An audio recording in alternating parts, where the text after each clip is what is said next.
Okay. All right. Well, welcome. I'm going to call the meeting to order. Today is Thursday, September 6th. It is 5:03 p.m.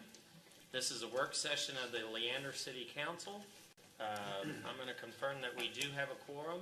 Do you want to call a roll? Or okay, we do have a quorum, so we can do business. And today's agenda is to hear a presentation from Global Village. So, gentlemen, thank you for coming. Thank you. My name is Aaron Ketchen. I'm Managing Director for Residential Development for Leon Capital. I'm joined by Blake Schroeder, who heads up our multifamily division.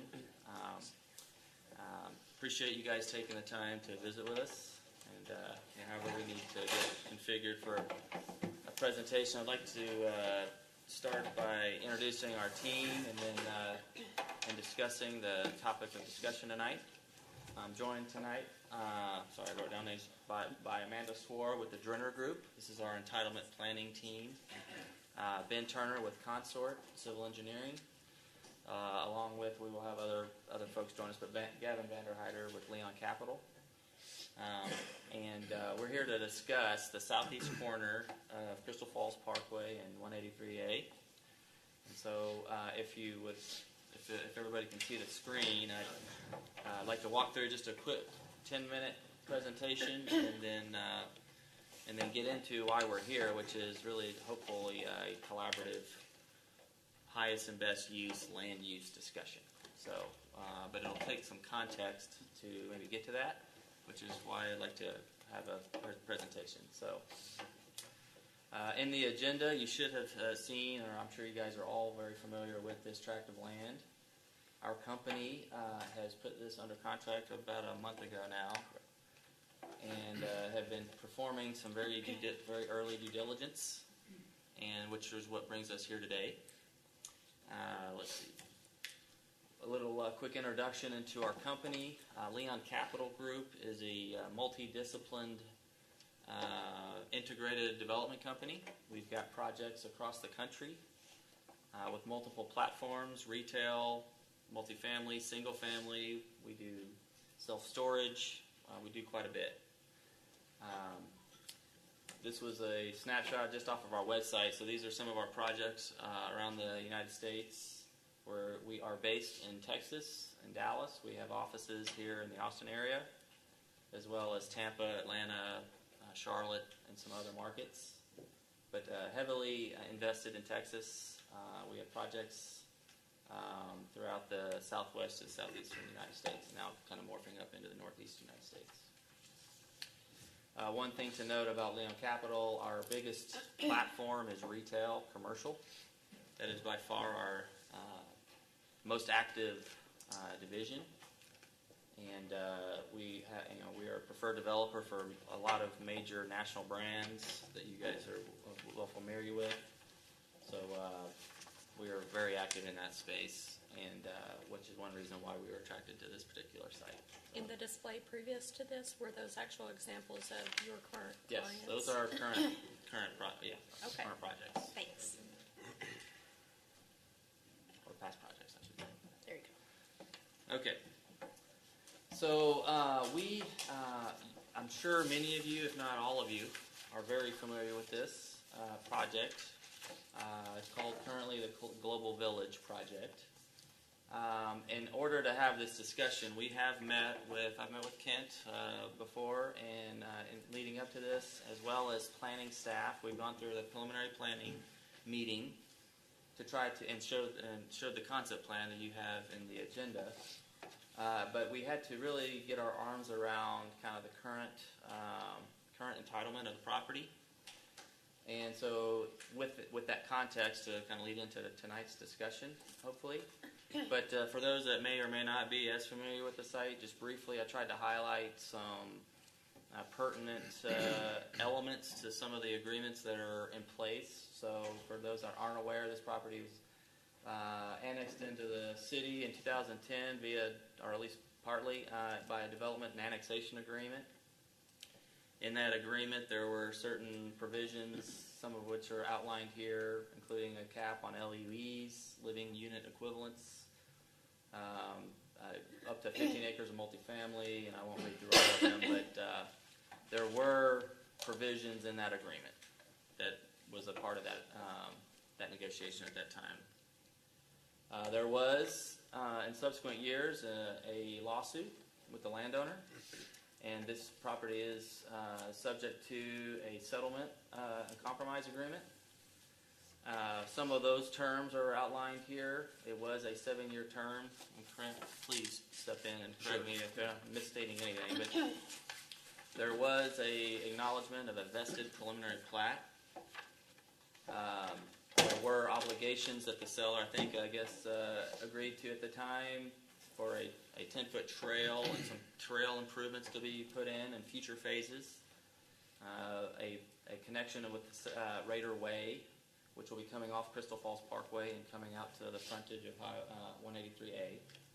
Trail improvements.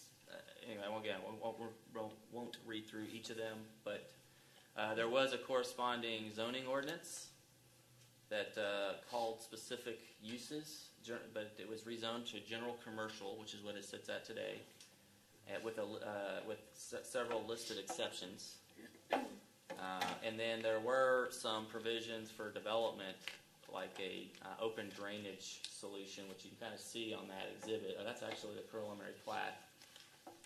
Yes, I think that's right. And you can see some of those lines coming out the backside of those commercial pads. That's actually a drainage easement and drainage swale. So we were going to take that water and just daylight it onto the backside of the property for future phases. How many total acres is the property? This is approximately 65 acres total. And there were some other zoning requirements and site development requirements in that document. Which brings us to kind of where we. So that's how we were. That's what we are buying, I guess you could say. And so next we looked at we approached staff about a month ago and just said, hey, we are interested in this property. It's a great site. It looks wonderful. It's got great access, and given current entitlements, this fits what we can do. We're not a single-use developer where we have to go sell off portions of this property. We are looking at this from a comprehensive standpoint where we can do all of this in-house. So it's checking boxes for us, and we have all of the uses in-house. But in looking at the site, we also had to consider some of the development considerations that I'd like to kind of keep in the back of our minds as we discuss it. So storm drainage and water quality. One thing our plan was trying to account for was how to better address the storm draining on the property. We don't like the idea of it just daylighting either, so we want to try to address that. How to address the master trail system for the city, and then what the city especially is doing to the east in Crystal Springs. Adjacent uses, we took into consideration just surrounding land use, what's adjacent to us, and again, highest and best use for retail especially, knowing our relationships and kind of the synergies of the commercial nodes to the south. We did try to think about how you stagger the density from a planning perspective to better align. One provision in the existing entitlements is that all the multifamily has to be south of Raider Way. We think there's a little bit better way to land plan that. And then the actual Raider Way alignment, we kind of had to factor that in as well. Some of the exhibits you see to the right, just to make specific note of that, and I'm sure they're very difficult on the handout. What you're looking at in that first exhibit is a proposed, that's kind of a public infrastructure layout, what it would look like if we put in those three lines under the streets are water, sewer, and storm. So we already have our civils kind of looking at that as to what that will entail or would entail with this concept. The second exhibit is actually a shared access drive exhibit that's in the current zoning document, whereas the current developers, if they were to come in, get street credit for those shared access drives effectively. We would still have shared access drives if we were to do it in the way we're contemplating, but taking a lot of that into public roadway on the back sides of those retail pads.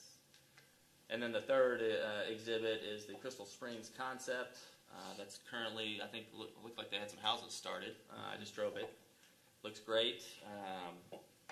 But that's to our east, so it's kind of keep that in mind too about how we would be mirroring up. If there is a parcel in between us and Crystal Springs that we'd have to think about, but just, again, context. All this is really just context for our discussion today.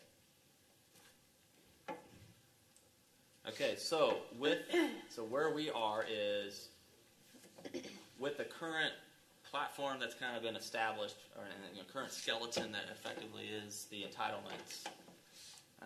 Everything that I just said, basically. What would it take for us to go do this? I guess is the bottom line. And as we've gone through the documents, we don't think it would take a whole lot.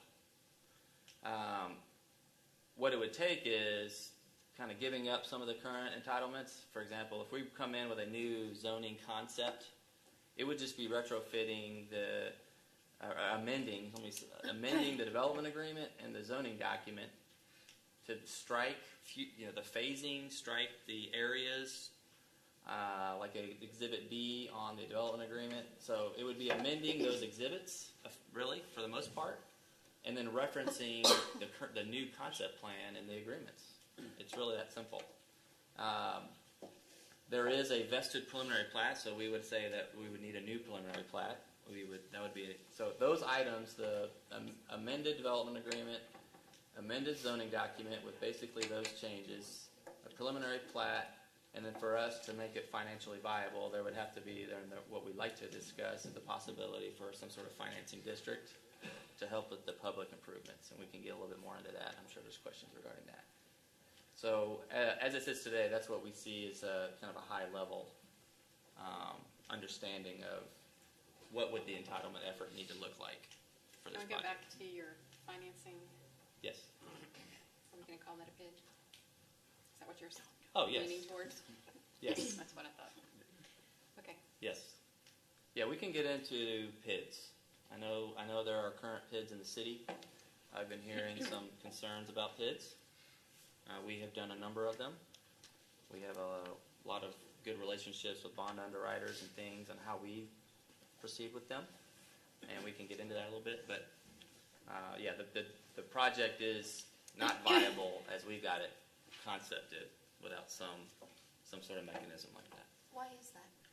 Cost. What specifically is creating so much cost here that we need something like that? To be competitive price-wise, both between land and construction costs, it's an upside-down deal. The market will bear what it will bear price-wise, and we literally cannot get there without that kind of entitlement. Can you do that same exact development in another city without the PID and the charters? Well, every deal is different. It's hard to say yes or no to that. So let's just look at the concept. We believe that there is a retail demand here. Well, obviously, we wouldn't We be would here. agree. Yeah. Now, do we think there's as much as what has been entitled, where it's just nothing but pads and then nothing else? No. But to kind of get to your point on the need for a PID, the cost of infrastructure is intense, and those values for those retail pads have a market value.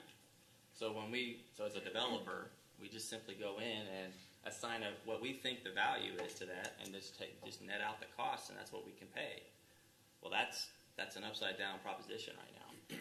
And even when we come in as a comprehensive developer here, what's been attempted is to just maximize the retail value by entitlement, and then let that value carry the balance of that dirt. But that's not worked. It's not going to work, in our opinion. And we think this is a highest and best use look.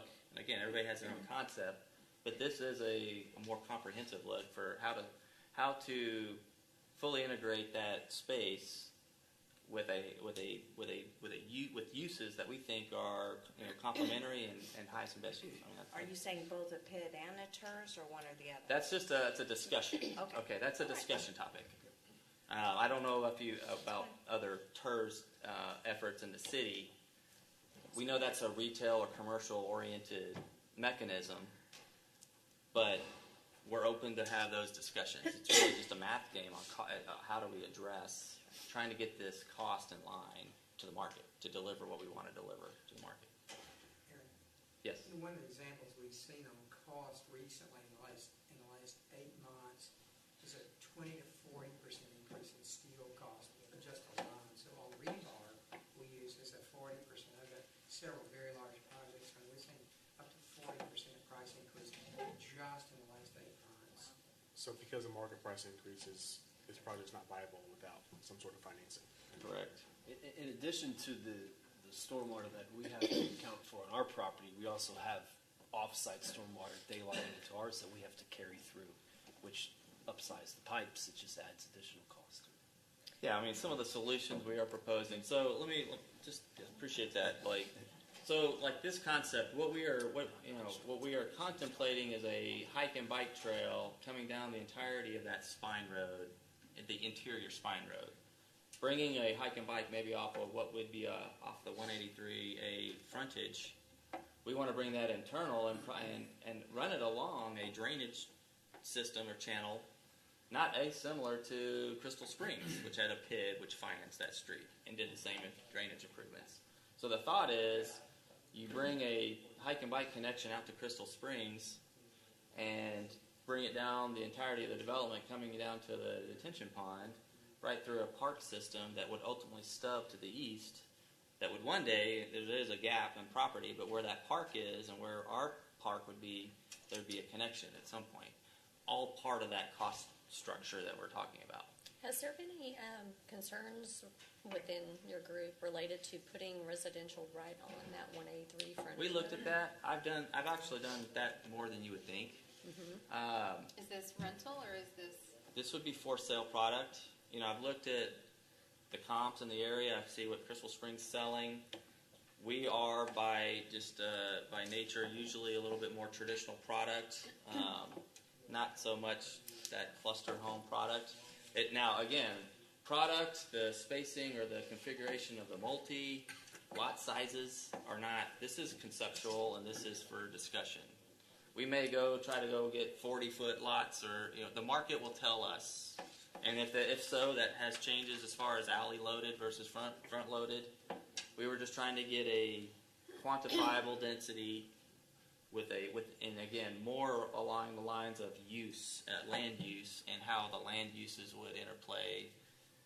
We would have a lot more clarity on product if we were to proceed as to lot type. But this would be for sale, single family. This would be for rent, multifamily, obviously, and then retail pads. Would your product still be viable if you didn't have that single-family residential component and still kept the multifamily section you have up there, but filled in with more general commercial and retail?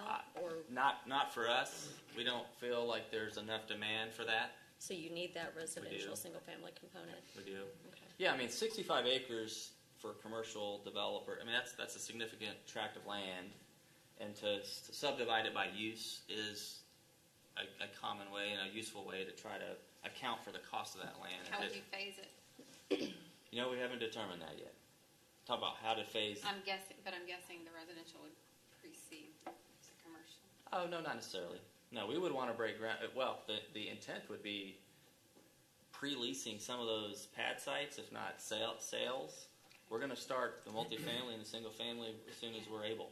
So we would be trying to get most, if not all of it, in phase one. Not really have phases. But have we determined that yet? No, we haven't determined that yet. The open space is at 8 acres. Open space. So we tried to get the planners to just try to quantify acreages again. Those lines are going to morph for sure, but I think So if you you talked- do go with the smaller lot sizes, I'm not seeing an amenity center for those residential, homes, and I think they're probably going to. No, we've something. talked about that, and we absolutely. I mean, there is some critical mass of single-family lots that the builders are going to want to have a model home and a building program. So there's always that give and take of I need to have. If it's 100 lots, is that one builder or two builders? And if it's two, they're going to want to have more than just 50 lots usually. So we're playing. We would play with that, but yeah, down by the water, we would probably set in some sort of small. You said you've implemented the PID process in other areas, right? I'm curious. Here, I don't think the problem is necessarily are they good or bad. It's the sharing of information to the consumer and what that looks like. So that's been a challenge for us, and I don't think we've quite conquered that to our satisfaction. Okay. So what is the method you have found most effective in other areas? Well, I mean, so we have contractual obligations for the builders to disclose. There's supposed to be a very clear disclosure of the districts that they're buying into. I know though that buyers don't always read those disclosures. If there's city ordinances of I don't know how better to force the builders to disclose. It's all clearly on their closing documents. And from what I understand, it's when those homeowners are getting their tax bills and they're seeing those assessments, they're just unclear as to what that really is for. I think it's an educational process that starts way up the chain, but you've got the developer, the individual builders, the on-site agents, the outside agents, the consumer who's going to come in by themselves, the appraisal district, tax assessor's office, the title companies, like all of those people have to be on board with the information and be able to convey it accurately for this not to be a disaster when people show back up here complaining about a PID being placed. So it's real hard to get behind supporting another one when we haven't figured out how to make it work well. I mean, I've had builders have placards in their model homes on the sales rep's desk. There is the PID disclosure right there. That doesn't usually mean. I mean, much to again, anybody. it's a bit You're of in a a. PID. Kind of like taking shoes off when you come in. Yeah, you're in a PID Some don't. district. Oh, okay, fine. I mean, so the city that is most used to this is obviously Houston with the MUDs, and nobody, there's often that pushback of, hey, I don't understand what did this give me? Why am I paying this? But yet, Houston has the best master plan communities in the state. It's because of the financing mechanisms that these big, large, 1,000-acre developments have trail systems, multiple amenity centers. It's just explaining it. I guess I'm agreeing with you that letting the buyer know what it is that money has gone towards is the key. And I'd be open to a suggestion for that. I mean, In They my would have opinion- an additional mortgage on top of their mortgage. I'm curious because all of our PIDs have been with residential neighborhoods, with only residentials. How is that going to work here when you have multifamily and retail component? Are they Sure. also going to be charged these fees above? So any property owner within the boundary of a district is assessed, and that assessment is outlined and levied and explained in the service and assessment plan. So you guys are probably seeing annual service and assessment plan updates for the districts that are already in town, and that's just an ongoing update for the annual assessment that's going on. So yes, the multifamily, the retail, anybody inside the boundary of that district would be assessed. What we do is work with bond underwriters and our financial advisors to set those assessment rates, and then come to the city, say, here is the petition for the district. I mean, you guys probably know the process, but petition to create the district. And then there's also a review and several public hearings of the review, including your council, your bond underwriters, and to review that service and assessment plan. So one explanation on the multiple uses, since your PIDs are only impacting residential development so far, or involving residential projects so far, we are a comprehensive developer. So that multi development we're going to own for many years while we build it, while we lease it, and then if we ever sell it. So we're actually going to be paying our own assessments for if we were to get the PID. So we're going to be very interested in a fair, conservative assessment rate, right? And then that rate is established at the SAP stage, Service and Assessment Plan stage. And so there will be retail assessments, there will be the multi-assessments, and there will be the single assessments. I would like, in my perfect little scenario of how a PID should be disclosed, most builders or any developer is going to put some money into some marketing pieces that outline the amenity center and nearby schools, shopping, whatever. I would love to see the same attention given to the public improvement district. What is it that I'm paying for when I purchase a property that lies in a PID? Yeah. Because that's the biggest question, the unknown. And if that could be answered up front, then you conquer half the battle. Then it's, can I afford it or am I willing to pay for it? Right. But if they don't know what they're paying for, it's like a mystery box. We would hate to have to legislate a form and when you have to disclose it. Right. But we've been hammered on this that people didn't have any idea. I had no idea. It's just the right thing to do. Yes, that's right. Right. I guess from my point of view, it's like if you didn't have PIDs and everybody just had to put the cost of the amenities into the pricing of the units, then everybody's on an equal plane, right? Sure. So you know that the reason this apartment complex or these 50-foot homes are higher is because of that nice park and the amenities, right? That justifies the higher prices.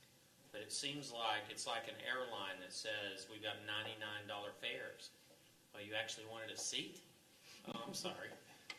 That's what it kind of seems like. It seems like you're trying to maintain a competitive price for the market to attract prospects in. But it's a little artificial. Absolutely. Mm-hmm. And you wanted the wheels on the car? Sure.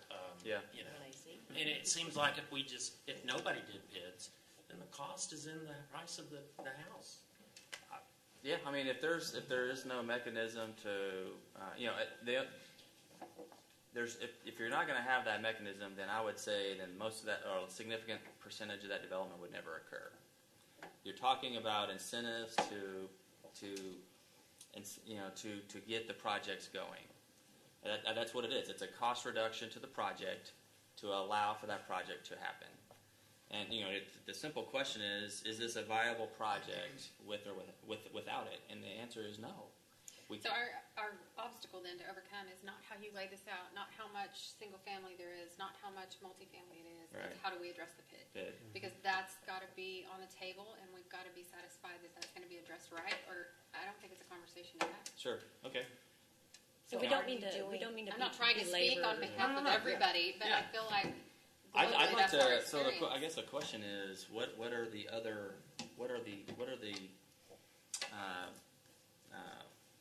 PID advisors talking about? I mean, you have administrators for these PIDs coming in on these SAP updates. What conversations have there been on the disclosure side, or pretty has much there been? the same. I think, not to belabor the idea, we don't mean to do that. We've just obviously had a lot of heartburn Sure. brought to us about PIDs, and so we're just very hesitant with those. But also on the other side, we have heard from our financial advisors, and we know that basic financing of commercial projects, it's a different animal these days, and they require a PID to be able to make things happen. Yeah. So that we do understand.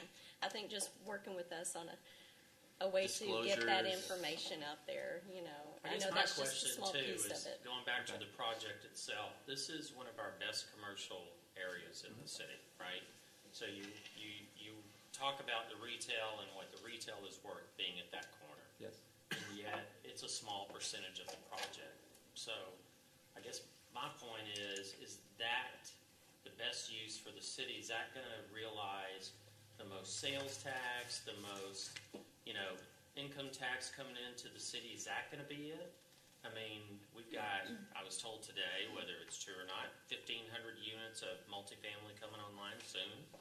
So what kind of rates are you looking for there? What kind of, I don't think we're going to be starving for apartments in the next couple of years. And we've got a ton of residential. I'm going to agree with Mr. Hill on this. It's like the first time. Wow. And Mike, wanna make sure that's on mark the the record. video. Yes. That I Oh, national holiday. I agree with him. Usually when you have a PID, we get something special out of it. You know, we got at Crystal Springs, we got the big parkland, and I mean, this is a nice development. Don't get me The wrong, huge but parkland and the roadway dedication and the At that I don't see anything there that. Okay, what does the city get out of this? You know, I see mainly multifamily and single family, and there's some retail, but as the gateway to Leander, I don't. Well, again, let's go back to what you have today is right there. Sure. And that's a bunch of retail pads and then general commercial with the right to build 15 acres of multifamily. What we Built it have, without kids. what we have is a significant portion of that that retail, enough that we think that the demand could warrant, and then we are better planning out the balance of the site, in our opinion. It's obviously subject to. So the current agreement has how many acres of commercial, retail, office, all commercial? The I think total, it just- total It's just those acreage. additional pads on the bottom. Yes. So there's actually a few more pads. So yeah, he padded out the frontage of the property, and then it has to be noted if you're daylighting drainage on the backside of that property, it creates a lot of problems as to what's actually going to get built back there. And so I don't know if that's what is the most appropriate. Fair enough. We understand that. I'm sorry, did you tell me how many acres of I commercial there I is guess we'll on the have to add up current those. agreement? Do we have that by chance? Or let me flip that, how many acres were approved on the PUD for multifamily? 15. Well, yeah, 50, it was 18 acres south of Raider Way. And I feel like we're looking at sort of a flip of the original plan where it was just this 15 acres potentially of residential, where now it looks like it's maybe roughly about that in retail. Yeah, I can speak to the, Yeah. the retail demand a little more. I work with Blake and Aaron, so sorry for coming in late. But really the problem with the retail that we're experiencing is that just there's a high amount of retail to the south in Cedar Park. And a lot of these national retailers who don't listen to us, and I wish they did, are, very strict about pushing back on distance from another location. So obviously down at New Hope and Whitestone on 183A, you've got basically every national retail group that we would like to have here. I think at the end of the day, we'd like to have a higher amount of retail. I think these guys would appreciate it if we did too, but I just don't think that there's the kind of demand for it. And you're seeing it across the street with the Valero and I think there's going to be a Wendy's and a Popeyes, and so that's some of the initial interest that we're getting, and I think we're going to have more. I just don't think there's going to be interest for another Whole Foods development or a Kroger or something larger. But we would love to have that. Because you need that gap, you need that separation in mileage. Most retailers have a spacing limitation, so I mean that's a good aerial, right? That's off our website. You can see kind of just a visual of kind of what Taylor's talking about, kind of what we're up against as far as a retail developer. Now, do we think we can do it? We do. I mean, but we're having to have those conversations with those guys right now. It seems like there is we're starving for office. It seems like townhomes, we don't have enough of the market. It seems like But they have to correct me be, if I'm wrong. they have to be at a price point that Right. stays competitive. Yes. Right. So, It seems yeah, like the- that's kind of what the market, especially I would think in a tollway, would be more appropriate with more retail from our perspective. So we would not be opposed to a higher density residential. Again, I've not gone out to builders. So the builders will tell me what they want, what they think will sell.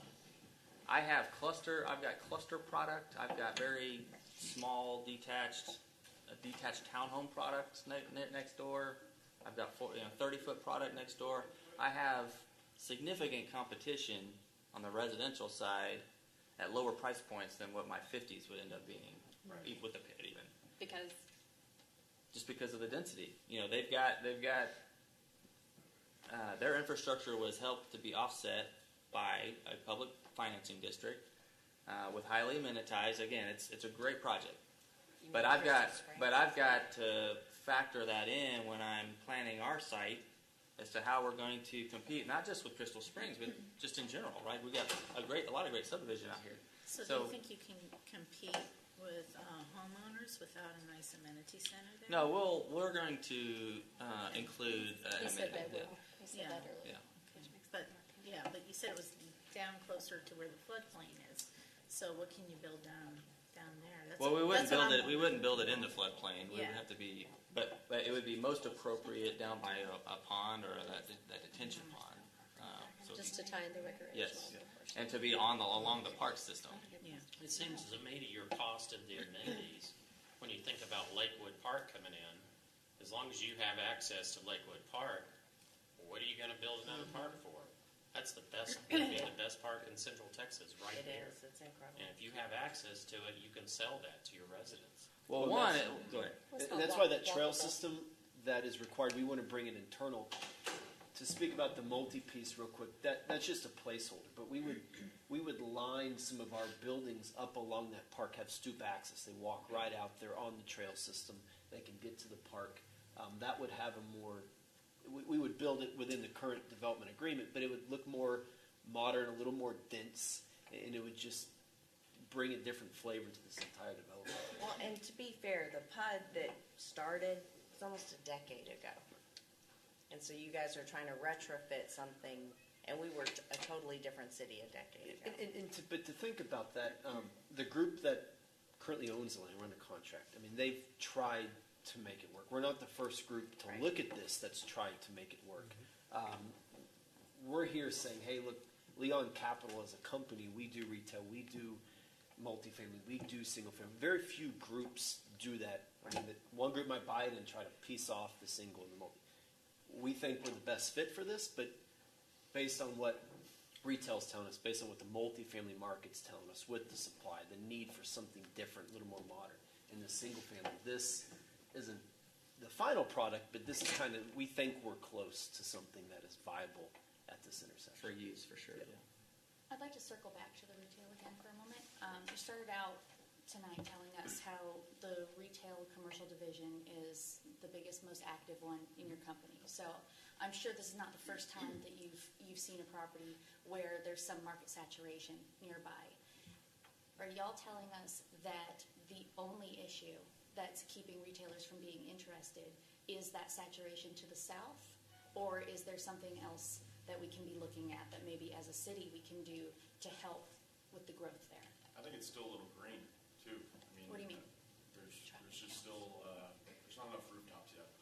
But it's very quickly getting there. I think somebody said earlier that there were 1,500 units coming out soon, or something along those lines. And obviously, there's tons of new residential development going on nearby and multifamily, and so I think it's definitely getting there. This is the next stretch that I think will hit it too at Crystal Falls.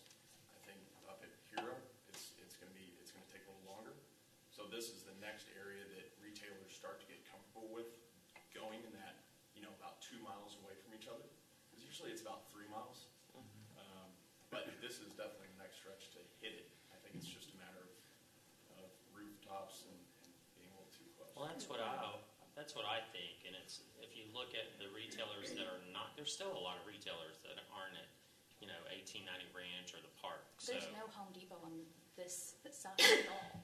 Yeah, I mean, there's a lot of retailers that aren't there that maybe want a little bit different, not so much traffic or maybe a little bit cheaper cost, if we could get there. So I just keep going back to, it seems like everybody wants to be on 183, so why are we jamming more rooftops in there? How could we incentivize more commercial development at this site? Well, so that's why I did list a TERS. That's a tax increment reinvestment zone. We would not want to talk about that on the residential clearly, Right. but that's again for just discussion purposes. It was PID, TERS. What is it the city's wanting? What is it we need? What do we think? What do you guys think? That's the idea, to incentivize commercial development That would be an idea. If you A put a tourist W that's in orange right there, you got a lot of my support right Yeah. there. Just a W, just mark it right there. Okay, so basically you're afraid that this site will not support the retail that we had originally desired for it as city council. I think that may be true today, And, but yeah. not, Not back maybe then. a couple of years. Yeah, well, it's because Isn't they're so today close it to all would've the been other back then. commercial down south. Right? Right. Yeah, And what is that Right. subdivision right across I from don't think there? it would have worked Is that back the, then. Say that loud. Now, I don't think it would have worked back then, honestly. I Yeah. think I think we're very close. I think within the next 5 years, it's maybe there. And, if this all goes forward and these guys go to the ground with the single family and the multifamily, and, we may end up deciding that we want to keep more of that land for retail and in anticipation for more demand, but it's just not quite there yet, I think. I think Which you've got is- a lot of Well, really good that's my components question so is how- far. Yeah, how would you phase that so that you could save some of it for retail if you find a couple of years from now that would support more retail? The frontage, Yeah. could you phase your residential to where the frontage is the very last thing you develop, and hopefully we get the traffic counts to bring in retail? We could look at that. Again, you're talking about holding and speculative real estate, where if you're taking down the entirety of the track, you're wanting to try to get that into production as fast as possible. But And If like you you do said, the look at it, I builders mean- want to, they want to have their so many lots. They want their 50 lots or their, Yeah, I mean, The other thing we got to think about is if you start building homes, maybe more further east, all of a sudden then you're going to start putting in retail behind residential backyards, and The transition. we've seen what that's. But done. if it's known, Ahead of time. Ahead of time, yeah. then And it's there's not a about- road.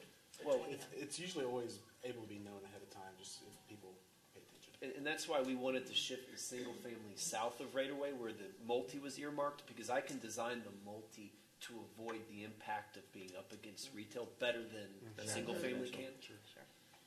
And planning wise, we've tried to do that in different locations of the city as a transition. So Couldn't you do townhomes as a transition though too? we could.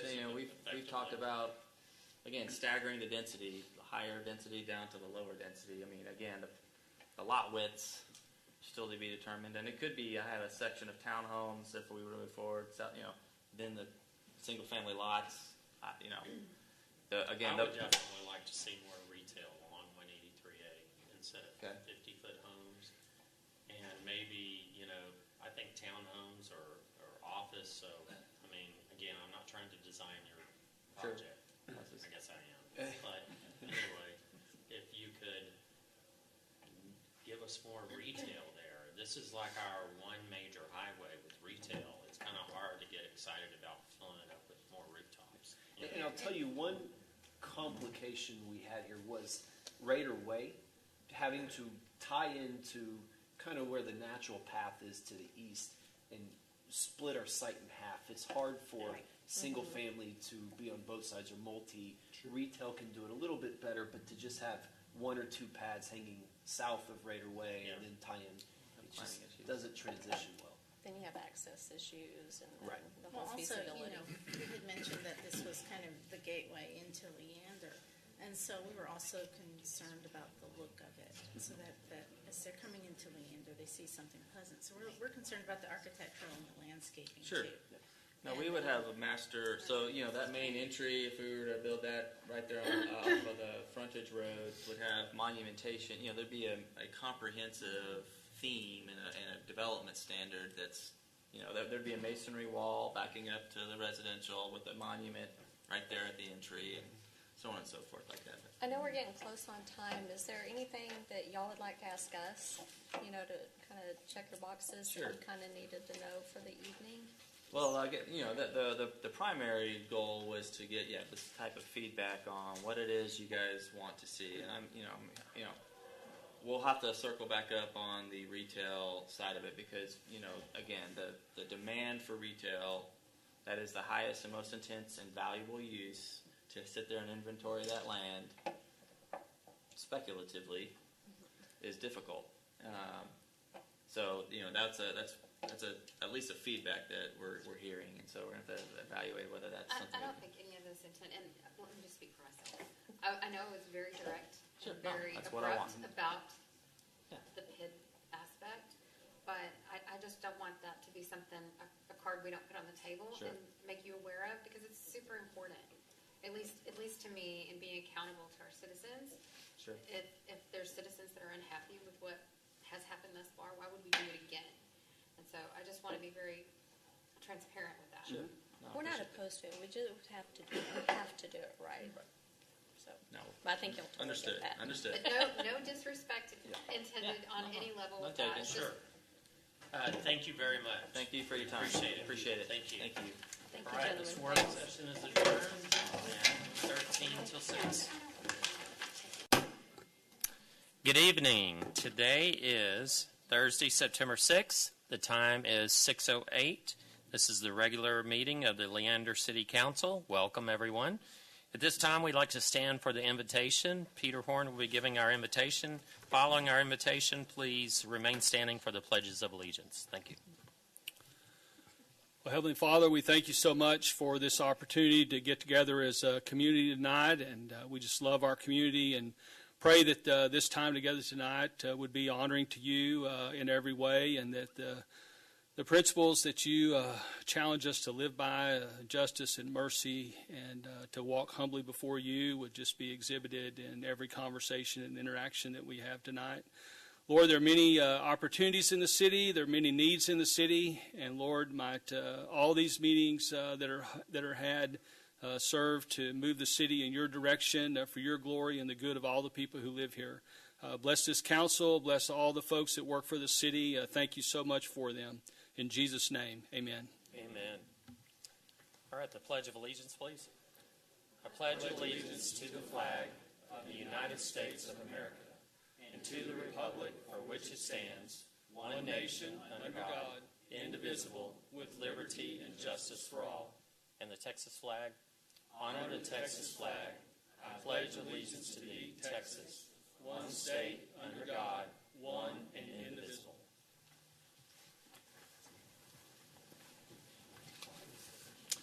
Thank you very much.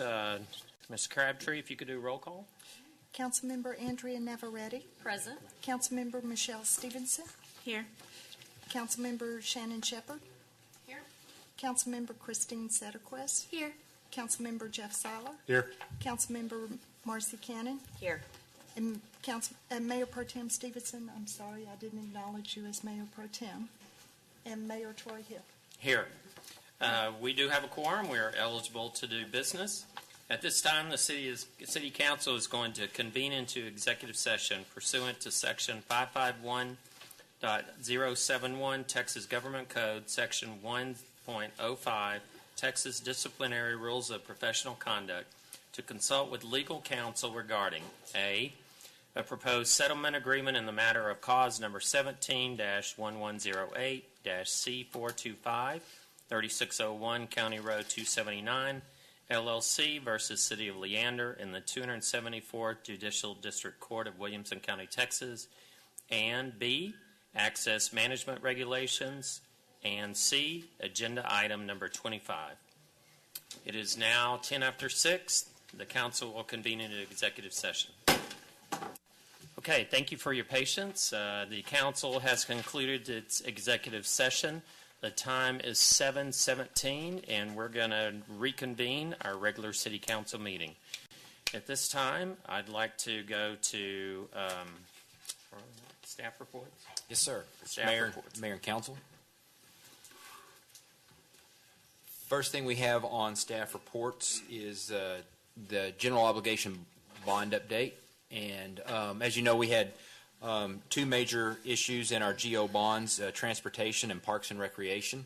And what I'm going to do is start with some of the parks and recreation projects. And the purpose of this is to give everybody an update on where we are from our 2016 bond election. Isn't that correct? Yes. Okay. So we've already had one issue in 2016. And on the agenda tonight, there is an item to issue more debt out of that 2016 bond election. We've already completed East Crystal Falls Parkway median landscaping, Bledsoe Park synthetic turf fields, and then I'll move over to the Mason Creek Trail. And this project is 90% complete and will be 100% complete by the end of this month. So we'll have checked off our third project. Lakewood Community Park, one that we're all incredibly excited about, and you can see Crystal Springs, the subdivision just north of there, all the infrastructure is complete and they're starting to build homes, and so we've got a connection there to start down and start working on the park. This project has been bid and awarded by council already. The notice to proceed will be issued to the contractor early next week, and then they will begin work, and we expect project completion of this park by October 2019. Veterans Park. This is Phase 3 of Veterans Park. The design of Phase 3 is 100% complete, and we expect to bid it in the next 90 days and then make a bid award in early 2019. And we expect this project to be complete by November 11th, 2019, and it's so specific because that is Veterans Day. In 2019, we'd like to commemorate the whole park on that day. So we're going to get it done by then. Next one is the Senior Center. Obviously, I don't have a drawing here, but this is the location on Municipal Drive, just to the west of Camacho Elementary and our Public Works facility there. The design is underway. Now, when you look at that map, we're not using all that property, but that property is city property there. The design of the Senior Center should be complete within 120 days. Then we'll go through a bid process, and construction should begin on this project in May of 2019. And the final parks and recreation project here is the Brushy Creek Trail. We expect a design on this last piece that will connect us from 183A all the way over to the Cap Metro rail station, then eventually to the trail that will go all the way back to Benbrook Park. But design should begin on this project in early 2019, and we'll have completed construction on this project late 2019.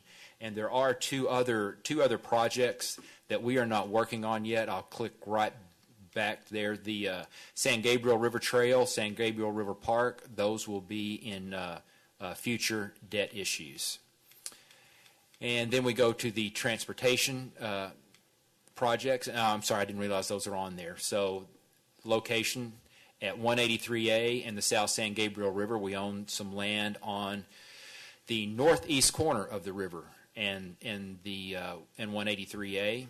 And well, it's actually 183 there. And we will it'll be a multi-use park, some beautiful land, and then there will also be the park there and the trails to the south. And that trail will continue all the way over to Ronald Reagan beyond, and all the way eventually to link up with Georgetown's Parks and Rec and take it all the way to Georgetown.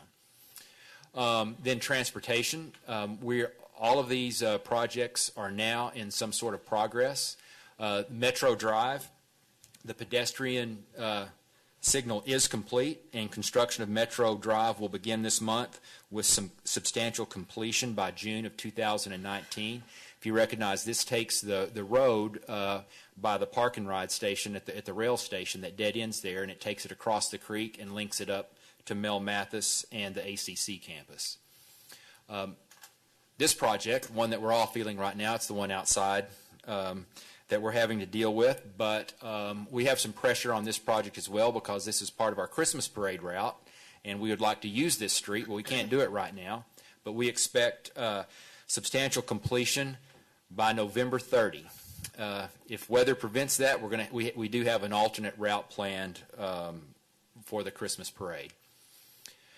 San Gabriel Parkway design and extension. Now this links San Gabriel Parkway to Ronald Reagan. We're building it in 3 phases. It's a little bit different. The center phase first because we have development occurring out there both on the north and south sides of San Gabriel. And the design for phase 2, in the middle phase will be 4 lanes because we've got a developer on each side. The design is complete. We're going to award bids on your October 18th council agenda, and plans are at 60% level for the remaining 2 sections on the east and the west side, and they'll be ready for construction by May of 2019, with completion of the entire road by May of 2020. I think the most anticipated project in all of our 2016 bond election is Raider Way. Plans for that road in front of Rouse High School are 70% complete. We should be ready for construction by March of 2019, with completion by September of 2020. So folks that have kids at Wiley Middle School or Rouse High School, it's going to be messy for a while, but in the end, we expect it's going to be worth it. Then we have East Street in Old Town, just on the other side of 183. Plans are 60% complete. By November, they'll be 60% complete. And we'll begin right-of-way acquisition the first quarter of 2019. And then finally, another project near us, the intersection improvements of South Street and West Drive. We expect the engineering contract to start this project, just the engineering, will be on the October 18th City Council agenda. And Mr. Mayor, I went through that pretty quickly. And the last part of the City Manager's report is our single-family permits. Now, this is a real busy, I'm sorry, it's a little but we go back to 2014, and we show the single-family permits that we've issued by year and by month. So we are now through this, this chart is through, September of 2018. And so far, we are, when you include the projects in our extraterritorial jurisdiction, we've started having those this year for the first time. We're actually 10 permits ahead of last year. And this time last year, we had 1,261 that were entirely in the city limits. This year, we have 1,198 that are entirely in the city limits, but another 73 that are in the ETJ, for a total of 1,271. So we are still issuing single-family permits at a blistering pace. And these permits in the ETJ now are on Highway 29, just on the south side of 29, and just to the east a mile or so of Ronald Reagan. And these numbers will grow as they continue, but also when the Wiedemeyer tract on the east side of Ronald Reagan begins to issue permits, we'll have even more in our extraterritorial jurisdiction. We started splitting these out because we wanted to be clear about we're inspecting all of these buildings, but the ones that are inside the city limits and the ones that are outside the city limits. And Mayor and Council, I'd be happy to answer any questions if you have them. The permits that we're issuing in the ETJ, do those have to conform to all of the same standards that they do within the city limits? Yes, they have to. The building code they have to conform to. Thank you. Any other What questions? happened, I do, what happened in June that it shot up really high? It's well above every other month. Well, the development occurs in phases. As a new subdivision comes on, we get a flood of permits. So it just you get a couple at the same time that come on, and we also believe there was a little bit of pent-up demand from Harvey when materials were harder to get and labor was harder to get, and then as it started leveling out, the builders started catching up again. Okay. Awesome. Thank you very much. And now for the fire report, Chief Gardner.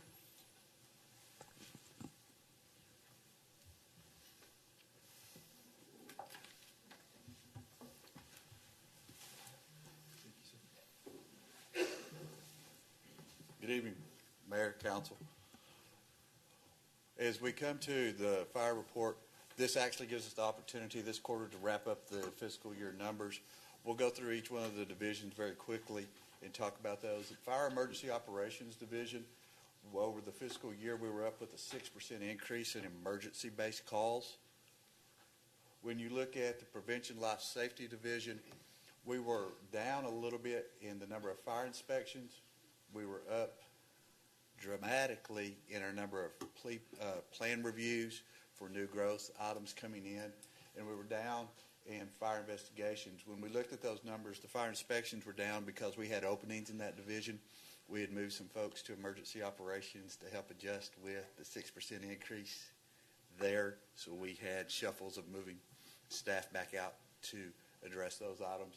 And then in the fire investigations, what we found was we had a decrease in some of the actions where we had folks that had been moved into the Juvenile Fire Center program within the county, and we did not have some repeat items that gave some folks that just needed a little bit of guidance that opportunity.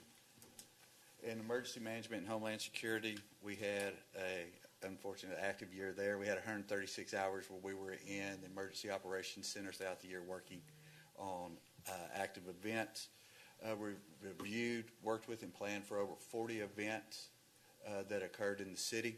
Most of those were pre-planned events that occur either with our partnership that the city does an event, chamber, neighborhood association, schools, one of those where we plan to secure those events.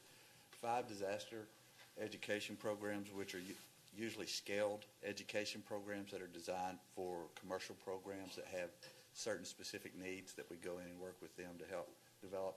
Then CPR and fire extinguisher education, about 180 people that we got to this year. And then we continued with our agreement with the state of Texas where we provided some of our staff to support the state of Texas Emergency Operations Center. Being a close neighbor and some of our folks having some background dealing with that, it's a nice partnership for us to have. It helps when we get busy that they can help us, and the other side of it is we help them. And as you are aware, the state of Texas was kind of a busy place this year, so we spent some time four floors below in concrete for a little while. Safety and training, we had one lost time injury for the year. We're trying to get there. That's a 50% decrease, but when you only had 2 the year before, that's not bad. That means that our fitness and wellness program is taking hold, that we're working through that. Also that we're seeing safety and training items taking place. So those lost time injury items are really beneficial. We did have a decrease in the number of hours that we had training delivered. That was the other position that we moved to emergency operations that was left open for an extended period of time. And then we went through 3 separate processes trying to find the right person to come in that we wanted to be part of our team. And we went out and actually stole the fire chief from Bastrop to come and work in our training division. Those of you that have spent time with us realize that it's not necessarily about having the person, it's about having the right person. And we wanted to make sure we found somebody. They're not extremely happy with us, but you know what? They didn't send me a Christmas card the year before either, so we're okay. Code enforcement, we had several cases that are ongoing cases, so when you look at these numbers, you look at resolution, you try to determine how those were closed out through our code enforcement. We did have an opening there for a while that decreased some of our self-initiated cases, but we also had some cases that you'll see as we go through this year's fiscal report that are still open cases that we're working through. We had some larger cases that weren't just high weeds and grass, that we've had some long-term items, and we will have some items that we'll probably be discussing about increasing property mitigation and where we're having to deal more actions to get that resolved for the neighborhoods. Nobody wants to look at some of those things in their neighborhoods all the time. We have people that are reaching out to us, and we're working to try to get that resolved for them. Points of interest. We came to y'all earlier in the year, and we said, hey, we have a problem with radios. If you'll let us buy those radios, we'll fix that problem. You did. We have. All the radios have been distributed throughout public safety. All those systems are up and functioning, so we appreciate that. And we're going to talk about a deal later tonight that made a difference and helped resolve. Fire Station 1 project is moving along. Sometime in November, we're all going to sit together and we're going to do a hose uncoupling and move some fire trucks in there and have a celebration there. Fire Station 5 project, I have now the completed plans. I'll be sitting with the manager the next week. We'll review those, but we hope to be releasing those bids and having some items to bring back to y'all sometime in November or December, so we can say that this is the awarded bid that we want for this item. Also, we walked through and we've had long discussion about our current concerns with some of our 911 system calls, items taking place in multi-county issues that we took place. We had a consultant come in. We've completed the initial review on that consultant's report. We're waiting for the executive summary. We're going to bring them back to present to y'all. We may do that in probably a workshop session or something like that where y'all can have a little bit of interaction time with them so they can talk to you about the findings and, more importantly, talk about what some of the long-term plans are for our city that has 13 to 14 people a day moving here. and how we can start trying to get ahead of that instead of being reactive for that. Reactive issues cost us a lot of money. If we can start doing some long-term planning, I think we can save some down the road and figure out how we want to do that. We have transitioned. Y'all may remember we transitioned from the county. There became some discussions on emergency management plans and how that was going to be handled, and more importantly, how reimbursement was going to be handled if we had a major event and we would not necessarily be in charge of our own money. We transitioned to an individual plan. We went through a basic plan. In the 1 year that we've had our emergency planner on board and been able to work through, we're now at an intermediate plan, and we will be submitting for an advanced plan, which makes us the highest eligible category for those plans in the state. And the Community Emergency Response Team program, we'll be releasing that. If you follow our social media, they've been putting some teasers out about that. With that coming, you'll see some emergency, the CERT, the Community-Based Helping Neighbor program, and we already have a large group that are interested to come in, and we'll be doing some training and some community-based response. Is that kind of related to the Citizens Police? Okay. It is, but it's similar? cooler. It's cooler. It's cooler than that. Okay. Love you, brother. Basically what it is a program that teaches you what we do, but more importantly, it makes you a responder during major events. And this group will be plugged in to work through when we have planned major events, to work those, also work rehab support, but more importantly, also help manage during disasters with shelter management, recovery processes, and some of that will also be for initial triage of the facility structures and support. So it truly ends up being neighbor helping neighbor at that point. Yeah. Points of interest. September was National Preparedness Month. Everyone should have taken some time. If you're not following our social media plan, please do. I had a little discussion the other day. Some of you may have had a little power outage and realized maybe I'm not as prepared if this would have gone on for 2 days instead of 2 hours. Make sure you're prepared for those things. Make sure your family's prepared for those items. October is National Fire Prevention Month. I have to do this. Change the batteries in your smoke detectors. Everyone, when you go home, it's not about you, it's about everyone else that comes into your house. Take care of them. Thank you. So please, if you would take care of those things and make sure that we're doing those. This is the month to remind everybody, but every day we should be preventing those things and being safe in what we take care of. We have an academy start date. We are extremely excited about this program. The academy start date, we have 4 open positions. Out of those 4 open positions, we were able to hire all 4 of those initially from our volunteer program. That we had been people that had gone through our training program. That program was funded by FEMA, and we did that program and trained those folks in-house, and now there'll be career firefighters working here. It's people that lived here, people that went to work here, that people are staying here.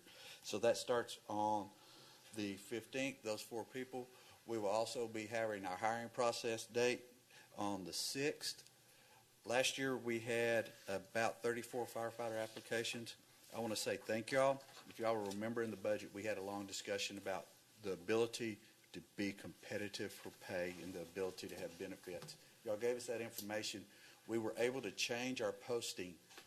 Actually, we changed it Friday morning real early after that meeting, just to be honest with you. This year we have 107 applications. That's a 214% increase in the number of people applying for us.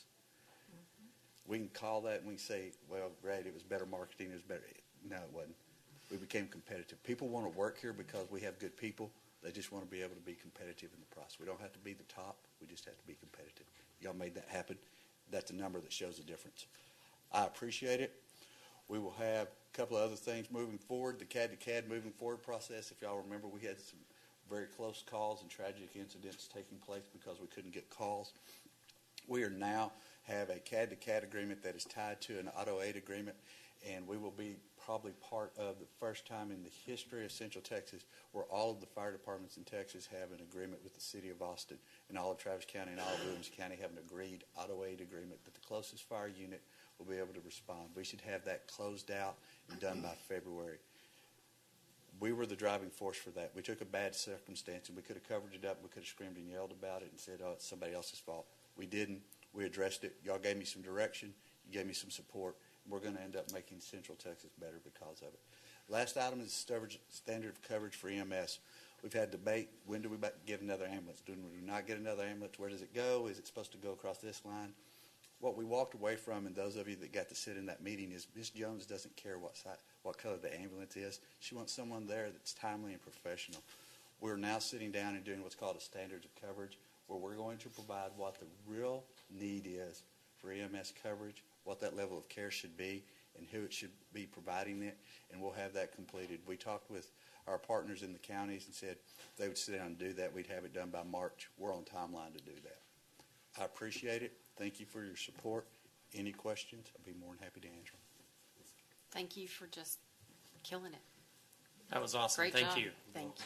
Chief, I had a quick question regarding the phone and the CAD to CAD, I think is what you called it. Is that where we had a cell phone calling over in Crystal Falls that would pick up Travis County? Yes, ma'am. What we Okay. have done now is there is a CAD solution that is going to actually, the software will take that call, and with the auto aid agreement, it's not going to matter where that call goes in. If it's answered at any of the 5 locations that cell phones are answered, if you call 911 in the City of Leander, Wonderful. they'll be able to take that, start processing that call. That'll link into the appropriate dispatching agency, and we can start doing this. We hope to have all of that in place within a year, but we'll have the auto aid agreements in so we can at least start getting units moving before then. Great. And the citizens don't have to go online and register for anything. This is all transparent. We're doing all of this in the backside, taking That's care of great. those things like we need to. Thank you. Yes, ma'am. Very much. Awesome. Thank you. Yes, sir. Okay, at this time, we're going to go to our citizen comments period. When I call your name, please approach the podium and state your name and address for the record, and you will have 3 minutes. These are items that are not on tonight's agenda. So I have several people signed up. First is Ms. Karen Thompson.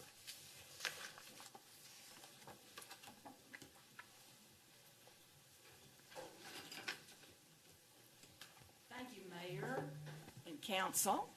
I'm not quite as tall as our wonderful fire chief. Thank you to the fire department and police department. They're so good and they're on the ball all the time. I have to say that as a senior citizen, I have not had to call the fire department for the fire department to help you up. Non-injury fall where you can't get up. I forget what it's called, but anyway, it's wonderful, and I have not had to call them one time this year. So your numbers might be down over there. I want to speak to y'all about where you can look. I address the monitor, the screen. This is and fall is football season. We're all thinking about football and wondering what the Cowboys and the Texans are going to do and so forth. Well, the same was true in Leander. In 1937, this was the football team. No, this one was 47. I'm sorry. This was 47. But as you can see, there were no strong helmets. If you look at the helmets down on the ground, they're soft leather.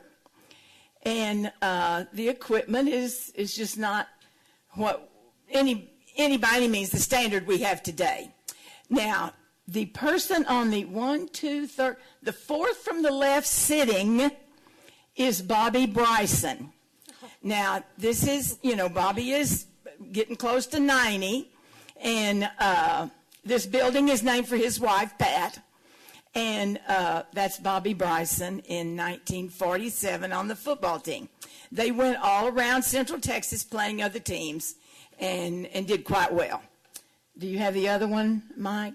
The other picture? Now this you can't see as much, but this is the 37 football team. And they really didn't have much equipment. You can tell that they were just putting together, and most of them, they had said that the equipment that they got were from other schools, particularly a couple of colleges, and even UT would give them equipment, uniforms, when they were used, and they were through with them, and of course they were tickled to get them. So they would get in older cars. There were no buses back then, school buses, and go around and play Georgetown and Liberty Hill and Round Rock and so forth, and were quite well, loved it. Anyway, I want to mention, as we talk about, real quick, I've got 30 seconds, we all hear all these things on the TOD and the new downtown and all that stuff, And, but this where we are today, the original town is going to be our historic town. It's going to be the town that we're proud of with our history. And we want to promote that. So don't forget about, we've got to save it in order to have a big fancy new town. We've got to appreciate our historic old town. So that's what I wanted to say to you all tonight. Thank you so much. I'm early. Thank you. Thank you, Ms. Thompson. All right, Mark Boffering.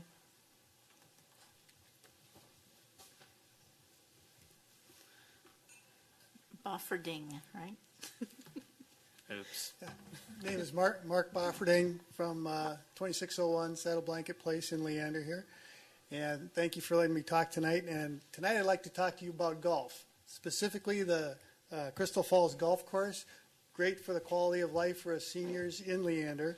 And I do want to let you know that currently they do have a senior rate for daily. They have 3 different ones, Monday through Thursday, a Friday, and a Saturday rate. They also offer memberships on a weekly or a full week basis. However, they don't offer a senior full membership rate. So the question is, well, if they offer a daily senior discount, why isn't there a senior discount for a full membership? For comparison, the Austin municipal courses offer their resident seniors a 50% discount and charge a nominal $3.50 fee every time they play. Crystal Falls also has no senior discount for golf cart rental. And if you've ever been out there, it's not an easy course to walk, so pretty much every senior needs a cart. And there's also no membership for driving range. So my proposal is for Leander resident seniors, add discounts for a senior weekly membership, a senior full membership, also add a senior discount for cart rental, and a senior range membership or discount punch card, like 10 punches or something like that. Matter of fact, for everybody, there ought to be a range membership and or a punch card. So just wanted to bring that out and offer that suggestion to, give the seniors a little break. Appreciate it. Thank you. Thank you, Mark.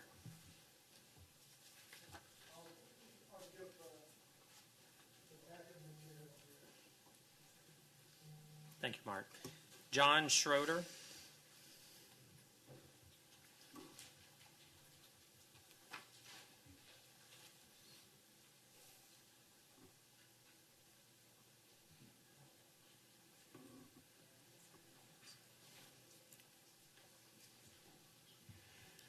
Mayor and the council. My name is John Schrader. I live at 3501 County Road, 279, Leander, 78641. The name of my company is Microgenerators, Inc. We make solid-state electric generators that use 1 megawatt capacity. One of our generators can power 600 Leander homes. We have an order to re-equip 11 coal-fired power plants to run on sunshine. We can use gas or fuel or anything. We like the heat of the sun. This amounts to about 10,000 of our generators, jobs for 1,400 people, 1,400 people. Our starting salary is $52,000 a year, but we can double that in a year if we can double production. The shut-in coal plants are located in Mississippi. Plant owners would like manufacturing to move to Mississippi. We'd like to stay in Leander, grow to as many as 15,000 employees if we could do that. But we have problems in Leander. There's no restaurant. There's no newspaper. There's no airport. I don't have telephone service, no internet service, no police protection. We've been turned away a number of times from purchasing land for a factory expansion. There have been 5 methamphetamine factories established in our neighborhood, each to reappear after they're shut down. Our business is global. We don't sell our generators. We place them and operate them. We make our money from selling electricity. We have a practical way of storing electricity long-term with very low loss. We can use shut-in gas from southern Texas, generate electricity, store it, and transport it to any place in the United States, Canada, and Mexico. We have a practical way to store and transport our surplus power to Europe, Africa, Asia, and the Far East. We need help from the city before we can continue to make this our home. And I hope you'll help me. Thank you very much. Thank you, sir. Mike Sanders.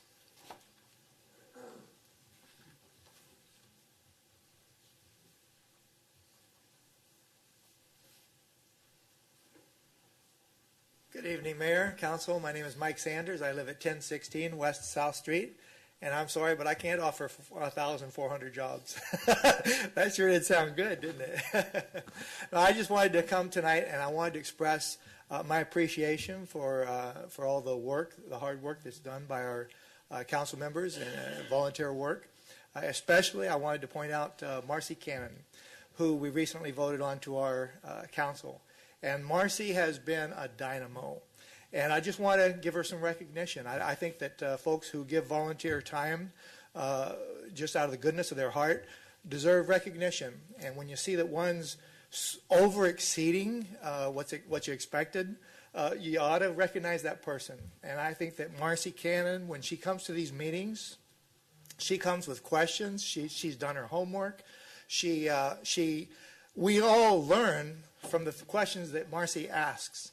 You know, it was because Marcy asked a question that we learned that the Northline Project isn't even going to have a parking structure for the first 5 years. They're just going to have gravel parking lots, is what the developer told us. Well, we never would have heard that had Marcy not asked that question, and so that was revealed to us in a meeting.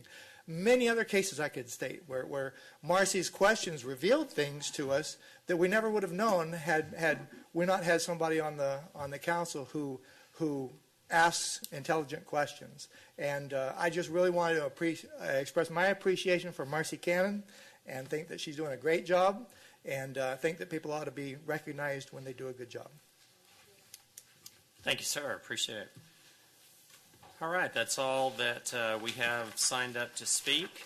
At this time, I want to take a moment of silence in remembrance of our former city council member, Bill McCann. So he served from 892 to 593. So at this moment, if we could take a moment of silence, please.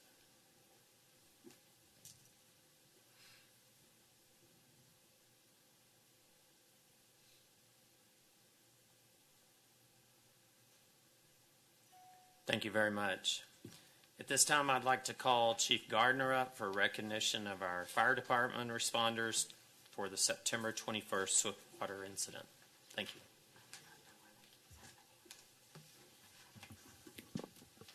Get you to give me just a second, Mr. Mayor. I'm going to let them come in from the back room here real quick.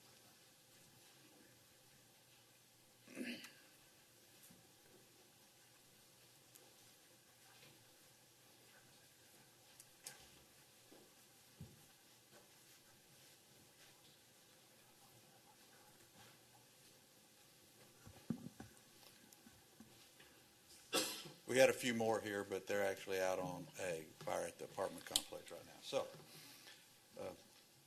no rest ever. I sent an email to all of y'all, and that's what initiated this. We had a very nice email sent to us from a mother that their daughter was involved in a event. All of you had the opportunity to see the rainfalls and the activity that started September 21st that went into the morning of September 22nd.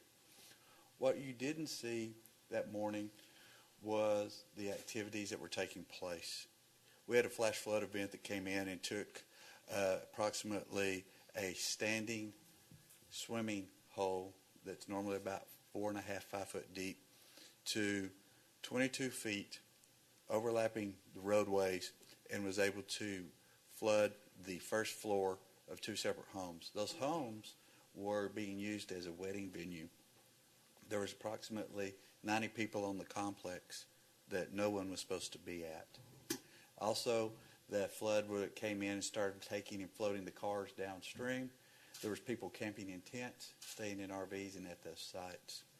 They immediately reached out and called 911. This was not our district. This wasn't our event. We were already out. The crew of Rescue 3, Engine 1, and Battalion 1 were already out returning from a previous rescue call that they had just been on into another district and got assigned to this call to assist. When the crews arrived, it was still raining. It was dark. They were in a riverbed that water was rapidly rising. We were rising somewhere in the neighborhood of about 1.5 to 2 foot every 15 to 20 minutes. Currents had picked up, and we were now getting large debris and items from the flash flood downstream, including other vehicles, propane tanks, cattle, and any waste product that was coming down the road. At that point in time, the crews made access. We were the first technical Swiftwater team on site, and we were the first team with a boat on site. They arrived, met with the agency it belonged with, and made access. At that point in time, they were met with approximately 30 people standing in a home with the first floor flooded and moved to the second floor screaming about the people downstream. The boat team entered the water, went across a very rapid jet of water that ended up throwing the boat into almost the bottom underneath the house.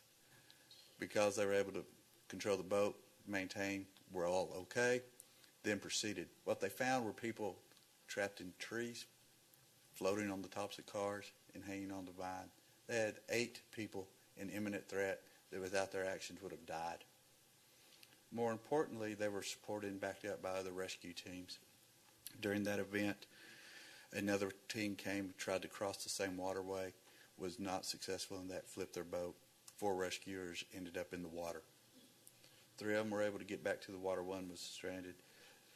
Our crews, throughout their ability, was able to get to the other rescuer, preventing a line of duty death event that night and bring that person home.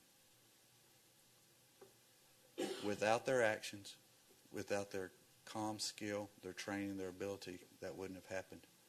The battalion chief on duty that night was able to direct and support those water operations and support those things. Our engine crew that was supporting the rescue team was able to go and support and take the victims from the crew and able to bring them back up. All of that was done and coordinated.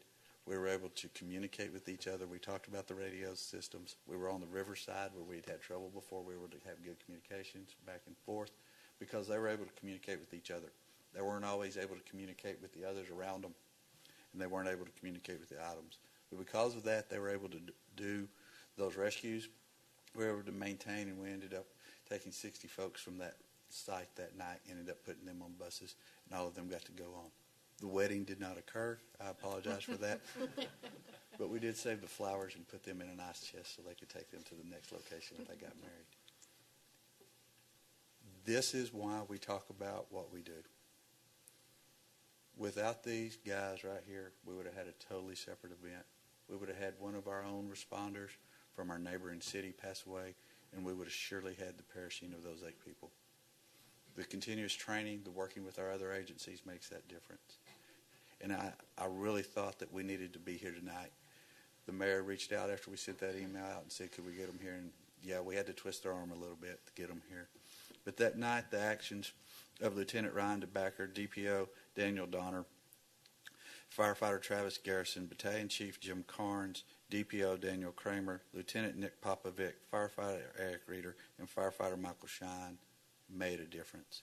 When I got there that night, that was a very chaotic event. The one calming fact that I still had was we had our crews in the water working, and they were supporting and directing support from other teams. That's what made that successful. So these guys made a difference that night, and I want to say thank you for supporting them while they did that.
That's good training and good equipment Some great leadership. and Thank great y'all. leadership, yes. Thanks. Absolutely.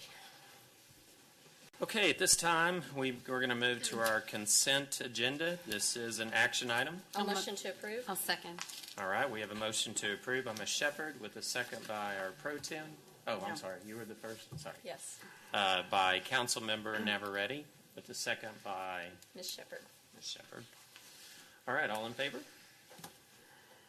Passes unanimously. All right, we're going to move now to our public hearing. We move to number 24, conduct a public hearing regarding Subdivision Case 18-CP-010 to adopt the Hawks Edition concept plan on 2 parcels of land, approximately 8.17 acres in size, more particularly described by Williamson Central Appraisal District parcels R519006 and R031356, generally located at the southeast corner of the intersection of Municipal Drive and South Bagdad Road, Leander, Williamson County, Texas. Ms. Griffin. This is a public hearing for the concept plan for the Hawks Edition. The property is located at the southeast of the intersection of Municipal and Bagdad. This is the first step in the subdivision process, and this project will include 3 commercial lots. Staff recommends approval of the request, and the Planning and Zoning Commission unanimously recommended approval of the request last week. I'll be available for questions after the public hearing. All right, the public hearing is now open. We do not have anybody signed up. Would anybody like to speak on this item? State your name and address, sir. Vincent Mussett. I'm the civil engineer for the project, here to answer any questions you guys may have. Okay, thank you. Would anybody else like to speak on this item? All right, I'm going to close the public hearing. We're going to move to action item, discuss and consider action on the Hawks concept plan that I just talked about, generally located at the southeast corner of the intersection of Municipal Drive and South Bagdad Road, Leander, Williamson County, Texas. Motion to approve? I second. All right, we have a motion to approve by Ms. Setterquist with a second by our pro tem Stevenson. Is there any more discussion? All in favor? Passes unanimously. All right, number 25, we're going to conduct a public hearing on authorizing the issuance of City of Leander, Texas combination tax and revenue certificates of obligation Series 2018A in an aggregate principal amount not to exceed $15,225,000 for the construction of infrastructure improvements, including waterworks and sewer system, streets, drainage, parks, and related infrastructure relating to the Northline Project in the city's transit-oriented district. Thank you, Mr. Mr. Mayor. Powers. Thank you, Mr. Mayor, members of the City Council. Before I ask Mr. Chris Allen, our financial advisor with Hilltop Securities, to come up and overview the results of our bond sale this morning, I wanted to give a little backdrop. The next 3 items will be acted upon separately, but they are related. So in consideration of time, Mr. Allen's presentation will cover all 3 bond issues, the certificates of obligation Series A and Series B, as well as the general obligation bonds. And before Chris gets up here, you're going to hear and possibly see a lot of numbers. They all have meaning. So on the slide overhead is the 2 series A and B of the certificates of obligation. These amounts are the net proceeds of the bond sale. These are the funds that we, the city, will receive for these projects.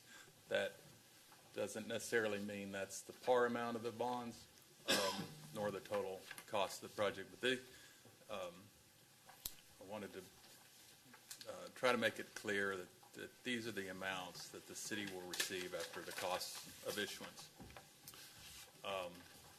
The general obligation bonds, if you were fully aware that in 2016 the voters were presented with 4 propositions. Proposition A was transportation. Proposition 2 was parks.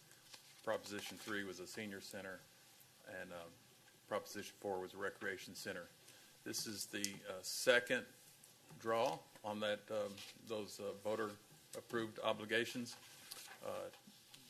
Tonight before you will be these amounts for these projects, and again, what I'm about to what I'm showing you right here are the net project proceeds to the city, and then there's Proposition 3 and 4. So at this time, before you, Mayor, if it's okay with you would like to ask Mr. Allen to make his presentation, give you the results, and then we can proceed with the public hearing. Chris.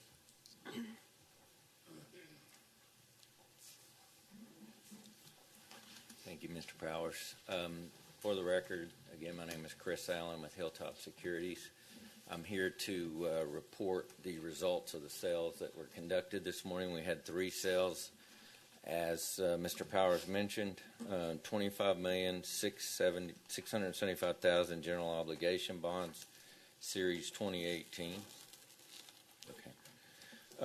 As Mr. Powers pointed out, the project fund is $27,575,000. We also issued or sold bonds or certificates of obligation today in the amount of $14,365,000. That's the Series 2018A project fund of $15 million. And then lastly, $6,125,000 certificates of obligation Series B project fund of $6,410,000. In front of you here is a list of the participants that were involved in the transaction today. Mr. Mendez is in the audience. He's with Bickerstaff Heath Delgado. They serve as your bond attorney. BOK Financial Securities was the lead underwriter. They were the ones that went out to market the bonds to bring investors to the city. Frost Bank, RBC Capital Markets were co-managers. These 3 banks were selected from your underwriting pool that you have, which you did an RFP for. And then, as a matter of course, when we issue debt, the city will go to the rating agency, the credit rating agencies, to affirm their ratings. And so, with the help of Mr. Powers, we had a call with each of these rating agencies. As you recall, we were in front of you earlier in the year with a refunding issue. So this review was really a just kind of an update on where you are now at this time of the year. We entered the market this morning, or we're scheduled to enter into the market this morning at 9 o'clock. We woke up this morning to a pretty turbulent market, or it was a weak market. This was on the heels of a weak market yesterday, and this was predicated by some economic indicators that came out at the beginning of the week, which projected that we had economic growth. So interest rates backed up or increased. This, as I understand the market, was more of an excuse. This was kind of pent up issues in the market because in September the Federal Reserve increased the Fed funds rate another 0.25%. So we've seen rates trickle up slowly over the last couple of weeks. All that being said, we were going to enter the market at 10 o'clock, but we saw the read that they were going to increase interest rates again. So we decided to pull back and wait to let the market kind of wake up, for lack of better words. And so we went into the market and got very good reception from the investors, and every maturity was oversubscribed, so we were able to lower yields, which gave you a better interest rate or borrowing rate. Let's see. These are I don't know, how do you go back? Okay, so these graphs are just display some of the indices that we watch in the bond market and that we price your bonds and other issuers' bonds against. You'll see there that, it's been a little bit volatile, but at the very end of the year 18, we're seeing rates spike up. Not dramatically, but they are moving up. But in the discussion or the report, I've prepared a sheet for each of the series, the general obligation bonds. This is the particulars about each of the issues. You'll see there that we're expected to deliver the bonds to the city on November the 6th. That's when you will have delivery of funds. The average coupon was 4.48%. That's the interest rate that you pay your debt service on. But the true interest cost, when you factor in the coupons and the yields, which is in the long box there, represents a total borrowing cost of 3.64%. The chart to the right, or the table to the right, is your amortization and your debt service payments. So the average annual debt service payment is $2,035,000. So moving to the Series 2018A, the average coupon was 4.1%, true interest cost 3.58%, and an annual debt service of $1.1 million. The Series 18B is average coupon of 4.14%, true interest cost of 3.58. Average debt service there is $472,000.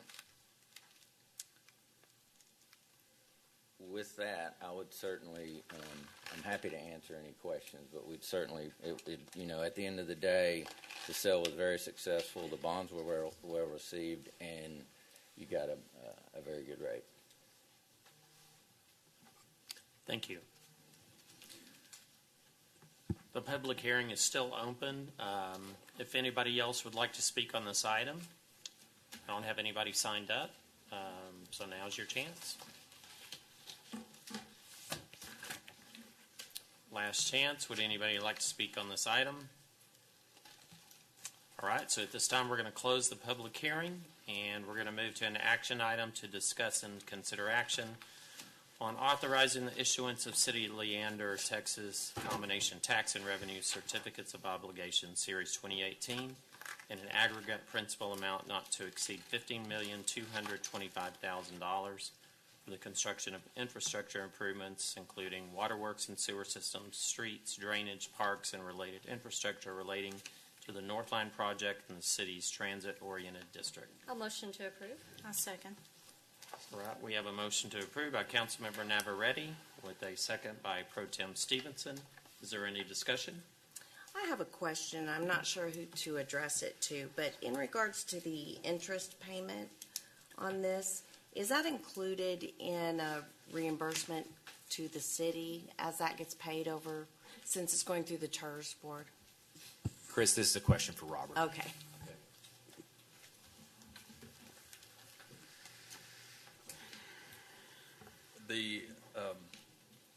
The agreement between the TERS and the city would be the debt service payments, which includes principal and interest payments. Okay, great. That's fully refundable through the TERS. Yes, as long as the TERS revenues are there. Okay. Yes. Perfect. Thank you. Any other discussion? All right, we have a first and second. All in favor? All right, all opposed? All right, motion passes 5-2. All right, we move to number 26. We're going to conduct a public hearing on authorizing the issuance of combination tax and revenue certificates of obligation, Series 2018B, in an aggregate principal amount not to exceed $6,545,000 for the purpose of paying contractual obligations of the city to be incurred for the construction and equipping of a new fire station number 5 and improvements to one or more existing fire stations.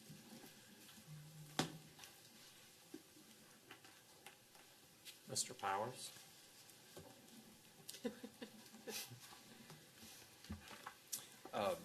As I mentioned earlier, Mr. Allen overviewed the results for all three issues today. This is the second Series B of the 2018 certificates of obligation, but each series has to have a public hearing before you can take action. So happy to answer any particular questions about this. Good. All right. I don't have anybody signed up. Would anybody like to speak on this item? Would anybody like to speak on this item? All right. Now I'm going to close the public hearing, and we're going to move to an action item on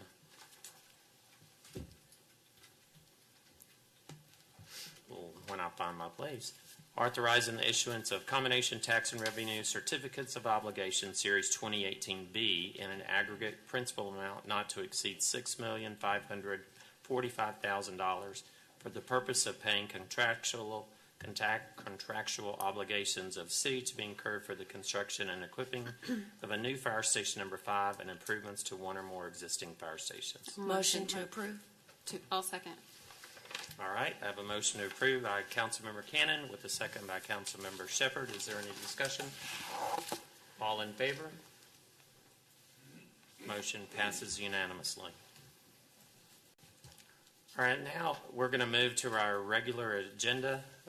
Item number 27, discuss and consider action on an ordinance authorizing the issuance of City of Leander, Texas general obligation bonds, Series 2018, levying a continued direct annual ad valorem tax on all taxable property within the city to pay interest on said bond, and to create a sinking fund for the redemption thereof and the assessment and collection of such taxes, authorizing the sale thereof, and enacting provisions incident and related to the issuance of said bonds.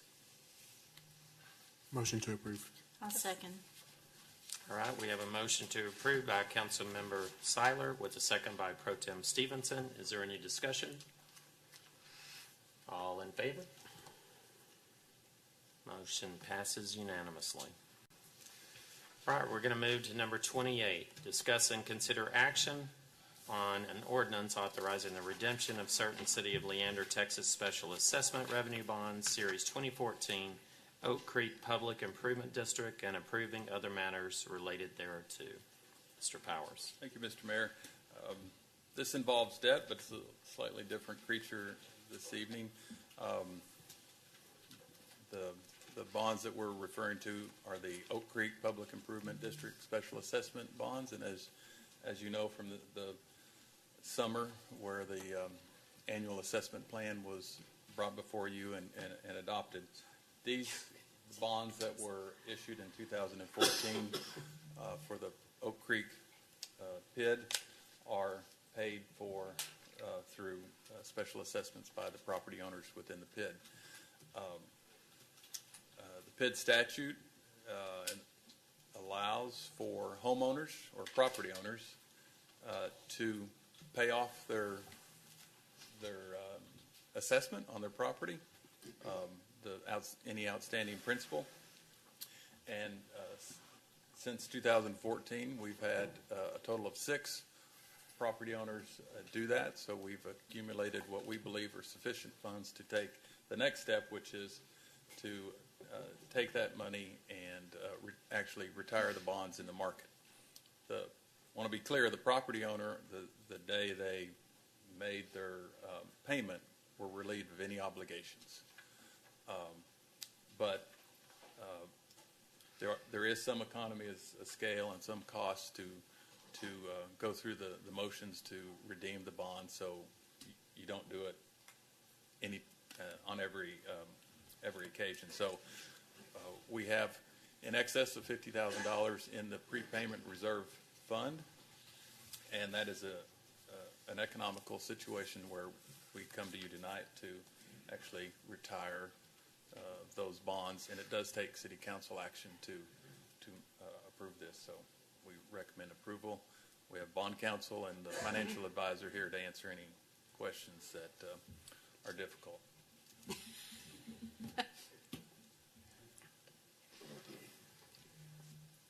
Thank you. Is there any discussion? This is an action item. I'll motion to approve. We need, Public. Motion to approve? Are we not supposed to do that? No, Andrea, Yeah. Councilmember Navarrete made a motion. First, we need a second. I'll second it. Okay. I didn't We have hear a it. motion to approve by Councilmember Navarrete with the second by Councilmember Cannon. Is there any more discussion? All in favor? Motion passes 7-0. All right, we go to number 29. Discuss and consider action on an award of solicitation S 19-001 for 22 fleet vehicles for law enforcement and staff positions in the amount of $793. No. Skipped over the recycling. Oops. Number 29. Number 29, receive the commercial construction recycling report. Back up, please.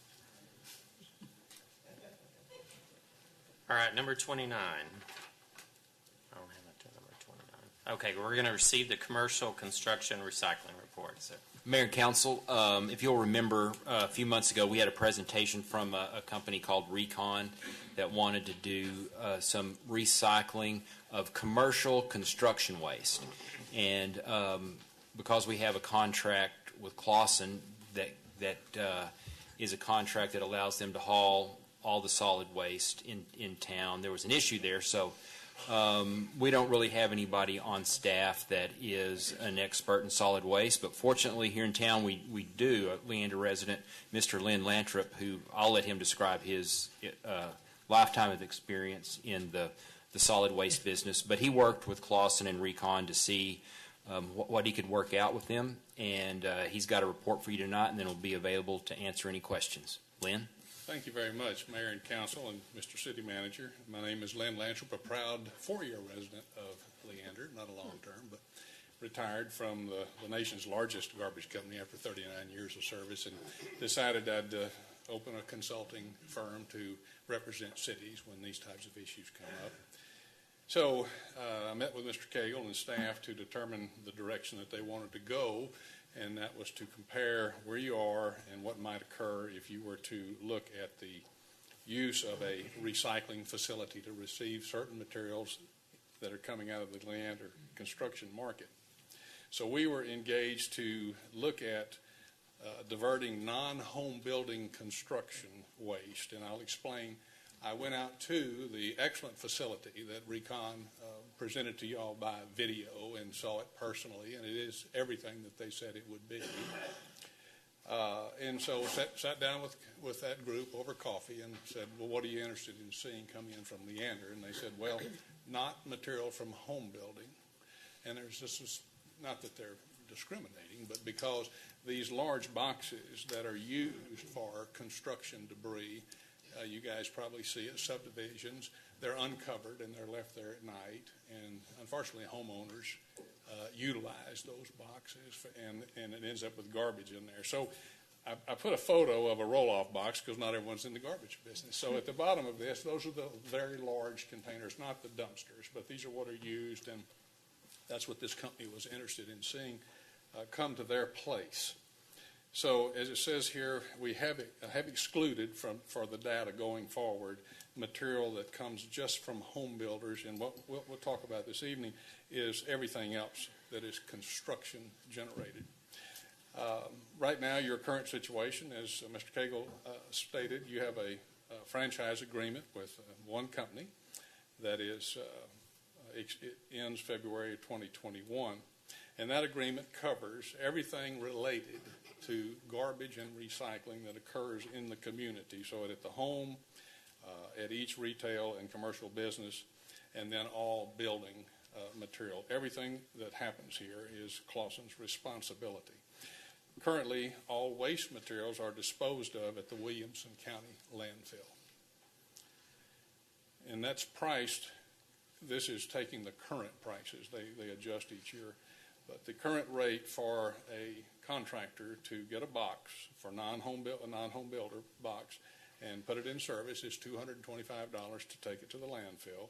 and they pay $43.82 a ton at the landfill. And I broke that down after talking to the landfill owner to get that rate.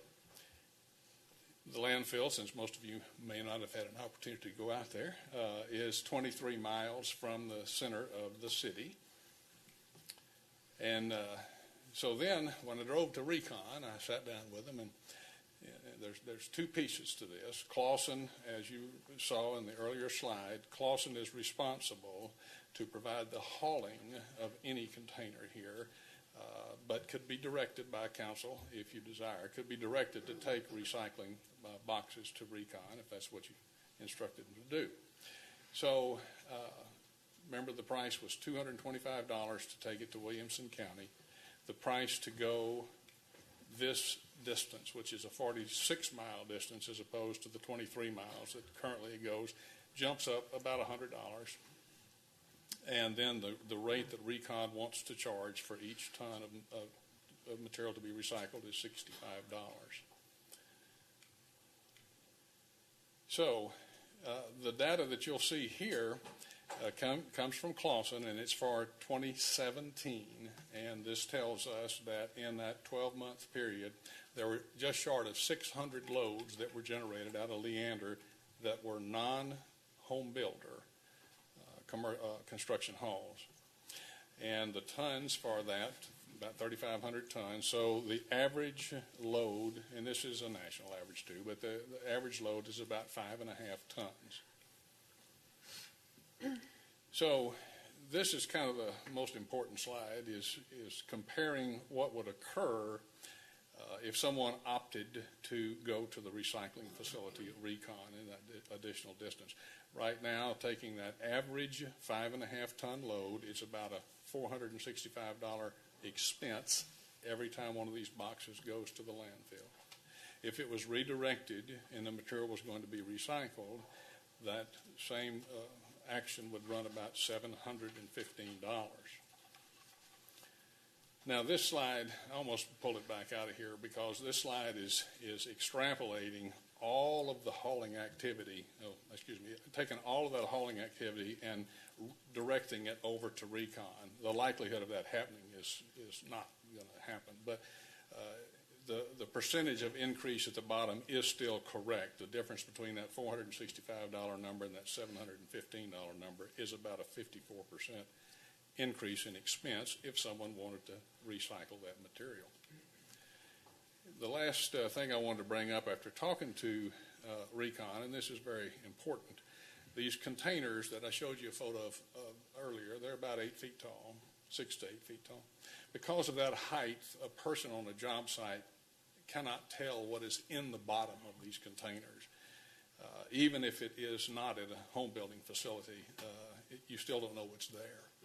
So if the box was loaded in Leander and sent to Recon, and then they discovered that the load is not all recyclable beyond a certain percentage, then they cannot accept that there legally. So the box would have to be reloaded, and then the contractor would have to pay a second fee to pick it up and bring it back up here to Williamson County. So with that, that's the math, and that's as close as you guys probably have wanted to get to the garbage business tonight. Thank you. Any questions? All right. Thank you, sir. We appreciate it. Thank you very much. All right. We move to number 30. Discuss and consider action on an award of solicitation S19001 for 22 fleet vehicles for law enforcement and staff positions in the amount of $793,703.92 from the following vendors: Lake Country Chevy, Silsby Ford, Caldwell Country Chevy, Randall Reed's Prestige Ford, and Grapevine Dodge, Chrysler Jeep, and authorizing the city manager to execute any and all necessary documents.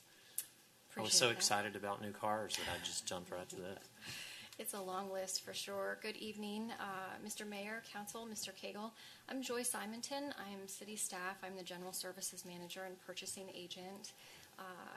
we bring to you tonight the per your approved city staffing plan and adopted budget for fiscal year 2019. A recommendation to purchase 22 vehicles for its combination of your police pursuit vehicles and citywide fleet vehicles. We issued this bid in August of this year. We issue this bid every year about this time as a result of your budgeting process and approved staff positions that need vehicles. It also includes the replacement vehicles that comes as a result of that entire process. We work to bring this recommendation to you in October as early as we can, as a lot of these vehicles have a long lead time to get in, and the details of the award and amounts are in your packet. I'm happy to answer any questions this evening. I had a question for you. Yes, sir. Like, so does this go out like on a state website or something where people can bid? Is that Yes, sir. We have multiple statewide release sites. The state's ESBD, which is a statewide business site. Texas Bid System also takes it. We have amassed this will be my sixth budget cycle season with the directors. Over those years, we have put together a large dealer database that we reach out to every year. Do we give any kind of incentive, or is there any advantage for anybody to be a Leander-based business? There is not at this time. The purchasing policy does not account for that. Okay, that's all I had. Motion to approve. I'll second. Motion to approve is by Councilmember Seiler. With the second, I'm going to recognize Councilmember Shepherd. Is there any other discussion? Is there one extra for council to use? All in favor? I'm sure you know. All right, motion passes unanimously. Thank you. Thank you. All right, we move to number 31. Need it now. At this time, we're going to take a recess, try to make it a 10-minute recess. Thank you very much. We're convening at, or recessing at 8:30. And we're going to move to item number 31, discuss and consider action to award a construction contract for the Leander TOD 183A and FM 2243 wastewater 18-inch and 12-inch line project to Central Road and Utility in the amount of $655,523, authorizing the city manager or his designee to execute any and all necessary documents. Sir, Mayor and Council, I'll lead this off and then turn it over to Mr. Watts. As you said, this item is for a contract of $655,523, but that's just one aspect. There's another piece for $258,000 for a total of $913,523 if we award this bid. And as I said in my recommendation, this was my idea to get sewer service to an area of town that was ripe for development, and a little bit of the if you build it, they will come, and they certainly will. We were maybe expecting one type of development might get another one, and I just wanted everyone to have the same information before you made your decision tonight. And I think you've received additional information from some of the proposed development along there. So I just wanted to give you that update, and then I'll turn it over to Mr. Watts for the technical issues. Thank you, Mr. Cagle.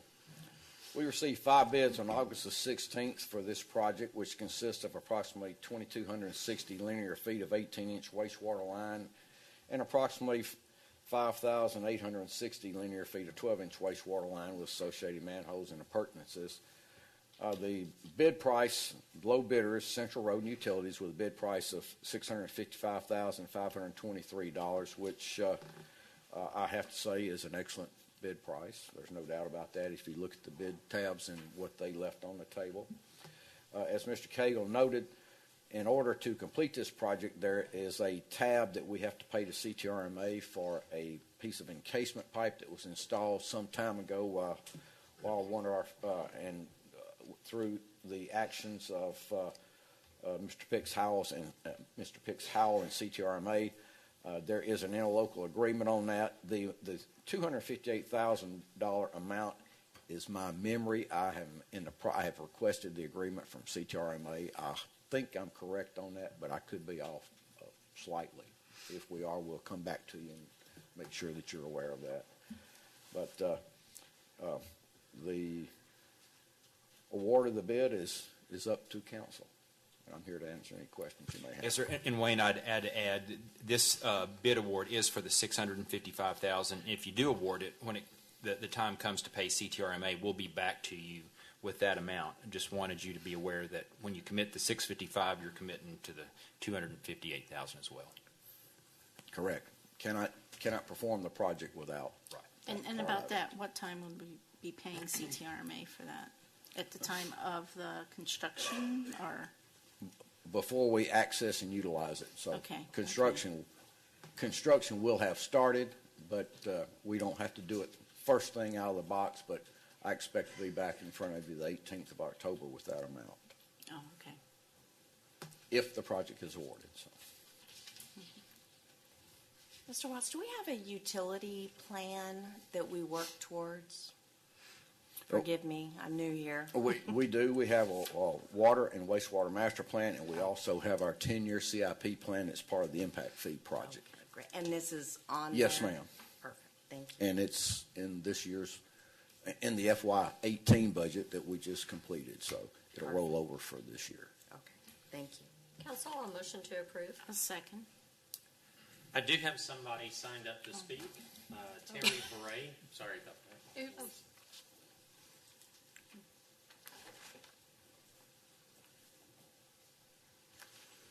Good evening, Mayor, members of the council. My name is Terry Bray. I'm a lawyer in Austin. I represent Penske Automotive Group. We're here tonight because the backup materials indicated that Penske was applying for a used car dealership on the 183A frontage road, and that if this bid is awarded, there would be a subsidy of some $1 million to a used car operation. We wanted to clarify that that is certainly not the case. And when we became aware of this, we met with City Manager Cagle and have talked with him about the information that we have submitted to the city a few weeks ago in our application. That application is pending. It has not been processed either fully by staff or by any of the city boards and commissions. So we're just beginning the process. We're here because we started this process roughly a year ago at this general location, but we discovered that we had two practical problems. A big power line that you folks, I'm sure, are very familiar with, that LCRA is constructing, and also the possibility of a TxDOT flyover arrangement at Hero Way. That resulted in our having to completely modify our plans and our location. We were still on the same owner's property, but we had to move north to get away from those activities. And we finalized arrangements with our landowner in May under a contract that is conditioned on us being able to convince the City of Leander that our project is desirable and can be approved. We're doing this because Penske Automotive Group, which has hundreds of dealerships worldwide, has been awarded a new Honda dealership for this area. And the plan is to build that Honda dealership, new car dealership, at this location. Because of our move, we had to acquire significantly more land than we had anticipated, so we will have more land than we need for that one dealership. What will be done on the balance of the land, we do not know at this time. We do know that phase one will be a new car dealership, and we clarified with the city manager that there will be no standalone used car operation on the balance of the property. We wanted to also be sure we didn't get in the way of your utility plans, because throughout our process in dealing with staff, we have understood, just as the city manager mentioned, that there is a utility plan that includes extension of water and of wastewater into this general area. Whether Pinsky's there or not, those utilities, may I keep going, Mayor? No, sir, I'm sorry. Okay. We have 3 I would items. just close that we hope to be here before you in a work session, perhaps on the 25th, to give you full information about our project. Okay. And we don't want to get in the way of this one. Sure. Thank you very much. Thank you. Appreciate it. Okay, Council, we had a motion by Councilmember Navarrete with a second by Pro Tem Stevenson. Is there any more discussion? I have a question for Mr. Watts. I'm sorry, you said this was part of our capital improvement program already? Yes, ma'am. So this was already in the budget that we approved? Yes, ma'am. Okay, thank you. Is in last year's budget. Will be rolled over into the FY19 budget. Okay, thank you. Any more discussion? All right, all those in favor? All right, motion passes unanimously. Number 32, discuss and consider action to award a construction contract for San Gabriel East Pump Station to Proda Construction and Proda Incorporated joint venture in the amount of $4,992,784, and authorizing the city manager to execute any and all necessary documents. Mr. Watts? Thank you, Mayor.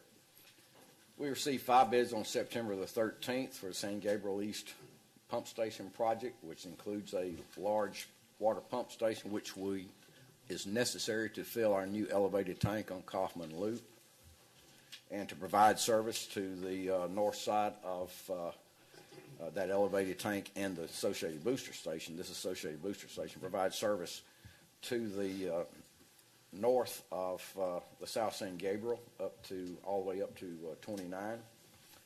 It also will allow us to pump water once we complete the 24-inch line all the way across San Gabriel to Bagdad from the west side of town, from the east side of town to the west side of town, which is going to be an important backup for us in supplying that part of the town. Proda, although it's a joint venture with Proda Construction Incorporated and Proda Inc., joint venture with a low bidder with $4,992,784. We've looked at their qualifications. They have done projects in the past with our consulting engineer who performed this project for us, and staff recommends award of the construction contract for the San Gabriel East Pump Station project to Proda Construction Incorporated and Proda Inc. joint venture in the amount of $4,992,784. This is an action item. Motion to approve. I'll second. Okay, we have a motion to approve by Councilmember Navarrete with a second by Councilmember Shepherd. Is there any more discussion? Mr. Watts, quick question. Does this allow us to, or does this help us sell wholesale water to the north? It could help us sell water. It would, but that's not the primary purpose of it, but that is a secondary consideration. Yes, ma'am. That's great. Thank you. All right, all those in favor? Motion passes unanimously. Thank you. Number 33, discuss and consider action on an ordinance amending Article 5.03, Section 321, mobile food establishments, and the 2015 Fire Code local amendments. Chief Gardner. Mayor, Council, bring a change to the current fire code that we have in existence today to currently a mobile food vendor or a food truck or a food trailer is what we consider them. Currently has to have a ventilation system, but inside that ventilation system over their cooking systems, they have to have a built-in suppression system. We have not had an issue with needing those suppression systems. We've also talked with some of the mobile food vendors, also looked at a couple other places, and what we're recommending is this local amendment that is part of the code when they submit it to you that can be changed, that we change that and allow them, instead of paying the cost for the suppression system, to be able to deal with their fire suppression activities with fire extinguishers. Fire extinguishers would be rated based off of the size needed, based off of the cooking area they have. Also, those with fryers would still need a K-rated fire extinguisher doing those things. the limited risk for citizens because most of the people operating in those are employees of the venture, so it would allow them to be able to deal with those things. So we recommend this change.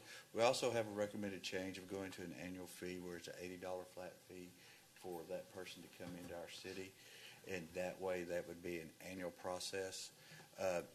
That doesn't change anything. That doesn't mean that they can come in and do whatever they wanted to. They still have to be in the proper areas that are zoned for that, going through those steps and those processes and meeting any other items. Also, that $80 fee does not allow them if they come in and do a permanent setup of their mobile food truck, and then it's no longer mobile. It becomes very similar to some of our trailers that we have here in the new trailer area in the PUD that aren't really mobile anymore. They're set up. Then at that point in time, they have some other requirements they would have to meet that have to deal with ADA requirements with building code and also utility attachments. I have a question. Yes, ma'am. Okay, so this is under the ICC fire code. Yes, ma'am. So we have adopted that, but we have the option to not follow all the codes under it. Is that what this is a part of? That We adopted the ICC 2015 fire code. As part of the fire code, they also have attached amendments with each one of those items that a local jurisdiction can adopt or not adopt. We adopt the 2015 fire code and the amendments with that as a blanket when we go through there, unless there's something that just is outrageous that we can't support or we're not able to monitor and deal with. This was an item that we could support, we could monitor and deal with, but after looking at it, looking at the statistical data, which is showing that there's not an issue, and then looking at there's a reasonable option to meet the same part of the code by doing it with a more economical item for that employee, we're comfortable saying that we would change that local amendment, which we can do. Yes, okay. You can act on that, and then I sign that as the fire authority and the authority having jurisdiction. Okay, well, thank you. Thank you. Thank you for being proactive and making this happen. Yes, and you are helping out people with the food trucks, and it makes it more uniform throughout the area. We have a lot more people wanting to do special events. I showed you the number of special events taking place. A lot of times they want to bring a food truck in that's here for 3 or 4 hours. This helps them, this helps us, and it makes it a little more friendly location to do some things. Motion to approve. I second. All right, we have a motion to approve by Councilmember Seiler with a second by Pro Tem Stevenson. Is there any more discussion? All in favor? All right, passes unanimously. Thank you. All right, we move to number 34, discuss and consider action on an ordinance adding section 1.03.004 to establish rules of decorum for city council meetings, providing an open meetings clause and an effective date. So I'm going to begin by reading an article from MRSC, which is Local Government Success. And the title is Public Participation in Council Commission Meetings. The public evaluates the performance of its elected officials to a great extent by what happens at meetings. Many citizens form their total opinions of the city government on the basis of having attended just one city council meeting. This is the time to impress citizens favorably and show them that the council is capable of doing its job. The citizen participation period is a time slot typically set aside on the agenda for citizens to address the council on any subject. It is not to be confused with a public hearing, which is a formal proceeding conducted for the purpose of discussing a specific topic, such as the city budget or a proposed rezoning. The Open Public Meetings Act does not require that citizens be allowed to participate and speak at council meetings other than public hearings. That act merely specifies that the public has a right to attend council meetings except for executive sessions. It is up to the council to determine in the rules of procedure if and for how long citizens will be allowed to speak at council meetings. And then under moving the agenda along, don't allow verbal exchanges to drag on between citizens and council members, especially if they concern administrative problems that can be solved by the staff during regular city hall hours. Also, if speakers take too much time or engage in personal attacks on council members, it may be necessary for the mayor to cut them short. Council members are expected to be polite to citizens appearing before them, but there is no requirement that they subject themselves to intimidation by rude speakers. So obviously, we live in a time where social media has given a platform to many people to say what they want, to intimidate, to criticize in vulgar ways, to not necessarily issue related. Unfortunately, there's a lot of good things about social media that it can be used for, but we tend to get caught up in this kind of discourse. We've certainly seen on a national basis what that looks like, just the partisanship and how ugly it gets. I brought this up because I believe that the city council meetings exist to do city business. Our former mayor began our meetings by calling roll call, and if it was a quorum, he said the city can now do business. We're here to do the city's business. It is not a public hearing or a public venting rally. In today's culture, unfortunately, those rules of decorum need to be defined. We are now over 50,000 people, so we are streaming our meetings or taping our meetings. Eventually, we'll have a channel. That platform has given anybody the opportunity to subject themselves to be the center of attention. Therefore, it is imperative, I believe, and justified to establish rules of decorum. This is not meant as a infringement on the First Amendment. You have the right and should have the right at all times to redress your government. If you want to talk about anything you feel the government has done to you, you certainly have the right to do that. However, it should be restricted, in my opinion, to city business, to business that concerns the city. It's not a platform to vent on anyone. We have so many types of medium out there. We have email, we have letters, we have phones. Anybody can approach their elected representatives and get an audience with any of us. And that should continue to happen. So this is not meant to circumvent the First Amendment at all. I am the most libertarian person you will ever meet. It is not an infringement on the First Amendment. It is an acknowledgement that in today's society, you absolutely have to have rules of decorum. We know what that looks like. The things that we're doing, that I want to do here as mayor, are meant to get the public more involved in what we do. I want the public at these meetings. That's why we're changing some of the formats of the meetings to give our audience, to give our citizens update as to what's going on in the city. We want more information. With that, however, comes a responsibility on people that are addressing council to show respect, to not use certain types of language. I think this does that. I certainly hope that we can establish these rules. I didn't write these, but I don't see anything in the suggestions that is any kind of infringement whatsoever. So I'm going to open it up for council to discuss.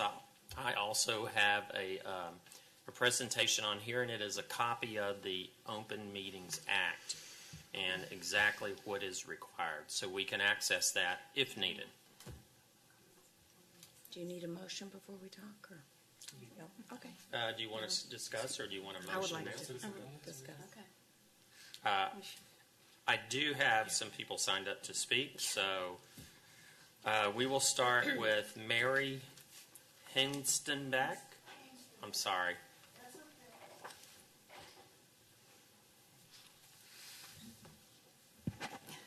So, Mayor and Council, I agree we need decorum, but I think as the ordinance is written, it is vague in some very dangerous places.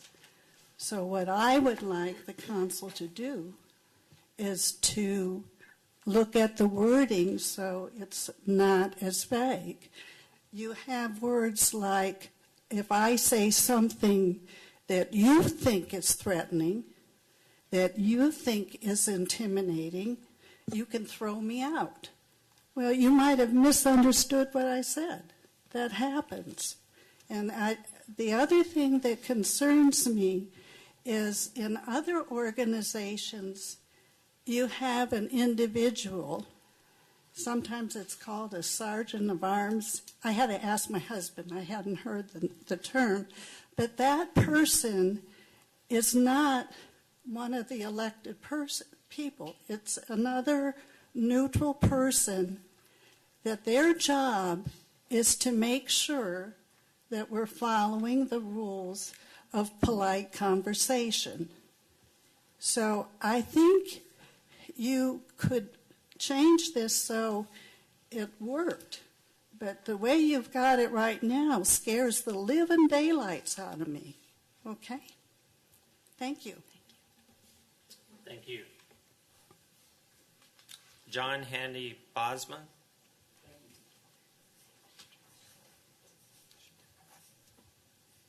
Hi, I'm John Handy Bosma. I live at 1917 Cross Draw Trail in Leander. Thank you, Mr. Mayor, members of the City Council.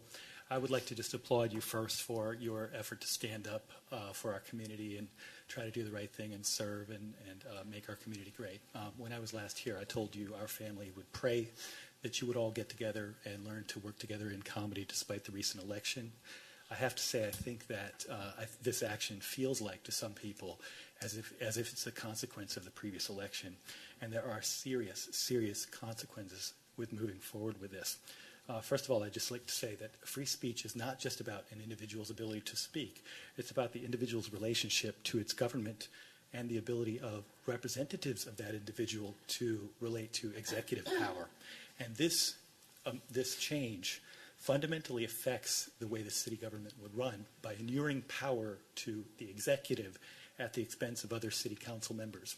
There are provisions in this, the way this is written, that basically say that other city council members can be subjected to the same actions that an individual, which means that when I voted for you so that you could represent my point of view, my interest, and so on and so forth. But when you come here, in the subjective opinion of any mayor who sits at any given time, you're not speaking in a way that's relevant to the issue, or you're doing something that they don't agree with, that they can actually use this provision to take action against you, and you wouldn't be able to represent me. And I see that as a serious problem. I do want to also note that in the same MRSC source, it talks about two legal liability. The liability of the city government for making a wrong decision on this. And I have to say there have been social postings by the mayor that would expose the city to legal liability on this issue. I'm sorry, but that's just the case. But second, there's court rulings that show that city council members are personally liable for actions that are undertaken wrongly. And so you would have to defend yourself, or the city would have to pay money. So as a taxpayer, I have to say I think that this is a lawsuit machine that would be ultimately self-defeating and does directly implicate free speech in a way that fundamentally undermines the ability of citizens to speak to their government and say what they will. In fact, it inverts the relationship. In reality, the public speaking time is about you getting the thoughts from the citizens. So what you really ought to do is stop city council members, if it were to ever happen, you're also too polite to do this, stop city council members from interrupting citizens and giving their opinions. That's what you should really do. So if you want to rewrite this, make sure that I understand when you stepped up to serve, you stepped up to make sure that you protect all of our rights and our liberties. Make sure you do that and just reject this. It's not even close to ready. Can I ask you, can we exchange a dialogue? Absolutely, if you, as long as you wish. Sure. So, so you as a citizen wanting to address your government on something you perceived as wrong or something you disagreed with. City business. Sure. What part of this ordinance would prohibit that? Well, the problem is the arbitrary and capricious nature of much of the phrasing. That's really the issue. So there's a lot of specific phrasing in there that's really a problem. Willful intent, which requires you to read somebody else's mind. The subjectivity is rampant throughout this, and that poses serious legal risk for the city. Look, I'm not against decorum. I want to make sure I respect all of you, and I respect the way that you step up. But this is an invitation for people to assert that you're being subjective in reading my intent. And I mean no disrespect in what I say, because I totally understand what you're after. And unlike many of people who I might drive crazy by saying this, I assume on good faith that your intent is actually to promote decorum. However, there are going to be a lot of people who think that there's evil intent behind this. And they're just going to do that. And that's just going to pour, as one council member said to me, pour gasoline on the fire. And that's not your intent. And so our family's prayer really is that all of you can get together and establish a model for how the citizens and the city should behave. And that this will just do the opposite of what you intend. And I praise your intent. Well, I know from my end, first of all, I didn't write this, obviously. No, yeah. But the intent from me is to have those rules of decorum that we all recognize. You know, whether it's profanity, whether it's, to me, if we are here, is it fair to other citizens that are here for city business if somebody, let's say somebody wore a bikini or a thong and wanted to get up and talk? And the question becomes, at what level does it become a distraction from us listening to reasonable, supplications by people out there, and that becoming a distraction? Yeah, so it's a reasonable question. I would just say, when you stepped up to be mayor and to be city council members, I think everybody expects you to be able to look past weird people who are wearing weird T-shirts or coming in thongs or leading Satanist prayers or other such stuff like that and get to the city's business. I know it's hard. I've worked for politicians before, of both Republicans and Democrats and Libertarians, by the way. I've worked for them. I know how hard this is, but I would just implore you, exercise your patience and just, let the social element of this work. And you don't have to punish this or deal with this in the city council meeting so much as use it at the ballot box. I mean, there's a time where this will mostly be corrected. And it's not been I've been watching when I can, it's not been such a problem that we would want to fundamentally change the way the city council works. And inevitably, because as mayor, you would have that power to determine that, it just puts tremendous additional power in the hands of an executive. And that would maybe be fine for many of your backers, but you're not going to be mayor forever. And what people want at one point, once the power flips, they're not going to like it at all. So all I'm really just getting at is I think there are other alternatives. If somebody wears a profane T-shirt, for example, or comes in here nude or something, there are laws against that.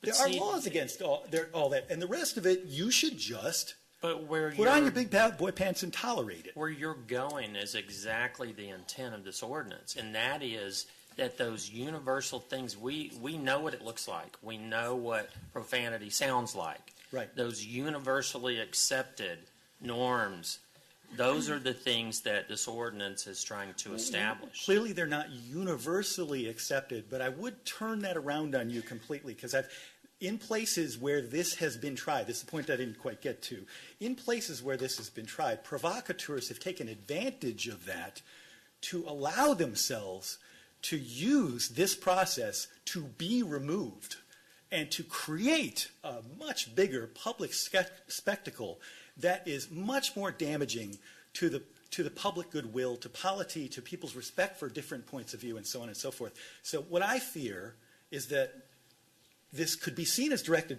toward certain people who are really not going to actually back down on this. And I see that as kind of a problem, right? And I can try to do what I can to fix that, but they'll use this, and believe me, they'll use this to get on YouTube and get, 100,000 hits. They'll use it to call you a racist for having somebody who did something removed. You can go on YouTube and see city council after city council after city council meeting that have adopted decorum rules that have been totally punked by people use the rules to create a public spectacle that then gets repeated ad infinitum to make a political point they want to make, that goes directly against the reputation of the city of Leander, not only its government, but the city itself of having its act together and being a place where people want to move. So just apart from the tax and all the other things, I just think that this is something that is inherently so risky that if there's going to be any effort to put decorum into law, it's got to be done with much more serious thought. And so I would just prevail on you, Mr. Mayor, and I do presume your good intent. I take it as an article of faith that you just back away from this and look at very carefully how you deal with this, because there are a bunch of downsides that you really need to take advantage of. And the voting that I saw here today tells me that you're open-minded enough to do that. Thank you. Great discussion. Thank you very much. That's back and forth. Good discussion. I mean, if it all looked like that, I think we'd be okay, right? I do have a slide that I would like to bring up, and I don't want to belabor this one thing a lot. However, the guidelines as far as what city governments can do, there is a lot of latitude given there. So this is the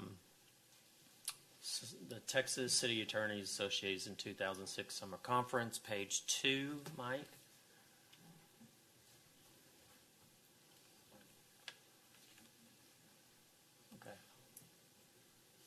Let's see.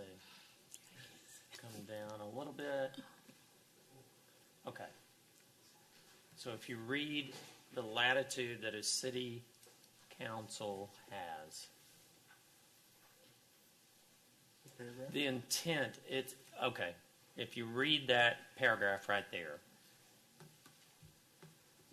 as long as the restriction is not based on the speaker's viewpoint, so it's content neutral. When you make it something uniform that applies to everyone, whether it's somebody that agrees with you or somebody that disagrees, it is not viewpoint centered. It is not based, there's no prohibition based on content. It's based on rules of decorum, right? That's the difference of what I think this is trying to get to. I do agree with something that you said about the council members, about removing elected representatives. I can't see that it would ever happen. However, when you codify something, you do run the risk that in the future somebody could do that. So I would personally like to strike that from what we have. And at this time, I've been talking forever. So you need to go back to your public. Is that stack? People wanting to speak on this item? No, we're done. Okay. That was the Okay. only one? I would like Okay. to say something if I can. Just to remind everyone, we're volunteer. But when I was surprised that our city didn't have a decorum policy. I've been in corporate world my whole life, so there's just innately one of those, you just understand we don't use profanity, vulgarity, things like that. But the thought occurred to me while we had experienced some of that is, been around a long time, but I used to bring my son with me, and he would, sit in the back and play his Game Boy. We're currently being videotaped, and we've got LISD and ACC. I would love for our political science, social studies, history teachers, government, be able to pull up some of these meetings and safely know and understand that we're not going to be embarrassing our children by behaving, I guess, immaturely. A lot of cities have this. As far as, I don't want to limit anyone's freedom of speech, and I have pretty thick skin, so you can say whatever you want about me. But regarding adjectives and adverbs, I think we can all find different words to fill in those gaps. The reason why we included the city council, and we didn't write this, the city attorney did, and staff, and thank you guys very much, because it was hard to try to pull all this together. We included the city council basically to say we're going to abide by all the same rules as y'all. I want to try to prevent some of the campaign rhetoric by nipping this in the bud right now and rising us to a higher standard.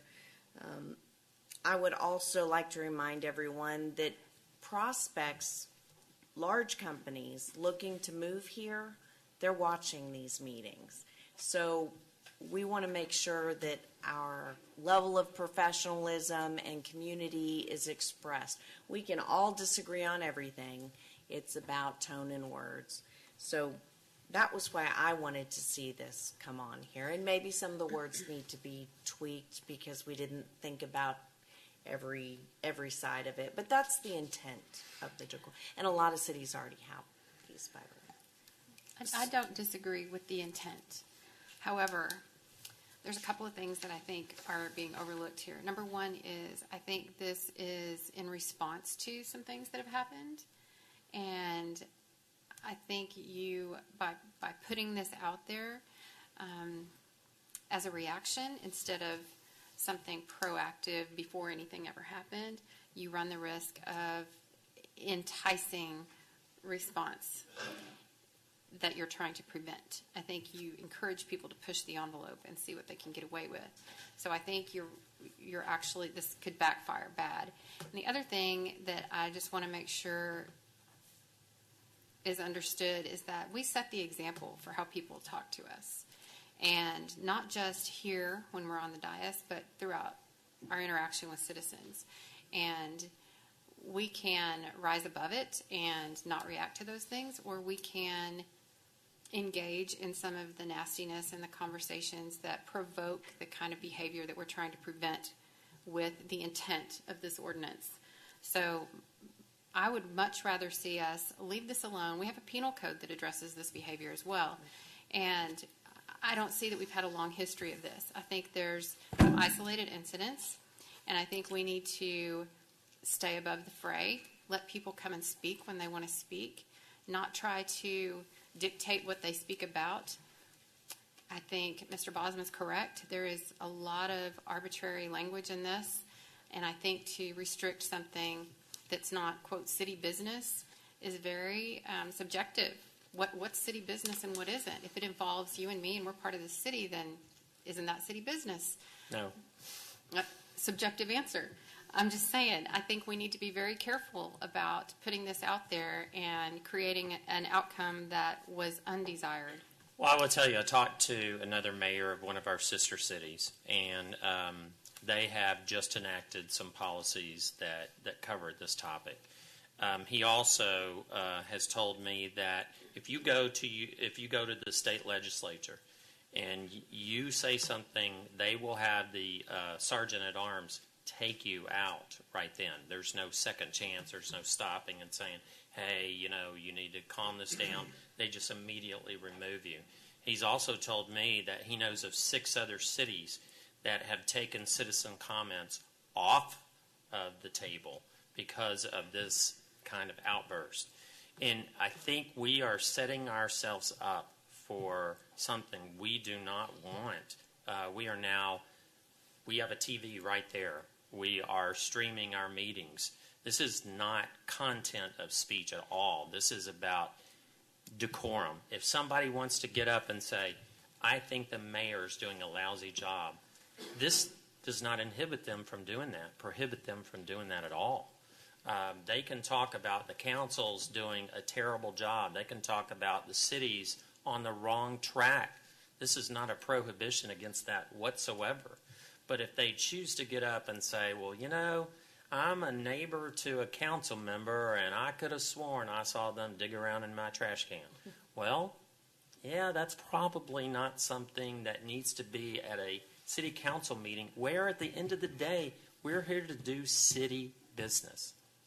But we have a platform now that is being and has the potential and has happened in other cities of being hijacked because people want their 15 minutes of fame. And I think that's a huge difference. This is not a prohibition on content whatsoever. And the state absolutely gives cities the power to limit decorum. Absolutely. Again, it has to be content neutral. We're not limiting people's ability to redress their government whatsoever. Well, I think, reading through this, some of this is a bit vague. It also worries me that we we are, it's subjective in that we will be, our own opinion will decide whether the person continues to speak.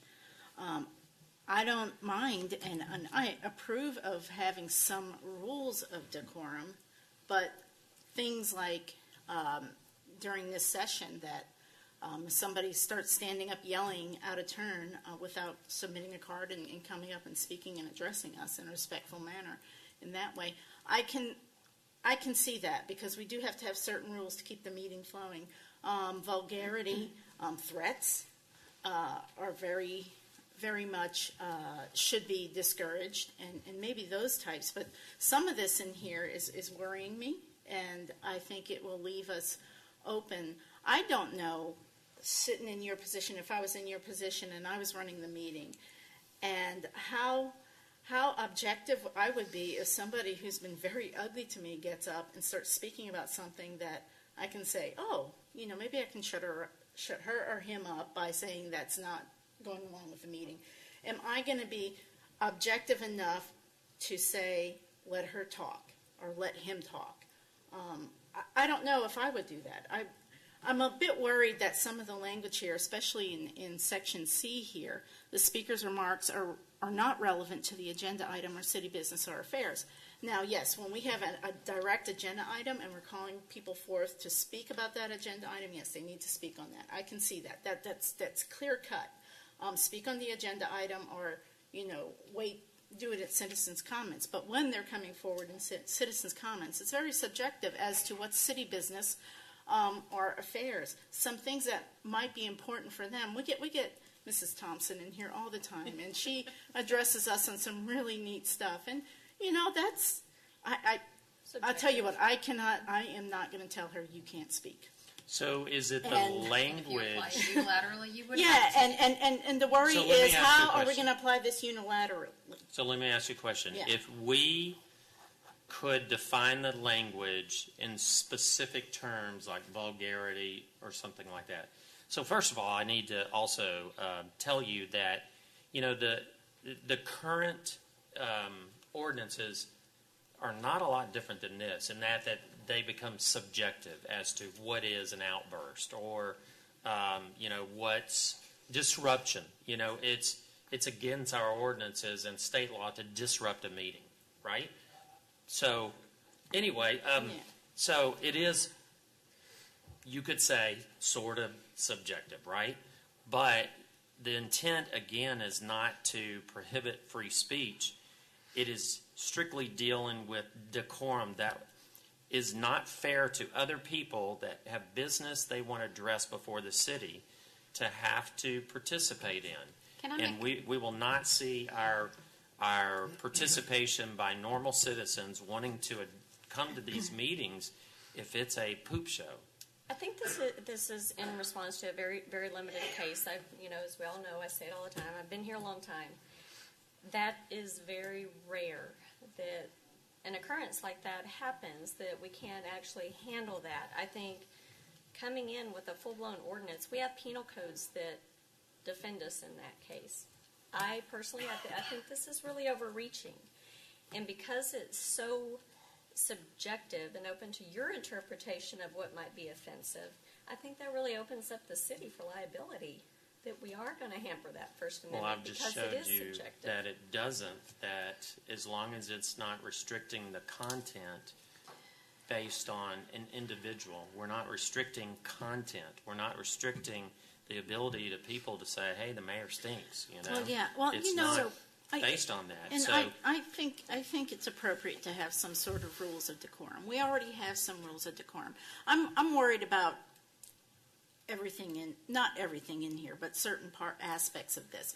And I think if we can get out there and just get some bullet points of rules of decorum, maybe post them on the outside and saying, and maybe adopt those that says, if you use vulgar language or you come in with vulgar things on your shirt, because that's also a part of free speech is what you wear on your clothing, signs. I mean, if we have vulgarity on that, that would be unacceptable. But that's the thing. Can we maybe put this on a future agenda? I think I still have comments I want to make I tonight. have lots of comments too. Yeah, okay. So a couple of months ago, I went to the newly elected training from Texas Municipal League, and there was an entire session that was devoted to issues like this. I'll be honest, I kind of hate this because I hate that we are in a place as a community where now we're having to codify common decency with each other. I have had negative, ugly comments made about me, most of them not even true, thank God, but in front of my children or on the internet where my 14-year-old is reading them.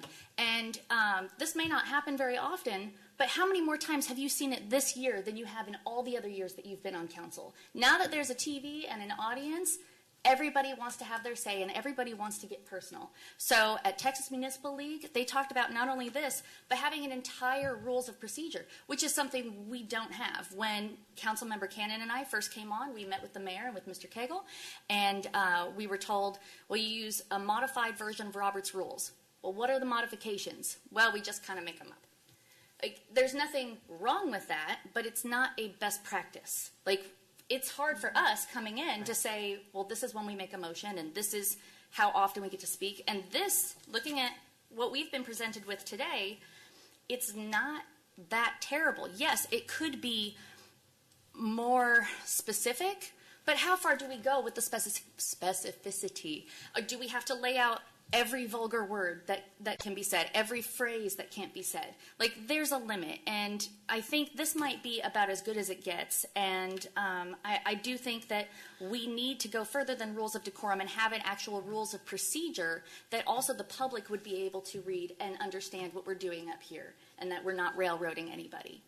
Well, the rules of procedure, we ourselves need to understand the Roberts Rules, because we're the ones that are acting up here and using it. But what this is more for the public when they come in, right? And to let them know. And I'm all behind maybe having some simple decorum rules, set up. But make them simple so that we're not going to open ourselves to liability, or somebody saying, hey, you're limiting my First Amendment rights to speak on this item or that item. I think there are some very out there, very plain rules of decorum that we can use. Like I said, vulgarity, threats are part of that. I think that's more or less what's in here, and I think the great judge that is here for us is if we are having somebody removed and it's for a bad reason, we've got that camera up there that's watching, and that's going to be all over the place, and it's going to be really easy to recall somebody that abuses the power. And I would also remind, under our current charter, under current rules as far as our, council-led city of government, that, you as a council can take a vote and undo, like if I went out of control, you can undo those things from the dais. So it's not like this is an executive-run, monarchy here. So let me just throw something out there. What if Councilmember Stevenson and I'm going to make a request, or I'm going to ask if you would want to attend those, Mr. Bosma, and I'm sorry, you can attend those too, and time permitting. Okay. Okay, and see if we can define, be a little bit more specific, where we are protecting what we cherish, which is the First Amendment and the ability to address your government, and then come up with something that also addresses where we are. I mean, we can ignore it, and we're going to be dealing with it a year from now or 6 months, and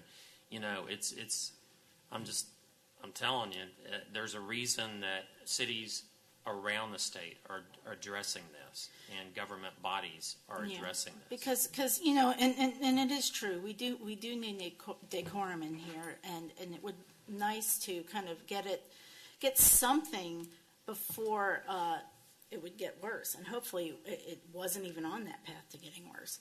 But because I would hate to have to do what other cities do. We don't have any problem with the citizens' comments. People come up and they talk to us, and that's their time to tell us about just about anything that they want to. But that's- and I'm more than happy to listen to them. That's the and I problem. don't want to. But I don't want to have the problems where we're going to have to say, okay, no more citizens' comments because things are getting so Right. bad. I agree, Yeah. and I Absolutely. think that that's why we need to do this now. I Well- don't believe this Well, is I a think, problem I think now, we need but to work on the language here and what's in this. That's what I think. Yeah. that's If fine. okay, so I'm going to make a motion that we table. Well, hold on. this. Wait, Jeff wants Oh, to talk. I'm sorry. Hey! We're waiting to Freedom hear of from speech, Yes. Councilman Seiler.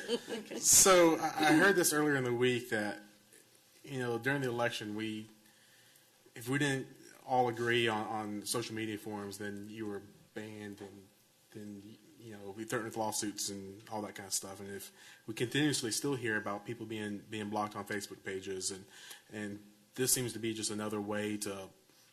I'm all for a no cussing policy or something like that, but this just seems like we're continuously trying to end people's opportunities to speak about what they want to. And if you're looking at the citizen comments earlier today, I mean, we had 4 of them.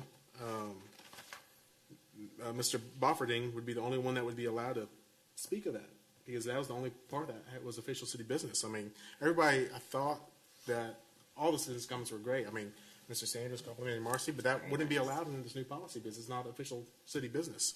And so I don't think that's the point or goal of any of this. And it just seems like it'd be simple just to put a line up there on the screen that says professional decorum is expected.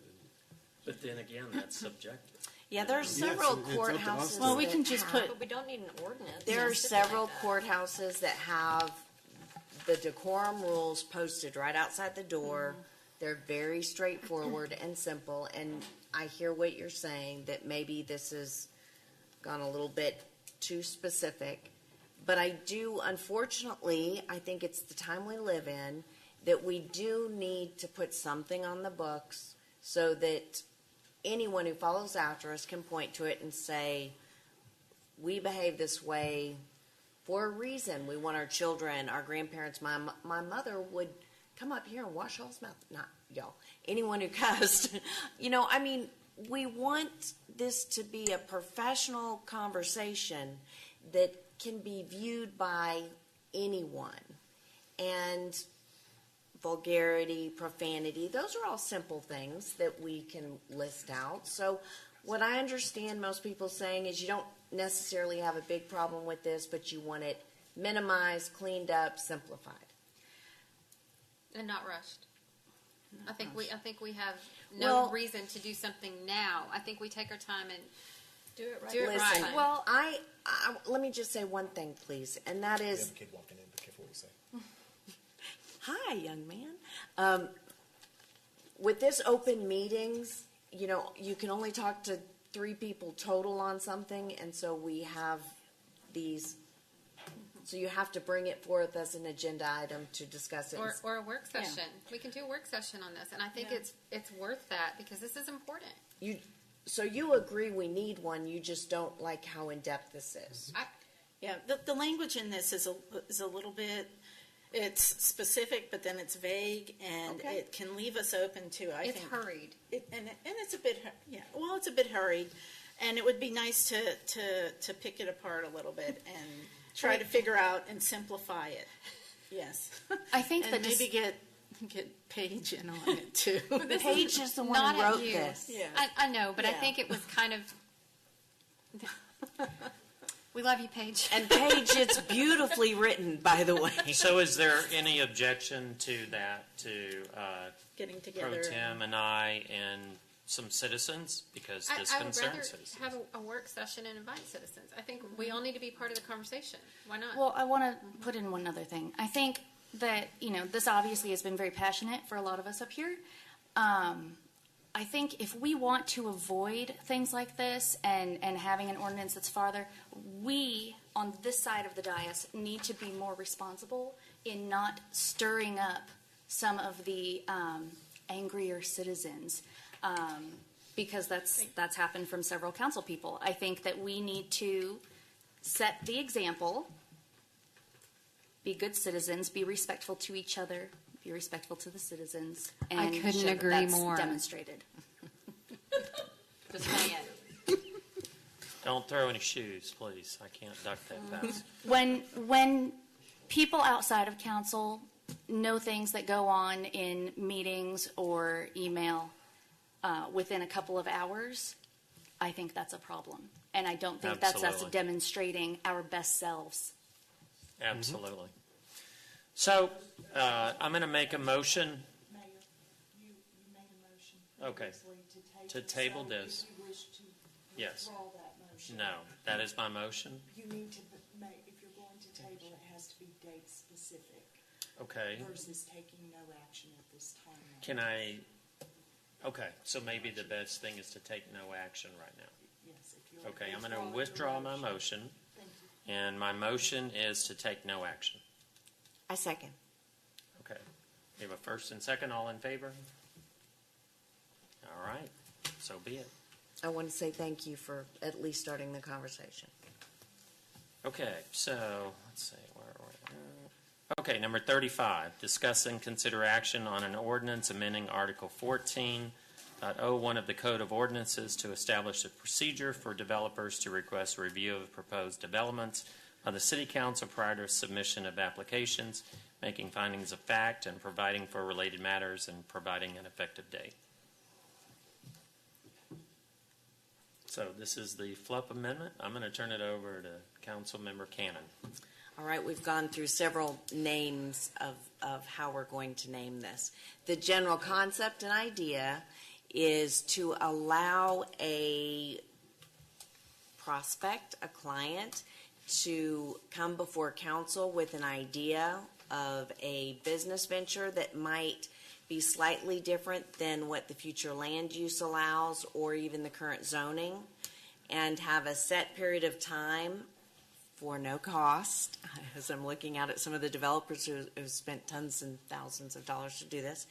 It's optional. You come to us, you give us a 10-minute pitch, and you get a feel for what the council is thinking and how the council might want to give input, direction on, yes, that's a good idea, or absolutely, no, we're not going to have a strip club across the street from City Hall.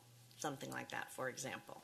But it gives the landowners, the developers, a tool to use. Right now, what happens is a developer will put a property under contract, and then they have to go through the planning department, which is wonderful, by the way. But they have to start immediately hiring engineers, site planners, land planners, and meanwhile the clock is ticking on the land they have under contract. They may only have a 3-month feasibility before they have to close on something. And so it goes through the planning department, pre-development meeting, they get some input, they go back, adjust, hire a different engineer, do whatever they need to do. Meanwhile, again, we're talking tens of thousands of dollars, and this project hasn't even gone before planning and zoning. And so in some cases, it's black and white, it's cut and dry. That's what a developer will do. This will give developers another option, another tool that they could use. I also believe and hope that it will alleviate the planning department from having anyone who's a developer. You know, you go to a Monday pre-development meeting. There are, I don't know, a dozen staff members, everyone you need in order to approve your project, from permitting and fire and engineers and parks, everyone over here basically sits around a table, listens to your project, gives you notes about it, and then you go back away, you make the changes on your site plan, you work with your engineer, and you start the development process. What most people don't understand is you may not even have that property under contract yet. I mean, it's under contract. You may not own it.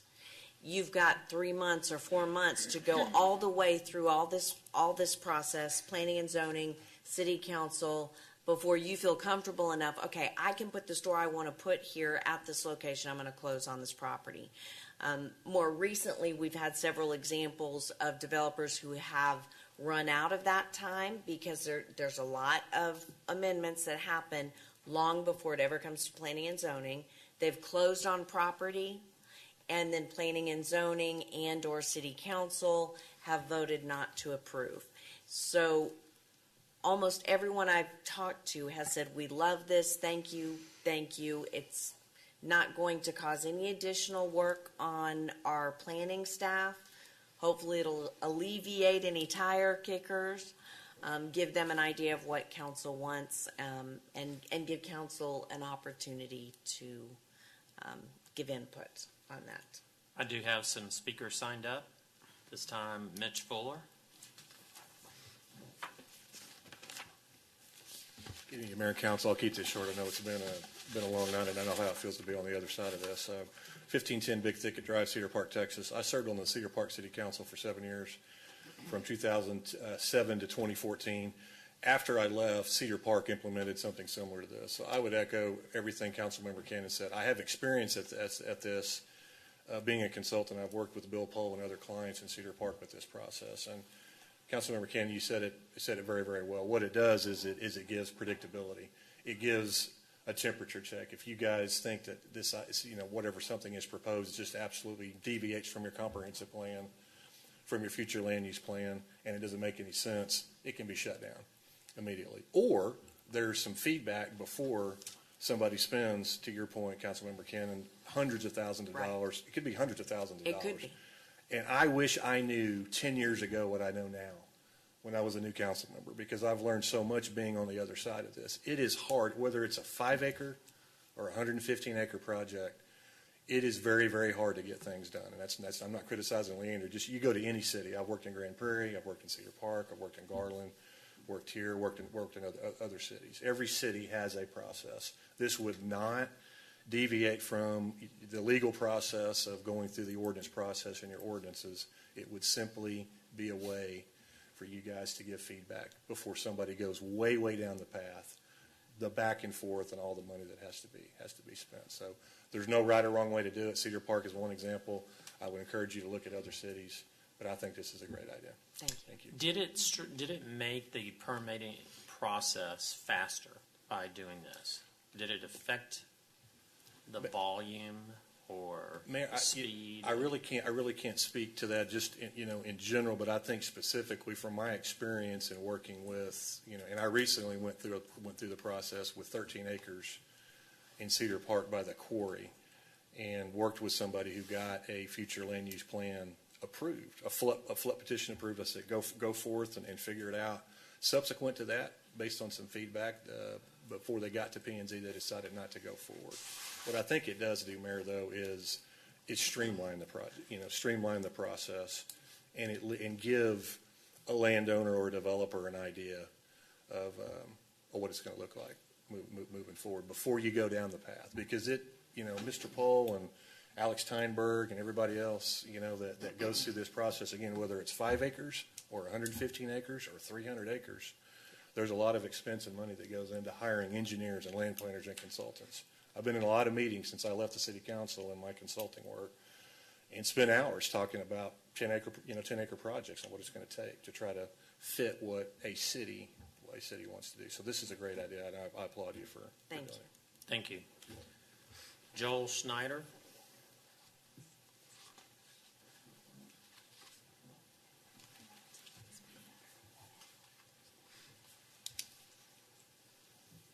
Joel Snyder, 805 Tabernash.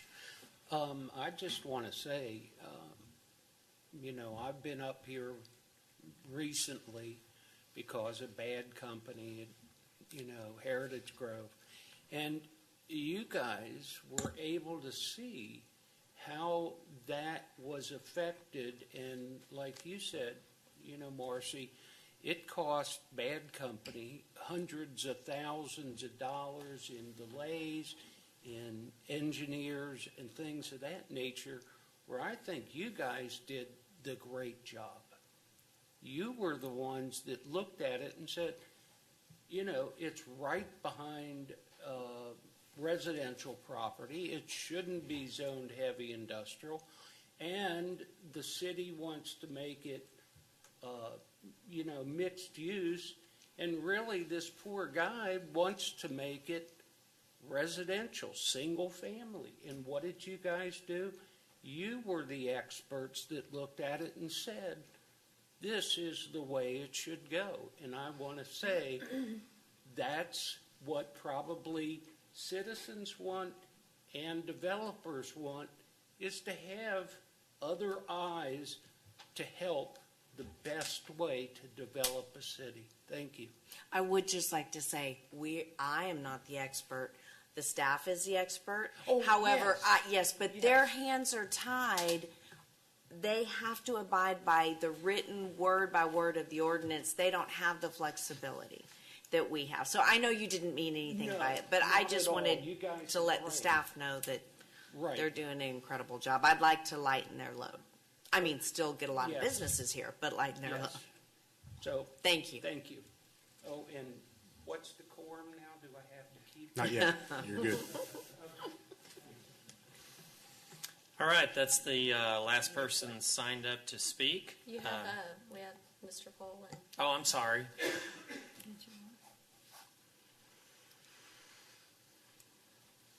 My name is Bruce Nagfor at 9119 Spinning Leaf Cove in Austin.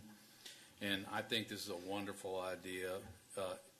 I don't know that it's going to speed up the process, but I believe that it will definitely save developers thousands or tens of thousands of dollars.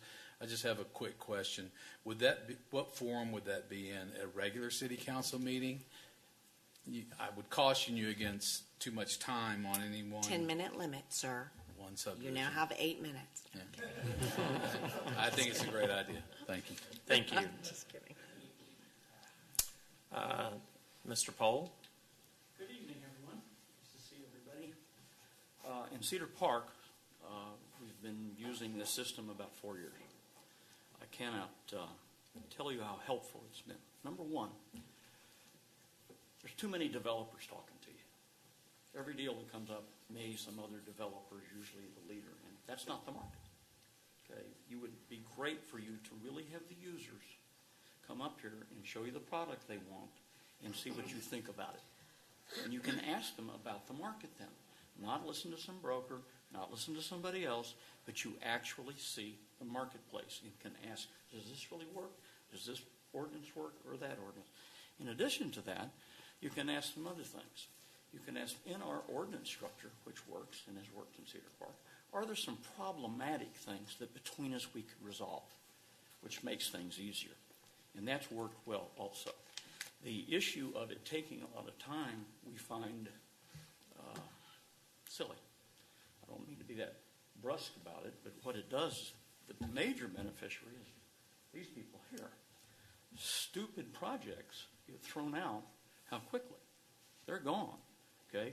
And someone who comes in and talks to you isn't going to go forward on a 4-3 vote, okay? They need a 7-0 to spend $100,000.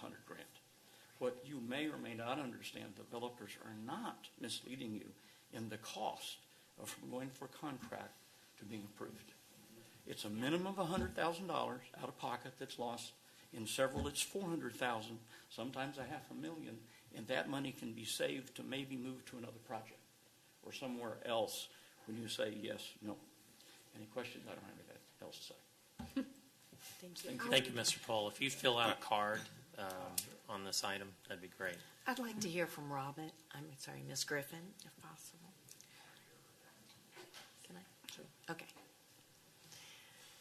You are fearlessly taking on pretty much the head of our planning right now, and you're overwhelmed, and you and I worked on this together. I demanded a pretty good size application to weed out, again, any tire kickers. They have to show proof that they either already own the property or that the landowner has assigned them as agent. They have to do research of the zoning, of the future land use, and then write up some things.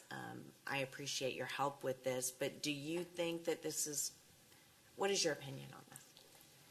I don't think it'll hurt. I think it'll be a good thing to try. So. Okay. I have some questions, though, because I'm looking at what's the procedure. We really need to have a good procedure here. I'm looking at before they come before us, Mr. Pohl talked about us voting on it, and I'm not sure that that was the whole intent. The intent was for us to give feedback, so I'm not sure we're going to be voting, so maybe that procedure would be not voting, just give them feedback. Also, before they get here, I know Marcy just said that she has all kind of criteria before they get here, but I was wondering, would it be wise for them to attend one of the Monday development meetings to get all their feedback on how they line up with the ordinances that we have in place before they come before us, and then at that point, maybe have that kind of procedure and criteria ahead of time? I think it would be a good start. Then they would know what they're asking for. Yes. Like yes. if it is a comp plan amendment or zoning. Right. Well, my hope was, you guys are so busy with those pre-development meetings that if somebody, and it does kind of outline here, but they have to fill out the application, and they have to write what it is, why their use is justified in this exact place. This is more conceptual versus the water's 5 miles here, etc. So I don't want to put anything extra on y'all. My idea was they can download this like Cedar Park. It doesn't require staff approval. This is not a council approval thing. It's not binding. It doesn't start any vesting rights. Yeah, but they kind of need to know what they're I think dealing they need to do with. their homework first. And In I think the going sense, to the have Monday that morning, meeting, they have would, the development meeting, see where, like she said, their goals, how they align with what our current ordinances are. And when there's differences, bring those differences to that council meeting to hash out in that workshop environment. because they'll have to go to the development meeting anyway at some point. Yes. So Yes, but have my- them go to that first, I would think, would be part My of the thought procedure. is the real developers that have done this forever, they know how to get an aerial map and a zoning map and a future land use. They know how to write their summary, the things that are going to be on the application. But I would personally, I really want to see them meet at that Monday development meeting. I would pretty much insist on that. I just didn't want to tie up any more of your time. But Well, my concern, I've It got a won't question always about be that. backlogged. That when you say real developers, I mean, everybody has a first time to do absolutely. everything. So I just want to be cautious that we don't shed any bad light on anybody who's just getting No. their training wheels on and seeking input from staff. I mean, that's kind of part of what the process should be. that's why we have Absolutely, and those again, development this meetings. is optional, and really what I was trying to avoid was Marcy thinking, oh, it'd be cool if I could sell hot dogs from a stand on my neighbor's lawn, and I want to come and pitch the idea. I wanted it to be more formal in that, the information you have to gather and submit to us for our review is thorough, that it does cause them to do a little bit of work and research instead of y'all having to do it and tell them. That was my hope, because that's how Cedar Park has done it. Georgetown has it for their historical preservation homes, and everybody who's ever been involved with it loves it. They think it's Absolutely. awesome and I don't think incredible. it's a bad idea at all. So I just want to make sure they're prepared before they come. That's part of the application. I think it's a great idea too. I can't wait to get started on it. But just a couple quick questions. How often would we do this? Would this be like possibly every meeting we have this opportunity? Would it Wouldn't be it like be instead of a incredible? 5 o'clock meeting, we now meet at 4:50? Here is why I didn't want 2 to Was it 11? quarterly? This is why I didn't want it. I didn't want to refer people to calling a workshop. Right. It's a 10-minute in and out, Yep. very quick and easy. So that's my next question is like, before this meeting, we had a workshop with Global Village, and we're having one with Honda. How do those differ than what this is? So both. We've always been able to I'll have tell those you. workshops. Yeah, both Global Village and Honda have already spent over a year working on this. They've got 4 or 5 different professionals they've already hired. I guarantee you they're both bumping over $50,000 on That's on this. them. That's not. We didn't. force them It to do that. is, but we want to be business friendly. Sure. We want to remove barriers for corporations to come here. Right. So if we don't want a used car dealership, they would have known that from day one as soon as they came here Mm-hmm. versus spending $50,000 in over a year. So that's the difference on those two. I don't think there's anything the city did. We're getting No, into, no, no, no. We're The getting cities, they're working the process. Right. This is the process. That's why I was hoping for a quick review. For Judge Stringer, we would have been able to say, no, you can't go next to house. I think we've already kind of been doing this. This just puts it into writing on what the process is. It does. It makes it an actual real option online that they can download, not request a workshop. And I guess that, from where I'm coming from, if Mr. Stringer had been able to have this, he could have saved a lot of money, a lot of time. We probably wouldn't have had the outcry from the neighbors in Savannah Ranch and 50 people very upset that the city had told them that it complied with our ordinances and shepherded them Because through it the did. process.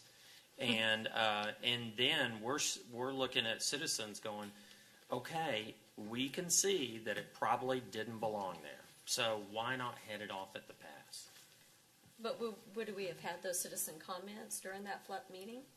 It never would have gotten that far. They wouldn't have been notified. We would have commented, so the developer would have known But that it Stringer wouldn't was following get the ordinance, muster. so it would Yeah, have just I'm been not going sure through the that process. any He was of this would following- have helped it he was unless following he had the- decided to voluntarily come before us. He would have. Right. And then at the time, They sent me everything a was letter following, so. in support of this.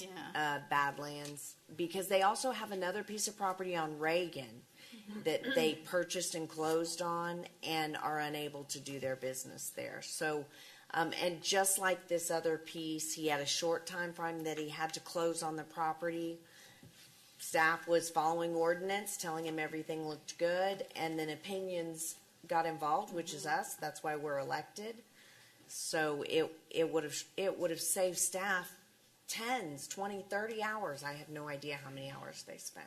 I believe that it helps the whole process. And at a recent mayor's forum, one of the other mayors from Cedar Park said when the question was asked, what's one of the best things that your city does? This was it. So based on the fact that we can help our citizens, we can make it transparent, we can eliminate some of these things that are coming before us that are not going to end up passing and save everybody in the process, I'm going to make a motion that we pass it. Second. But All right, but I I have a do want. motion. I really want some procedure to be nailed down. There that is. that they need to go through. There is a procedure per the ordinance and what Robin is writing. I'd really like them to go through the Monday development meeting before they come before us. I think that would at least give them an idea of everything that the staff would suggest, and then they would definitely know what they would have to vary with. My if only they needed concern is that variances. adding one more additional step on staff. Yeah, and but you said that this was also to save them money, and that Monday development meeting doesn't cost them. Whereas, this would, I think it would make it better for them to come to us with that information that they get from that meeting. I really. I'm okay with that. So I I will would really withdraw like my that. motion, and excuse me? You can do a friendly amendment. Okay, I'll do a friendly amendment because I'm a friendly guy. Michelle can do a friendly amendment. Me. asking Okay. that, Oh. Yes. Or Councilmember Seiler asking that to be added, and then it has to be accepted by you as by the second from Councilmember Seiler, and then you as the mayor. Okay. Do you want to make a friendly Yes, amendment? I'd like to make a friendly amendment that part of the procedure is they need to go to the Monday development meeting to get commentary before approaching us And so- at that time. just to clarify that on the application, we'll put that step on there, and that they have to wait till they get the comments back to attach to the application. And the other thing, is I this a hope that's- voting action item that we're going to be voting on, or we're just going to be giving them commentary? Commentary. Commentary, okay. That's fine then. All right. So Thank you. I accept a friendly amendment. Ditto. Okay, all in favor? That's very friendlily passed, 7-0. Thank you. Thank you. Okay, number 36. Discuss and consider action directing staff on the riparian corridor. So, this has been one of the things that I continually hear from people is just about the amount of land that they are losing in developments due to riparian. I believe that when I started doing research on this, I looked at our sister cities. So I looked at Georgetown, I looked at Round Rock, I looked at Cedar Park, I looked at Austin, I looked at Buda, Kyle. I did find that Pflugerville has a riparian ordinance that says that 100% of the land that is in a riparian can be used as parkland dedication, right? Austin says that it's 25 feet from the center in both directions. I believe most cities are, you don't build in the floodplain.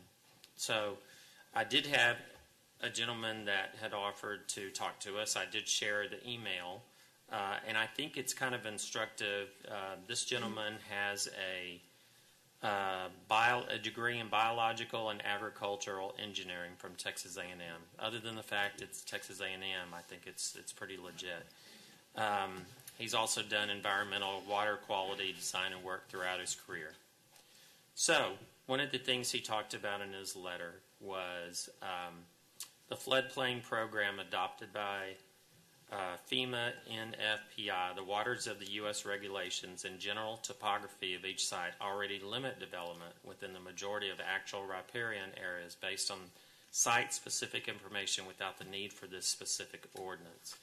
Natural riparians often have high levels of vegetation, including large trees and thick brush. While these create wonderful natural habitat for wildlife, it also restricts the conveyance of runoff, inundating more land area with flooding. During drought, these areas provide fuel for wildfires. A recent devastating example is the 2011 Leander fire, which was fueled by the dried vegetation, brush, and trees along creeks, specifically Mason Creek. Maintenance of these areas can be a public safety issue. He proposed one of two options: remove the offsets completely and rely on FEMA's mapping and common sense regulation of drainage, easements covering the spread 1 inch above the 100-year water surface elevation. Federal permits, including FEMA floodplain modifications, CLOMR, or work in the waters of the U.S. 404 permit, typically require environmental studies to be done. Adopting ordinances that reference these federal permits would allow the city to review those actual situations and regulate work in wetlands and riparian areas discovered during that process. This limits redundancy between government entities.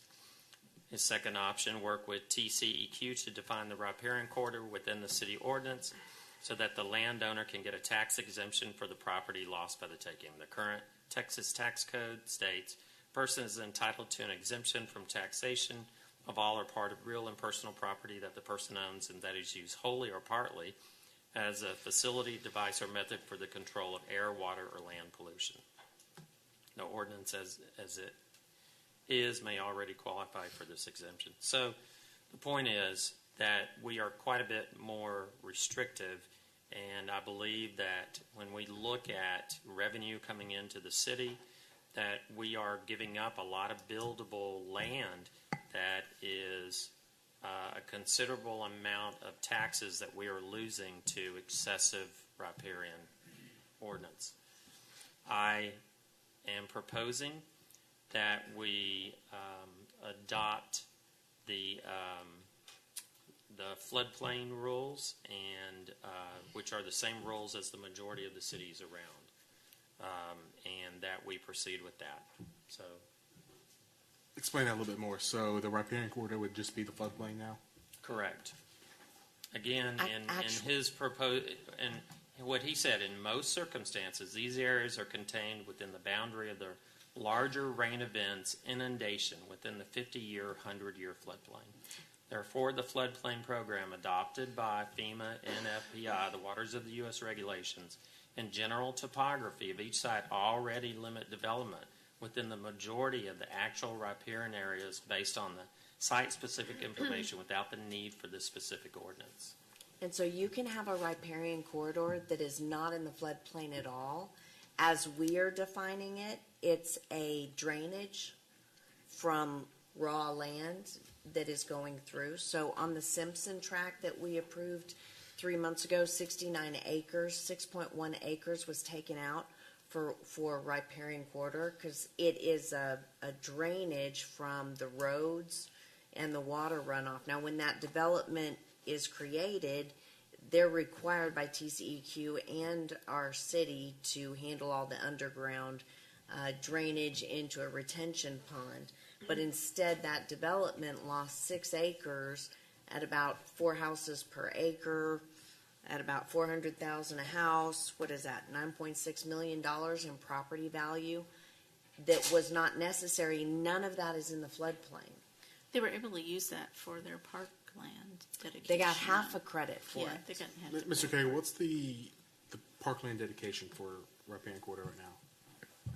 That's 25%, isn't it? I don't think there is any. Robin. I'm sorry, Ms. Griffin. How much credit do you get? If you'll give her just a second, Yeah, she'll yeah. look it up. How much credit do you get for the riparian corridor towards your parkland requirement?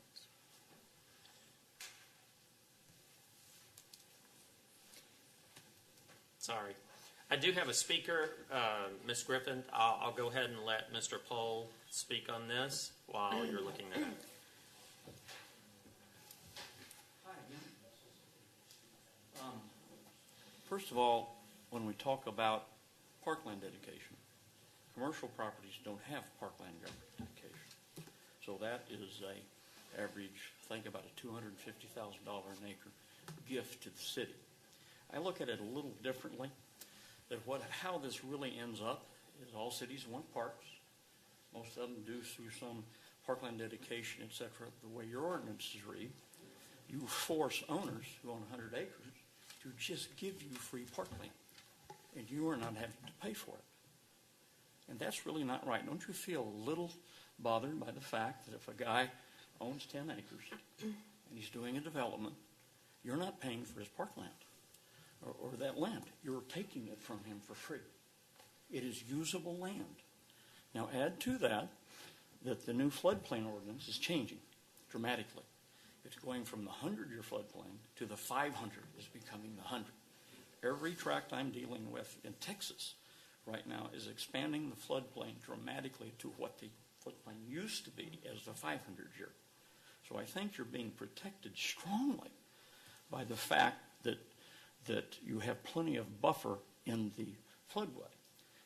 I don't mind at all if you have a riparian corridor you want to buy, but I don't understand the situation that you don't understand. That's not taking it away from the developer. The developer's not going to pay for that. That takes away from the landowner. The landowner is losing that money because you want a park. And I don't feel that that's appropriate. But then again, I'm only one of many. Thank you for your time. Ms. Griffin, could I ask you just to give me the quick history? No, I'm sorry, Ms. Griffin. Ms. Griffin, Robin. Robin.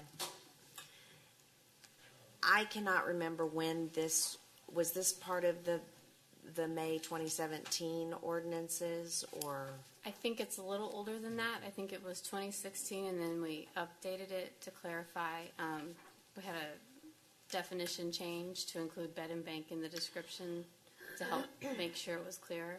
I did find the section of the ordinance about the parkland dedication. You get a 50% credit if it's within the 100-year floodplain. So there's not anything to do with the riparian corridor itself. So if it's not in the floodplain, you get 100% credit for it. If it's not in the floodplain? Correct. So it would just be dedicating parkland. And Mark could probably speak to it a little better. So the riparian would not apply at all? No, you get 100% credit. Right. It wouldn't count against you. So the parkland dedication ordinance says if you dedicate the land to the city for parkland, you get credit. If it's in the floodplain, it's only 50% credit. And it's not items. You're required in a residential subdivision to donate 8 to 12%. It's parkland? 3.5 acres per every 100 units. Okay. But for commercial, you're not required to donate parkland. That's correct. So if you have a commercial piece of property that has a drainage way currently through it that will be addressed, obviously, has to engineering-wise. But if it's labeled a riparian, there's a 100-foot set off a center, so 200 feet for, It depends on the drainage area. I don't know if Wayne's more familiar with it, but it's based on the drainage area. I could get that section if you want. Council, can I make a comment? Just as a personal request, I really like when, people work together and bring agenda items to council.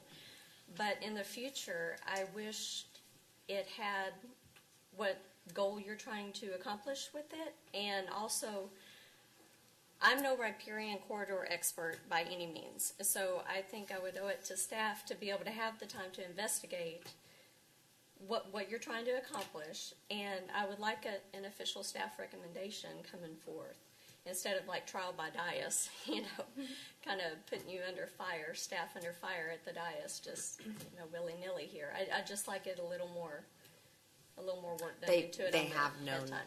about it. We've been trying to work with them on it, but I don't have a problem with having it. In our charter, is council allowed to put forth? You cannot direct staff. Okay, so that might be You can an put your issue. request in the agenda, though. So we Right. can, And as council, That's we right. could request for something to be brought up and looked into. That way, it's fully researched and brought to council complete. Well, and we So can't, we know what we're doing, because I'm not a riparian corridor expert, and so it's hard trying to figure out what's going on tonight. we can't direct staff, but we can sit down and basically have like a private workshop, like explain all this to me, right? Yeah. Absolutely. again, I would like to see it with a workshop with all of us, so that poor Robin's not meeting with 7 times saying it the same thing 7 times. Right, and then that way it gives staff a chance to, research and have everything, so they're not having to flip No, they through stuff on the dais, and just kind of give them heads up. I think it's a professional courtesy. They have had a heads up. We wouldn't just surprise you on this, but I don't have any problem putting it, I guess, on the agenda with more information, assigning some To where history council and as a whole would information wanna of look what we into want this from you. object, where council as a whole would want to look into this agenda item. Got it. It seems like if something's on the agenda, that we probably should do research on it, in my opinion. Right, but like tonight, I don't have a formal staff recommendation because, I don't know. There was a lot, like you said, you've been working on it a long time, we've just been on this agenda item a few minutes, so it's. Well, but So I looked on the internet and I was able to find what other cities' guidelines are. and there were Again, we are attachments here. 3 times what Austin And I've read is. those. Our sister cities of which we do compete against, and in a commercial environment, they use the floodplain. That's available on the internet for anybody to look at. So I feel like we have plenty of time to research these items. So I'm not sure that I was just I like agree, a but professional interpretation. sure.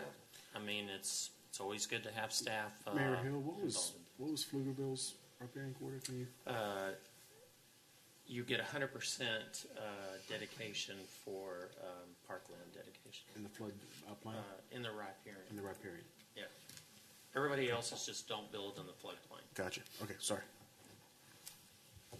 What was do you recall the history behind in writing this ordinance in 2016? Sure. So the goal was to preserve the corridor for wildlife. We did follow a lot of the guidelines from the LCRA. They have their buffer zone requirements, so it was similar to that. Preserve some green space. Exactly the same, So- right. And part of it was we were trying to preserve the area along the creeks. So that's where our greatest setback is. So like Mason Creek, it's 100 feet from the center of the creek. Now is Mason Creek in the floodplain? I believe it is.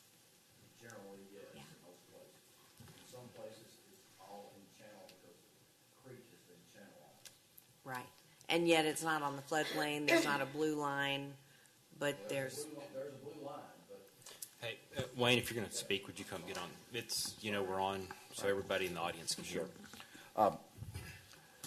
Mason Creek, a good portion of Mason Creek has been channelized. yes. And so the 100-year storm is within the channel.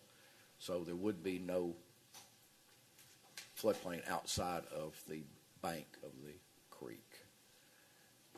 And I think you referred to a blue line. You're speaking of blue lines that you typically see on USGS maps. Right. Yes, and I couldn't remember, but the Simpson track, I don't know that did it have a blue line? Isn't it adjacent to Brushy Creek? Is that correct? It's not adjacent to. I mean, it's. And it's not in the floodplain. And it was, since it ran down the center of the parcel, it was a 200-foot taking. Oh, okay. Simpson On track 175 and over Journey. at Pecan Creek. Yes. Yeah. It was basically just a drainage from the old farmland, Right. et cetera. Right.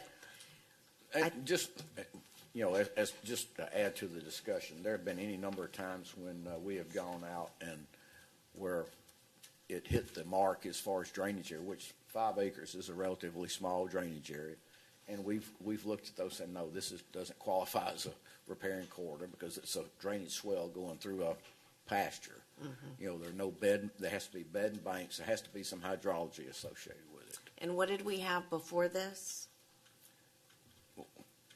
We had nothing outside of Travis County. This is exactly the same thing that LCRA enforces in Travis County, and that's where it was taken from.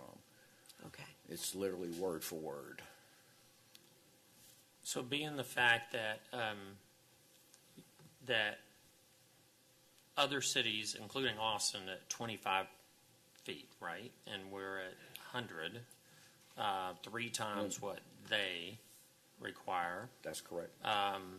In your opinion, is there, you can't build in the floodplain, and obviously we've heard that has changed, correct? Well, you can build in a floodplain. You can't build in a floodway. You can build in a floodplain as long as it does not increase the base flood elevation by more than 1 foot. That's as per our floodplain ordinance. Okay. You can't get insured. Well, you can get insured, but it's going to cost you an arm and a leg, and you better be built to the proper, at least 2 feet above the base flood elevation to minimize your insurance rates. Put them on stilts. So increasing the FEMA guidelines, increasing from 100 to 500 is going to dramatically affect how much buildable land we have in our city. That's not going to occur in every location. That certainly is going to occur in Austin. But Austin, this is revised rainfall data that Atlas 14, as it's commonly referred to. Yeah. And Leander, we're going to see some increases, but not as dramatic an increase as they're going to see in Austin. Our 100-year storm event is going to go from around 10 inches to 13 inches. Basically, in Austin, it's nearly doubling. So. Okay. I might point out that in LCRA's rule, they use a 25-foot from the center line for Burnett County and Llano County that are under their jurisdiction. So let me ask you a question. What if we went to a 25-foot for residential and then no riparian, just can't build in the floodway for commercial? What would that look like?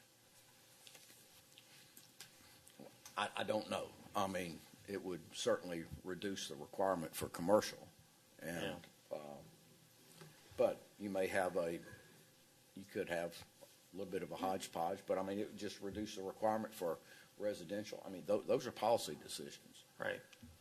So I'd like to make a motion that we eliminate the riparian setback for commercial, and then go to 25 foot for residential, and give 100% parkland credit for what they do at the 25. I'll second that. So we're talking about no riparian corridor for commercial in the floodplain. No, it's two separate things. Yeah. You still have a floodplain. You still have a floodplain. You can't build. Can't build in the floodplain. Yeah. I'll second that. Okay. So we have a motion to approve with a elimination for commercial, and then restrict it to 25 foot for residential with 100% credit for parkland. May I ask a question? We're talking about the riparian corridors here. I'm trying to figure out where the parkland dedication, because you may be, you are reducing the parkland dedication here, and I don't. No, the parkland. Well, they do that separately, right? Yeah, the parkland dedication is a separate requirement. It's just whether or not you get credit. I'm well aware for of the that. riparian. I understand. Okay. My point is, when you do this, you're reducing the amount of land that's going to be dedicated. Right now, And it's I'm- 50%, right? No, you're just not allowing the riparian to be a credit for the parkland. We're not affecting the How parkland does it change the dedication. amount of land that's Well, required okay. through parkland dedication? What you're proposing is in the floodplain, 100%, you get acre for acre. Currently, no, I'm not, you're not, maybe I'm confused, you're shaking your head no. No, we said the riparian corridor that is not in the floodplain. Do you get credit for riparian corridor that's in the floodplain? No, the point was Okay. that the parkland dedication does not reference, correct me if I'm wrong, but it doesn't reference the riparian corridor. Okay, great. So maybe we need some clarification on the motion. Yeah, I'm just confused. I'm So trying how to. does that affect the parkland dedication? I'm sorry, I Maybe don't we just take that understand. part out. So that's irrelevant then, Yeah. that's That- what you're saying. So the motion should be zero. It should riparian just say corridor, commercial. 25 feet and Yeah, then. in residential, 0 in commercial, don't address the parkland. You know what, because that's a variance, you're right. Okay, so I'll withdraw parkland my dedication. motion, Yeah. and I'll resubmit a motion with 25 feet for residential and nothing for commercial. Yes, Mr. Watts. My question would be, would that still, the 25 feet would apply to the same acreage limits that are across the board? In other words, if they had less than 5 acres, this would not apply as the current ordinance does. It would not apply. For a subdivision? For a subdivision. For- yes, ma'am. I'm sorry, Right. residential I just want to make sure we're subdivision. not adding something Right. incidentally that we're not thinking Correct. about. Correct. Correct. Thank Okay, you. second. So second? Can you please clarify, or that's across the board, 25 foot? Is that correct, Mr. Watts? Yes, ma'am. For those residential subdivisions greater than 5 acres. With drainage areas greater than 5 acres. Oh, drainage areas. Right. Okay.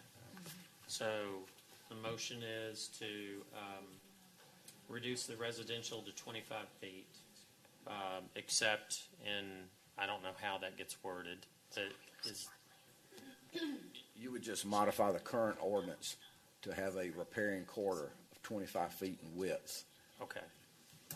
Okay, for all areas, residential drainage areas over 5 acres. okay, Because Can it I- starts at 5 acres and goes up. okay. And then you. 0 for commercial. And 0 for commercial. Yes. I just So- asked for clarification. Are we losing parkland? No. No, we took that out. Which we weren't trying to affect parkland, we were just trying to give credit for what somebody loses. The developer still has to give their 8 it to doesn't 12%. And what has happened in the past is when we added this riparian corridor, they were giving perfectly good buildable land. So the developers would then approach the city and say, since I'm giving you buildable land and we're calling it a riparian corridor, can you please give me a little bit of parkland dedication? Can you validate that? Is that, are we not losing parkland with this? Are we Well- losing parkland? I'm not sure what the motion is, so. That's why I'm asking for clarification, because I don't want to do anything that's going to lose us parkland. We're not changing any parkland dedication. It didn't appear to me now, Okay. but Yeah, we're not. If that is the case, we need to bring this back. I don't. I'm not here to address parkland just process, so after the vote, then what the staff would understand this means is they prepare ordinances to bring back for approval, and they have to go through the processes that, notice and hearing processes that are required to them in the zoning ordinance, and I think the subdivision ordinance as well. Okay. Yeah, so. Okay. So it wouldn't ultimately be effective until those ordinances are Right. adopted. Correct. Okay. Okay. So be it. So we have a motion with a second. All those in favor? All right. All those opposed? All right. Motion passes 6-1. Okay. We go to 37. Discuss and consider action directing staff on the access management policy. Councilmember Cannon. Alrighty. This is a hot button, as most developers and landowners know. Back in March of 2017, there was a little tiny paragraph that was added that turned the development world upside down in regards to access management. Some of the language in here, bottom line, said that Crystal Falls, Hero Way, several other of our streets, Bagdad, Lake Lane, are now called arterial streets, and it prohibited access for these properties is prohibited from arterial streets. You have to use a street to access an arterial street. What that did is, and then it also specified 600 feet distance between, not driveways, but street accesses. So if you have a parcel on Crystal Falls that's only 200 feet wide, if you read the ordinance as it states, you have to buy right away from two neighbors and then build a street of a backage road to access. What ended up happening in a majority of cases is developers would approach, bring it to planning and zoning, and it would get locked up there. Round and around they went on the merry-go-round of amendments and negotiations, and planning and zoning and council never even heard this. This has been something that I personally have been fighting since before it was enacted. Last November, I spoke to council in which former Mayor Fielder made a recommendation to former Assistant Manager Tom Yantis for an economic impact analysis, and then some other information. My biggest point was I didn't understand how City Council could enact an ordinance that affected landowner rights, was extremely onerous on the cost of the first guy to develop, and have no idea how much it costs. And also it didn't even specify what a street was, how deep the concrete and asphalt had to be. Well, it couldn't be concrete, it had to be asphalt. This is something we've been fighting for a long time. We've had workshops on it, etc. So, in reviewing this, and I've got, I think, 25 emails from many different people, I believe that the council understands this is an issue, this is a problem. We are running away commercial businesses. We, 2 meetings ago, decided to approve the financing to hire a traffic engineer to analyze our access management and possibly even some of our hot spots in town, where I say it's a hot spot, where it's, significant travel issues. Have a professional traffic engineer then advise the council and staff on how we might adjust the transportation criteria so that we are not repeating Austin's mistakes. I think that's correct. 18 months ago, prior to this, we were using the Austin Transportation Guide, and since then, we have written our own ordinance, which has superseded TxDOT rulings, CTRMA rulings, and has caused many developments just to shut down and leave, drop contracts and leave. And some of them are here today, and then I've got tons of of emails here. So we already agree we have a problem. We already agreed to hire an actual professional to write this. The current access management was not written by an engineer, let alone a traffic engineer. So we're already going to do this. The problem now is the stopgap between right now and when the traffic engineer can analyze, write, educate, and give us recommendations of what we should do, which most likely is going to be the end of next summer, if not later. So that's why this is on here, plus all the complaints and calls and meetings that I'm involved in trying to help businesses come to Leander and find a place. So at this point, I don't know who to call except for I've been working with staff I had to. several people signed up. Okay, great. There you go. He knows what's next. First, Joel Snyder. Okay. All right. Keith Stewart.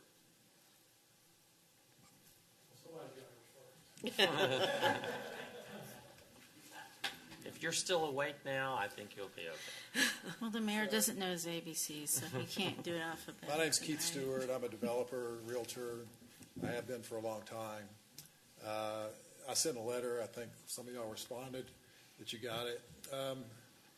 And I hope you read it. The biggest thing that I see, it's just impossible. It's 600 feet with an access road. So if you've owned a property, let's say you bought a property 10 years ago, and it's 200 feet wide, and it's a legal lot. It's a legal lot when you bought it. And all of a sudden now, you can't do anything with it. So how do you rectify that? How do you justify building a 600-foot road to some other property to get to your property? It doesn't work. It doesn't work. And let's say you're looking at a property to buy. Let's say you're a landowner and you want to sell your property. So you can tell I'm a little passionate. Today's my anniversary. I've been married 26 years. My wife's at home, wondering where the hell I am. Excuse me. Please apologize. We have the quorum. There's a quorum lost there. But, this is a big deal. It costs people a lot of money. And, most cities are 200 or 300 feet. That works. Because, if you got 200 feet and you're not quite there, maybe you can work a deal for 50 feet. But if you're 500 feet away, it's not ever going to happen. And so that's kind of where I am. In my letter, I talked about Barnett Road. Drive up and down Barnett Road. They have accesses everywhere. They got lots of traffic. They got lots of retail. They got lots of stuff going on. It all works. You don't need to do a traffic study. I mean, if everybody's going to turn in every 600 feet, it's not any different than every 200 feet. They're all turning left. They're all crossing traffic. Sometimes it's easier to go up a little bit and then cross. So that doesn't make sense either. So, that's my 2 cents worth. I'm the developer of Marbella. Some of y'all may know that. By Rouse High School. I'm excited about Raider Way. It's about time that y'all are going to build a road to our subdivision. But anyway, that's all I got to say. Appreciate your time. Thank you. Please apologize. I apologize. Mrs. Stewart. No, not to me, to Mrs. Stewart for missing your anniversary. She knows me. Okay. You're going to have some serious access issues, I can assure you. I didn't mean it that way. I just meant. Okay. Ali Husani. Ali. Thank you, Mayor. I did send an email to all the council members and to you, Mayor. And I have nothing more to add than what I said over there. We have bought this piece of property in 2015. Since then, we have spent close to $70,000, $80,000 in just professional fees to the engineers and traffic impact studies guys and other people to come down, meet with the city, and it went dragged on so long that our original permit expired. We got a 6-month extension. That also expired. And this is a small 2-acre lot that we are trying to develop, and we were asked to put up a 400 linear feet long turn lane. 400 feet right turn lane, that means you're talking about 20 cars. And Plus I the told the decel person, lane. sorry? Plus the deceleration. Well, lane. plus the deceleration. Thank you very much for reminding me about it. So if I have a business, and we are in the convenience store business, we own and operate and develop, and we keep the businesses. We are not some people who buy the business and flip it and walk away from this. We have successfully running businesses. In last 2.5 years, we have spent a lot of money, time, energy, and heartburns. And right now, we are at a stage that we said, okay, maybe the city does not want us to be here. Let's keep the land it is. And in 2.5 years, we lost revenue, we lost money. The construction cost has gone up. There's lots of things that have happened to us that have financially hurt us a lot. And we request the city very humbly, please, this is not an ordinance in anybody's favor. It is driving the business away from the city. Like the gentleman before me said to you, be reasonable. All the ordinances, and you are there to help and serve the people, to grow the city. Help us. This ordinance is not doing any favor to anybody. Thank you very much. Mr. Husani, one question. You Yeah. have how many convenience stores in Austin? We own Cedar Park? 23. 23. What is the average amount of sales tax that you pay every year Oh, for a store? each, for one store? I think we typically in a small store we pay $8,000 to $9,000 a month. Thank you. Thank you for coming tonight. Thank you, sir. Thank you. Jerry Say.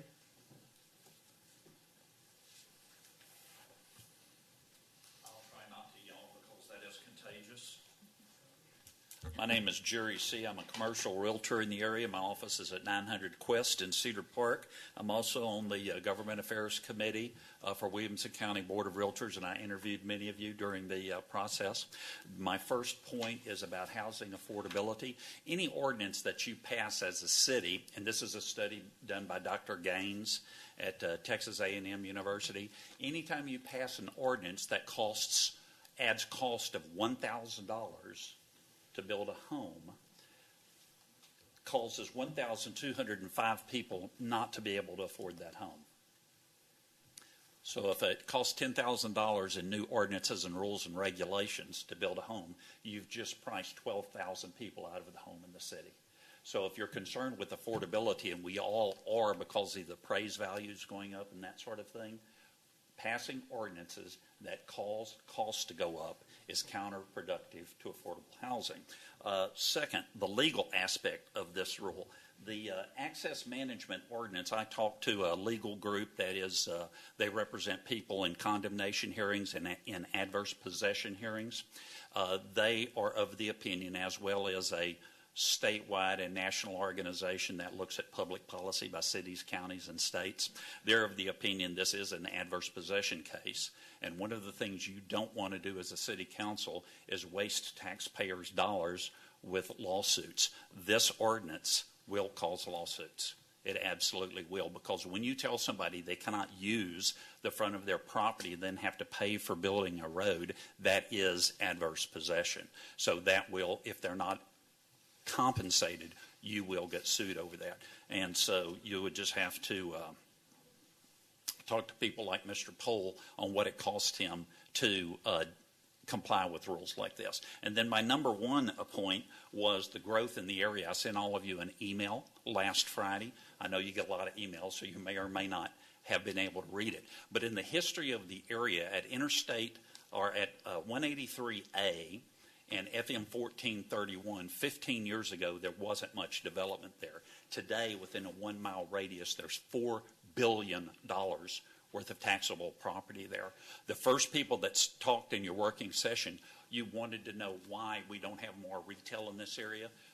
We have 50,000 population here, but what we don't have is 50,000 single rooftops. If you want to attract Torchy's Taco or a Home Depot we have to have 50,000 rooftops, and that's what's going to bring growth to this area. Cedar Park did it right, as several people indicated, and all of you voted earlier on the motion that Ms. Cannon had about streamlining the development process. Anything that you can do, like Cedar Park did in the last 10 to 12 years to streamline the process, is going to diversify your tax base so it's not placed just on the homeowner.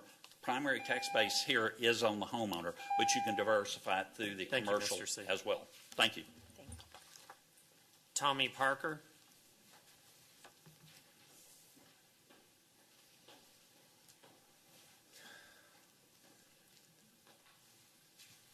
Hi, I'm Tommy Parker, 100 County Road 290. I'm a little embarrassed because my topic is a little bit rifle shot and it's not business related, which I appreciate that that's kind of what we care most about. But there's what I'm talking about is out where I live. I'm out west on 2243, past Lakeline. There's County Road 290 comes off. So starting there on the left, there's about 750 acres of subdivisions. There's Hidden Mesa, Honeycomb Hills in my subdivision, and they're all deed restricted as single-family resident, rural, 1,500-foot houses on acreage, and the deed restriction specifically excludes commercial, retail, multifamily. So it's that chunk of land, I think, will always be what it is. Okay, there's two roads. There's 2243 and there's County Road 290. Now, y'all have called 2243 arterial, and you've called just recently County Road 290 as a connector, and which means all of us that are on there, and I have the bad luck of being on the corner. I have lot 1, so I get both roads. That means I can't have a rural driveway anywhere in there. So that's, well, sad for us now that we can't have driveways anymore off our property, or we can't add one, I guess. The other thing is that those two roads are both 2-lane, narrow farm roads. They're not really arterial or collector. Now, they might be someday, but you're going to have to add tons of right-of-way and widen the roads and put in sidewalks and all that stuff that arterials and collectors have to have. There's no plan for you to do that. You don't have a plan to do that. I mean, it might happen in my lifetime, but it might not. So I figure that we should be treating us property owners not the way we dream things will be decades from now. We should be treating us the way things are. And right now, those two, that arterial and that collector, they're not arterials and collectors. They're just farm roads. And in any case, you have to have a driveway for your house. So what you've really done here is said nobody can build any more houses in our subdivision that front onto the road. Oh, there's another deed restriction that says you can't put roads in the subdivision. So I couldn't build the feeder road if we wanted to. Thank you, sir. Ryan Joyce.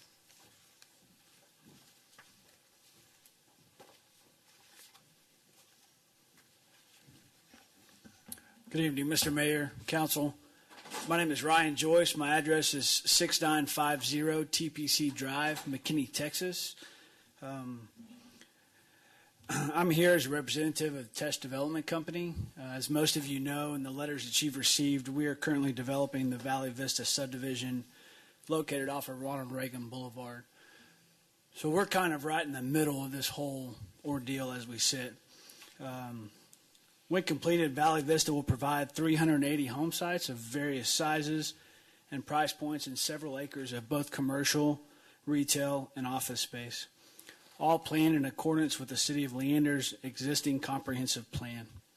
Our entitlement process for Valley Vista has been extremely lengthy, complex, and expensive, with an approval time of over 15 months and money out of pocket of over $1.5 million that we've spent on this development. As you know, we and other property owners are seriously concerned about the taking of our property rights and the recently passed management access provision of the comprehensive zoning ordinance. This ordinance, if not repealed, will almost certainly cause us to suffer substantial loss of business and diminish our property value. This has been emphasized in detail in numerous previous communications between Mr. Tesh and city officials. This ordinance has no reasonable basis and constitutes an unfair taking of property rights without proper notice, due process, or compensation. We believe it is damaging not only to property owners, but ultimately to the city, and that should be repealed at its earliest opportunity. I thank you for your time. Thank you. Thank you. Gosh. Katine, looks like Routine, A-L-E. Sorry. It's okay. Sorry. So, Mr. Mayor and council members, I just wanted to mention this. Just like my partner, Mr. Ali Husseini, said that we bought a property. And now it's just like I'm just giving you an example, owning a house, and you telling your guests to come from the back door. This is what we are facing. So this is what I just wanted to mention. That's all. It's just an example, you know. Thank you. Thank you. Bruce Knackfor.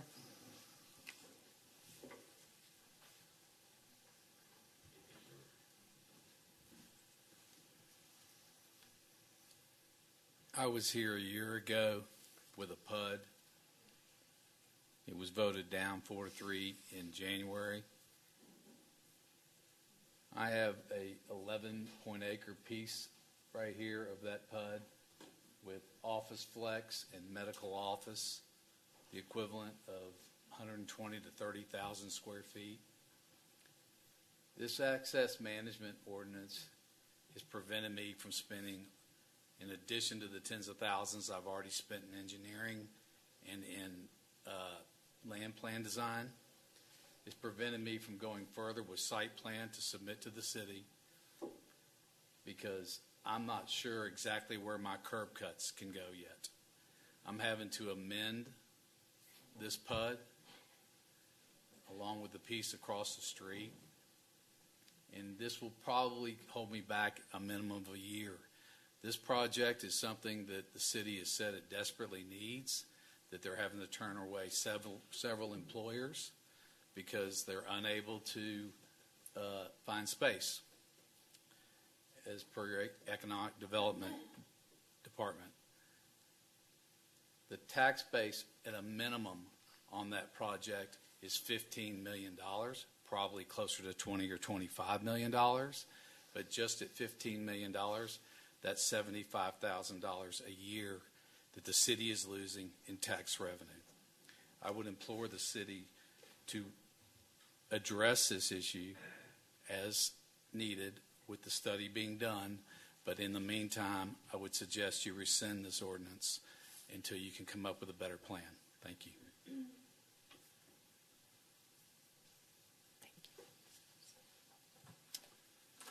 All right, that is the last person I have. Oh, sorry.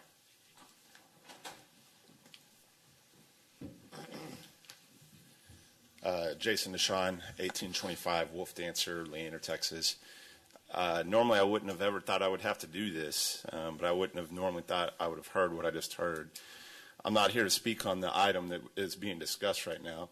What I'm here to do is to ask the mayor to apologize to the women in this room, Mr. Stewart and Mrs. Stewart, for the comment that you just made. Thank you.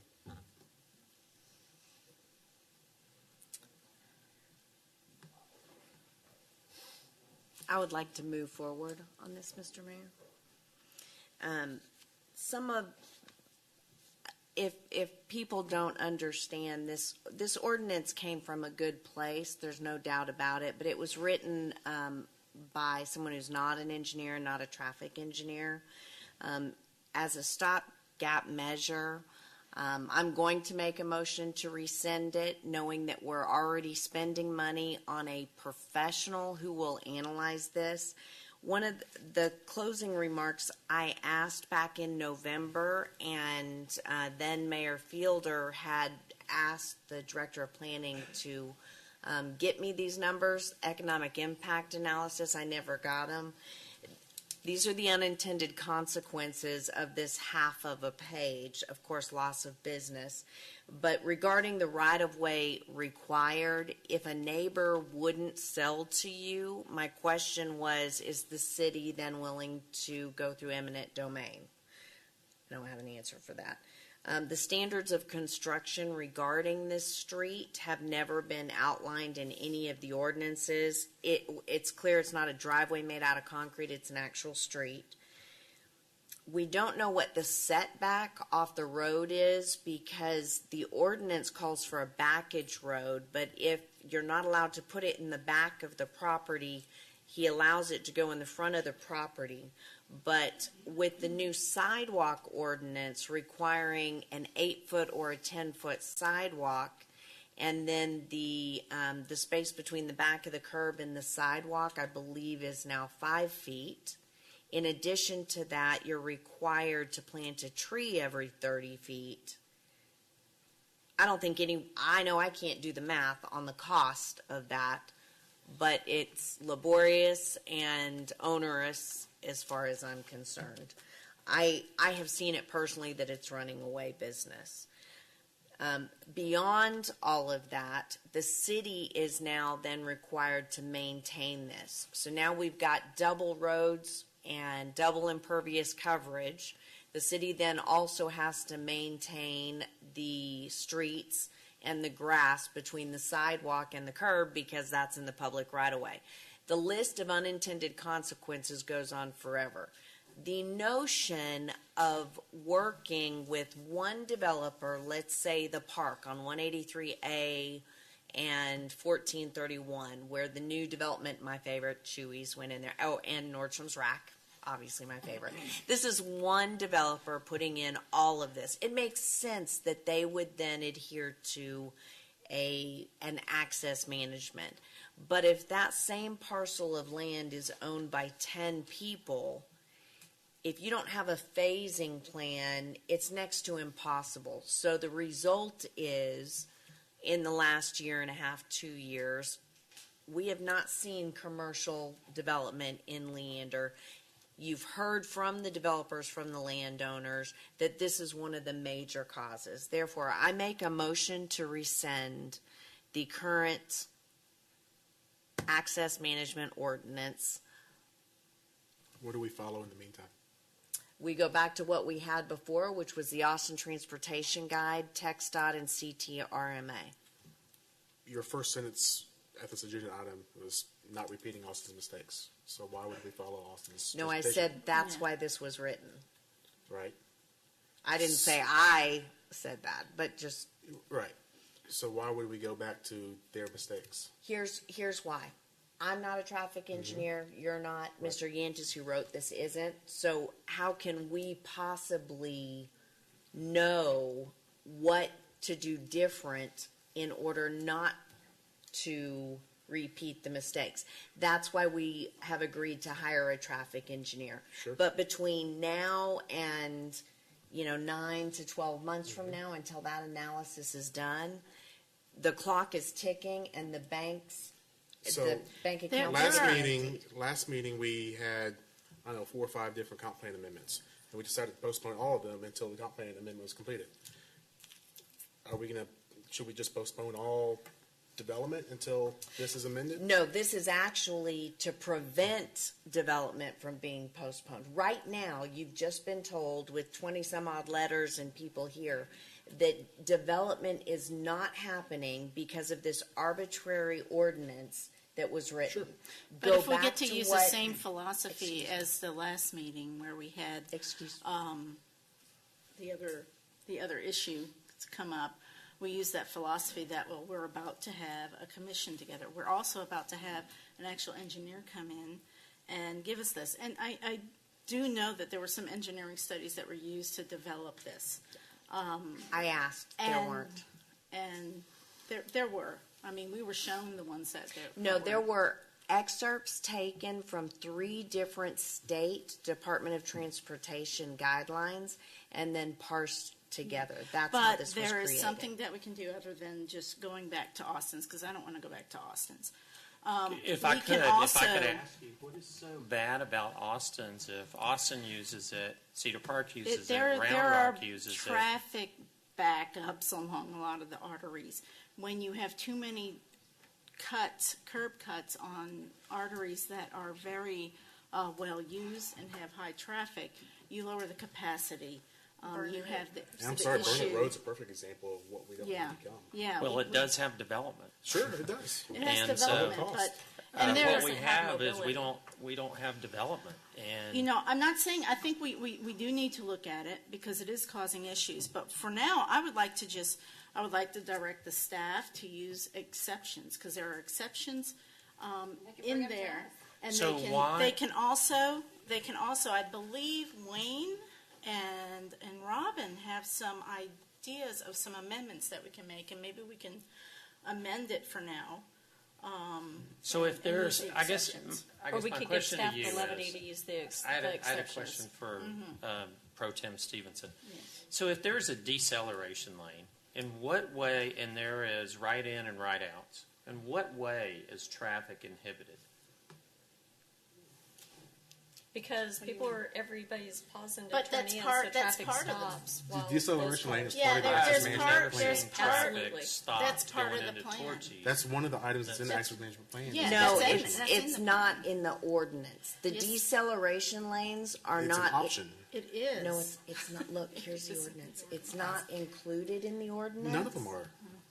Just the driveway. But you're For still exception. All you're I'm restricting talking about is this entrances. ordinance. So I go back to the fact that I travel all over the country, and I'm telling you, as somebody that drives through towns, not necessarily knowing where I'm going all the time or what's there, if I see a restaurant and it's on my right, and I want to go to that restaurant, but I've now missed the entrance into that restaurant.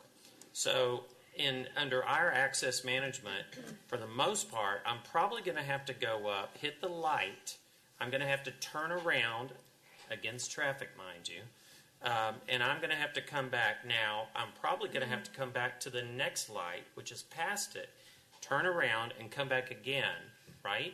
Yeah. The question becomes, how many people are going to do that? And I believe that retailers That's more dangerous. today are avoiding Leander because of this policy. They're telling you. 100%. You have And developers we've telling heard you it that. a million times. There's nothing wrong with the Austin manual. Other cities are doing it, and guess what they're getting that we're not? Development. We're about to do a major overhaul to this with an actual traffic then- engineering firm that will cater it to our city and our arterials and with our development community also, who we will listen could to their take us a voice and year. conclude. Yeah. But we're doing that with It- the comp plan. What Well, about we're staying doing consistent? that, That's so what we're I doing. think, okay, but what I would like right now is I would like Robin to come forward because I think she has a. Robin's like, Okay, Robin, I'm sorry. May I make just a point of clarification? And maybe Paige needs to make this, but this is part of the comprehensive zoning ordinance. You don't just rescind it tonight. And the agenda language is to consider directing staff. So what you do tonight is start a process to send it back to P&Z. You're right, the agenda And then it item is way comes- too vague. And it comes back to city Yeah. council. I think that's what you ought to do. And then if you want to, I mean, you can certainly direct that your desire is the Austin Transportation Criteria Manual, or you can direct that we've got some sort of stopgap that staff has come up with in the interim until we get a complete plan from an engineer. I would Can like we to- I hear would what like to that hear. proposal is? I would like to hear what staff has to say. and what they've Well, I have worked on. a couple of comments and questions I'd like to get into really quick. I think the fundamental difference between what we talked about last time with the changes of the future land use map and what we're talking about today is that with the future land use map, there was nobody being affected that was asking for a change, whereas tonight we've heard from several people that are being affected that are saying, I would like this change. The future land use map is conceptual. This is law. This is an ordinance. It's So- not left up for interpretation. But it's not like we're sitting up here on the dais and we're the only ones that have thought of this and said, okay, well, let's put that out there. If there was an outcry from the public for the zoning changes last time, I'm all for it, but there wasn't. The other thing is, Mr. Cagle, it was my understanding that we are the only city around here that is not using the Austin manual. Is that correct? I mean, I don't know what around here means, but in the area, I'm pretty sure that's correct, yes. Okay. In our meeting, I thought you had said that we were the only city that was doing our own thing. Only city where, I mean, In Central Texas, in our neighboring cities. as far as I know. Okay. Thank you. Can we have Robin and Wayne come up and? We'll be nice. Oh. Well, I mean, there's any number of ways to do this. One of the ways is, you can go back to Austin Transportation Criteria Manual, those are policy decisions for council to consider. You could adopt the TxDOT access management policy, which is going to be 425 feet between driveways. And possibly having exceptions there. Under the current ordinance, I mean, we've marked up something here jointly, and it's just, we've changed the, I'm just going to read it. I mean, it's not a way to go through it. So we modified it to take out the limitation that says you can't have a driveway. So you could do a road if you wanted to, or you could have a driveway access. And then we modified the points of access. So before it said you could have one point of access when you have a property that has 600 contiguous feet of frontage. So we changed that to 500.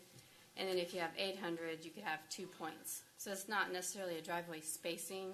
It's the actual size of the property, and that's what warrants how many points of access you would get. How does the number 600 or 500 or whatever, Where does that come from?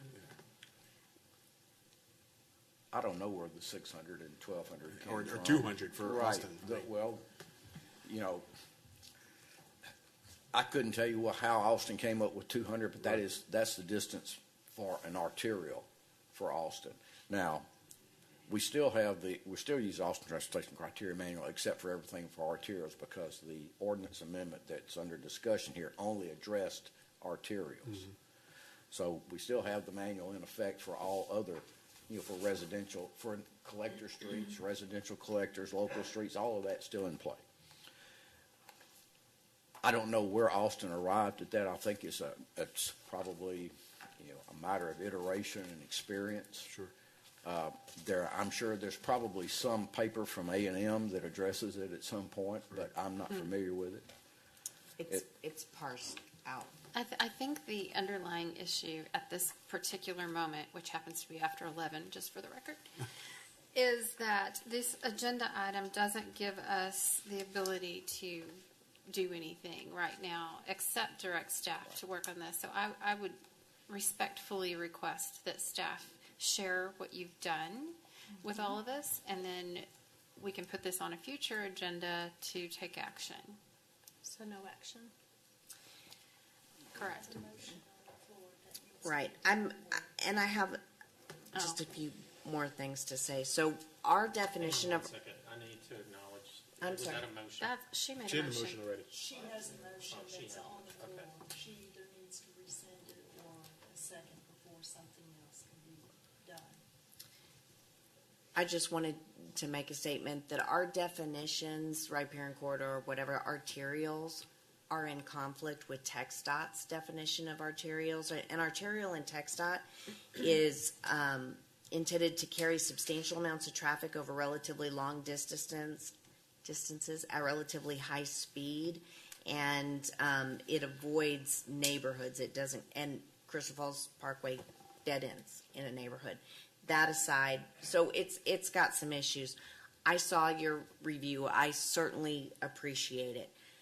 the biggest issue and problem I have with it is that it doesn't address a property owner with less than 500 linear front feet directly in the language. Well, it says, where existing conditions or topography make it not feasible or inappropriate to comply with the driveway access standards above, referring to the 500, 800 business, the location of reasonable access shall be determined by the Director of Planning and the city engineer. So although I know y'all are going to be here forever, any one of us could be hit by a bus. I would like some verbiage in there specific to the front feet owned by a landowner. That's been my biggest gripe about this. But the motion is, I need to remove my motion of rescinding and replace it with a motion to request staff to rewrite this, submit it to us, so that we can take action at the next council meeting. Is that It'll have what to I be need? later because of the public notice. So the Okay. soonest would be the first meeting in November. Okay. And then Thank this would be a temporary fix. It's not permanent, This so is- it's not like we're gonna have, absolutely. unless Robin quits in the next few months and then we get somebody. I firmly believe it needs to be We're gonna amended. be okay. Don't get me wrong. I just, Yeah. I'll second that. Yeah, we're fixing to hire a firm. to- yeah. I guess my question is we've got TxDOT who has hired engineers. You know, they're experts. We revert to their knowledge and experience and judgment every day. Our staff does, our city does. And yet, in this instance, we're saying they're not good enough here. Right. I don't think we said anything about TxDOT. Well, but Can you're we saying use not to TxDOT's use guidelines? TxDOT. I don't know what TxDOT guidelines is. It seemed fairly reasonable. My comment is I think we need to think outside the box. We're fixing to hire a consultant to look at that. I think we can do a lot better. If there is a better solution, I think we need to be open to that. Well, then we could always We need use to hire. TxDOTs and then make revisions to it after we hire a consultant, that if there's anything that we needed to fix. It's But not I like think staff's when we proposal was look at, TxDOT's. when we look at the fact that, you know, our biggest thing in this town, we were even quoted in the papers lately as saying, we don't have restaurants and retail, so we need Northline so bad. Well, one reason we don't, I think we need to be honest with ourselves and say, what are we doing that's causing this? It isn't just the fact that we don't have it. It's we have created barriers to that, and I think we've heard it from experts that do this all day long. So, I mean, I'm going to. What was your motion? It was to direct staff to come back to us. To Amendment. amend their stopgap measure, understanding that it's just for a short period of time, to include actual language that says you're allowed a driveway irregardless of how wide your frontage is, however you want to put it. But you know what? Robin knows we've had this conversation for years. So your driveway, do you mean like one driveway or? If I don't think I wanna your frontage on an arterial is less than 400 feet, you are still, by ordinance, allowed an entrance. Second. I made a second Oh. like 5 minutes ago. Sorry. That was a new motion. You're late. No, it wasn't. I think No, she wait. just reiterated what she said. Okay, so we have a motion and a second. And it'll be for, November 1st, Dara just told me. All in favor? All right, it is passed. And Mr. Stewart, before you leave, I was talking about getting locked out of the house. I'm sorry that other people's interpretations are so far off base. Really doesn't Thank you. help. Wow. It's a stopgap So, measure. we go to issue 39. 38. Agenda number, 38. I'm sorry, 38. Thank you all for your Discuss and time. consider action on waiving some or all permitting fees related to the proposed Unity Clinic at 906 West Drive. Pro Tem Stevenson? All right, this is Dr. Lakshmi Adkuri. Did I say it correctly? Good. I met with her back in June. It was in June. And with Dr. Sumya Pasupaletti and I forget the gentleman's name. Alex, yes, okay. and they had a proposal. They are considering setting up what is called a Unity Clinic. And it's a clinic that would be on, is it one weekend a month? Or is it just on, it's on every day. It'll be an everyday clinic. And okay. And that they are going to set this up in Leander to service those who don't have the medical care that they need. And I'm going to let her explain what she wants and explain her clinic. I believe she has a few slides here. Oh, this is one from us. What she's asking for is just to waive the fees, the building and permit fees for this, because it would help them out a lot. It would help them be able to afford more equipment for their clinic. But I would like her to talk about her clinic and what she plans for Leander. So if you can come, are you waiting for your slides? I think she has a little presentation. Mr. Mayor, council members. So we were proposing to have a clinic on 906 Southwest Drive. Thanks. And our website is up there. Target population is uninsured because we find there's a whole lot of people who are uninsured, even middle-class people who can't afford the insurance. To start off, we'd be starting off on Saturdays, and then as the volunteer base grows to include a week evening. So just why we thought of Leander was we have 28 free clinics in Austin, 12 in Round Rock, 8 in Cedar Park, and none in Leander. And the projections are that by 2019, we'll have about 18% of our population in Williamson County, which would be uninsured. These are the services that we're going to have. Most of it will be primary care, where will be the primary home, medical home for most people, and labs will be done on site. Medicines from the $4 list, or we'll help them with the medications. Services that are not provided are psych-controlled substances, anything related with pregnancy or emergencies. And tertiary care will be at Baylor, Scott & White, or to plug them into the system with Lone Star Circle of Care or private physicians in the community. So we've come to request any or all fee waiver for permits for this building, hoping that you would find it as important to the city as we think it is. Yes. And I'd also like to acknowledge our youngest support member, Mr. Yesu, who's come to. It's pretty late for him. So, thank you for hanging in there. I know. Is it too early for me to say I motion to approve this? I'll second. Oh. I do just want to say I'm so excited I met with both of you. This is something we desperately need. It's right down the street, if not next door, to Hill Country Community Ministries. It's amazing. All the work they've put into this, I'm blown away. I wish you the best. Thank you.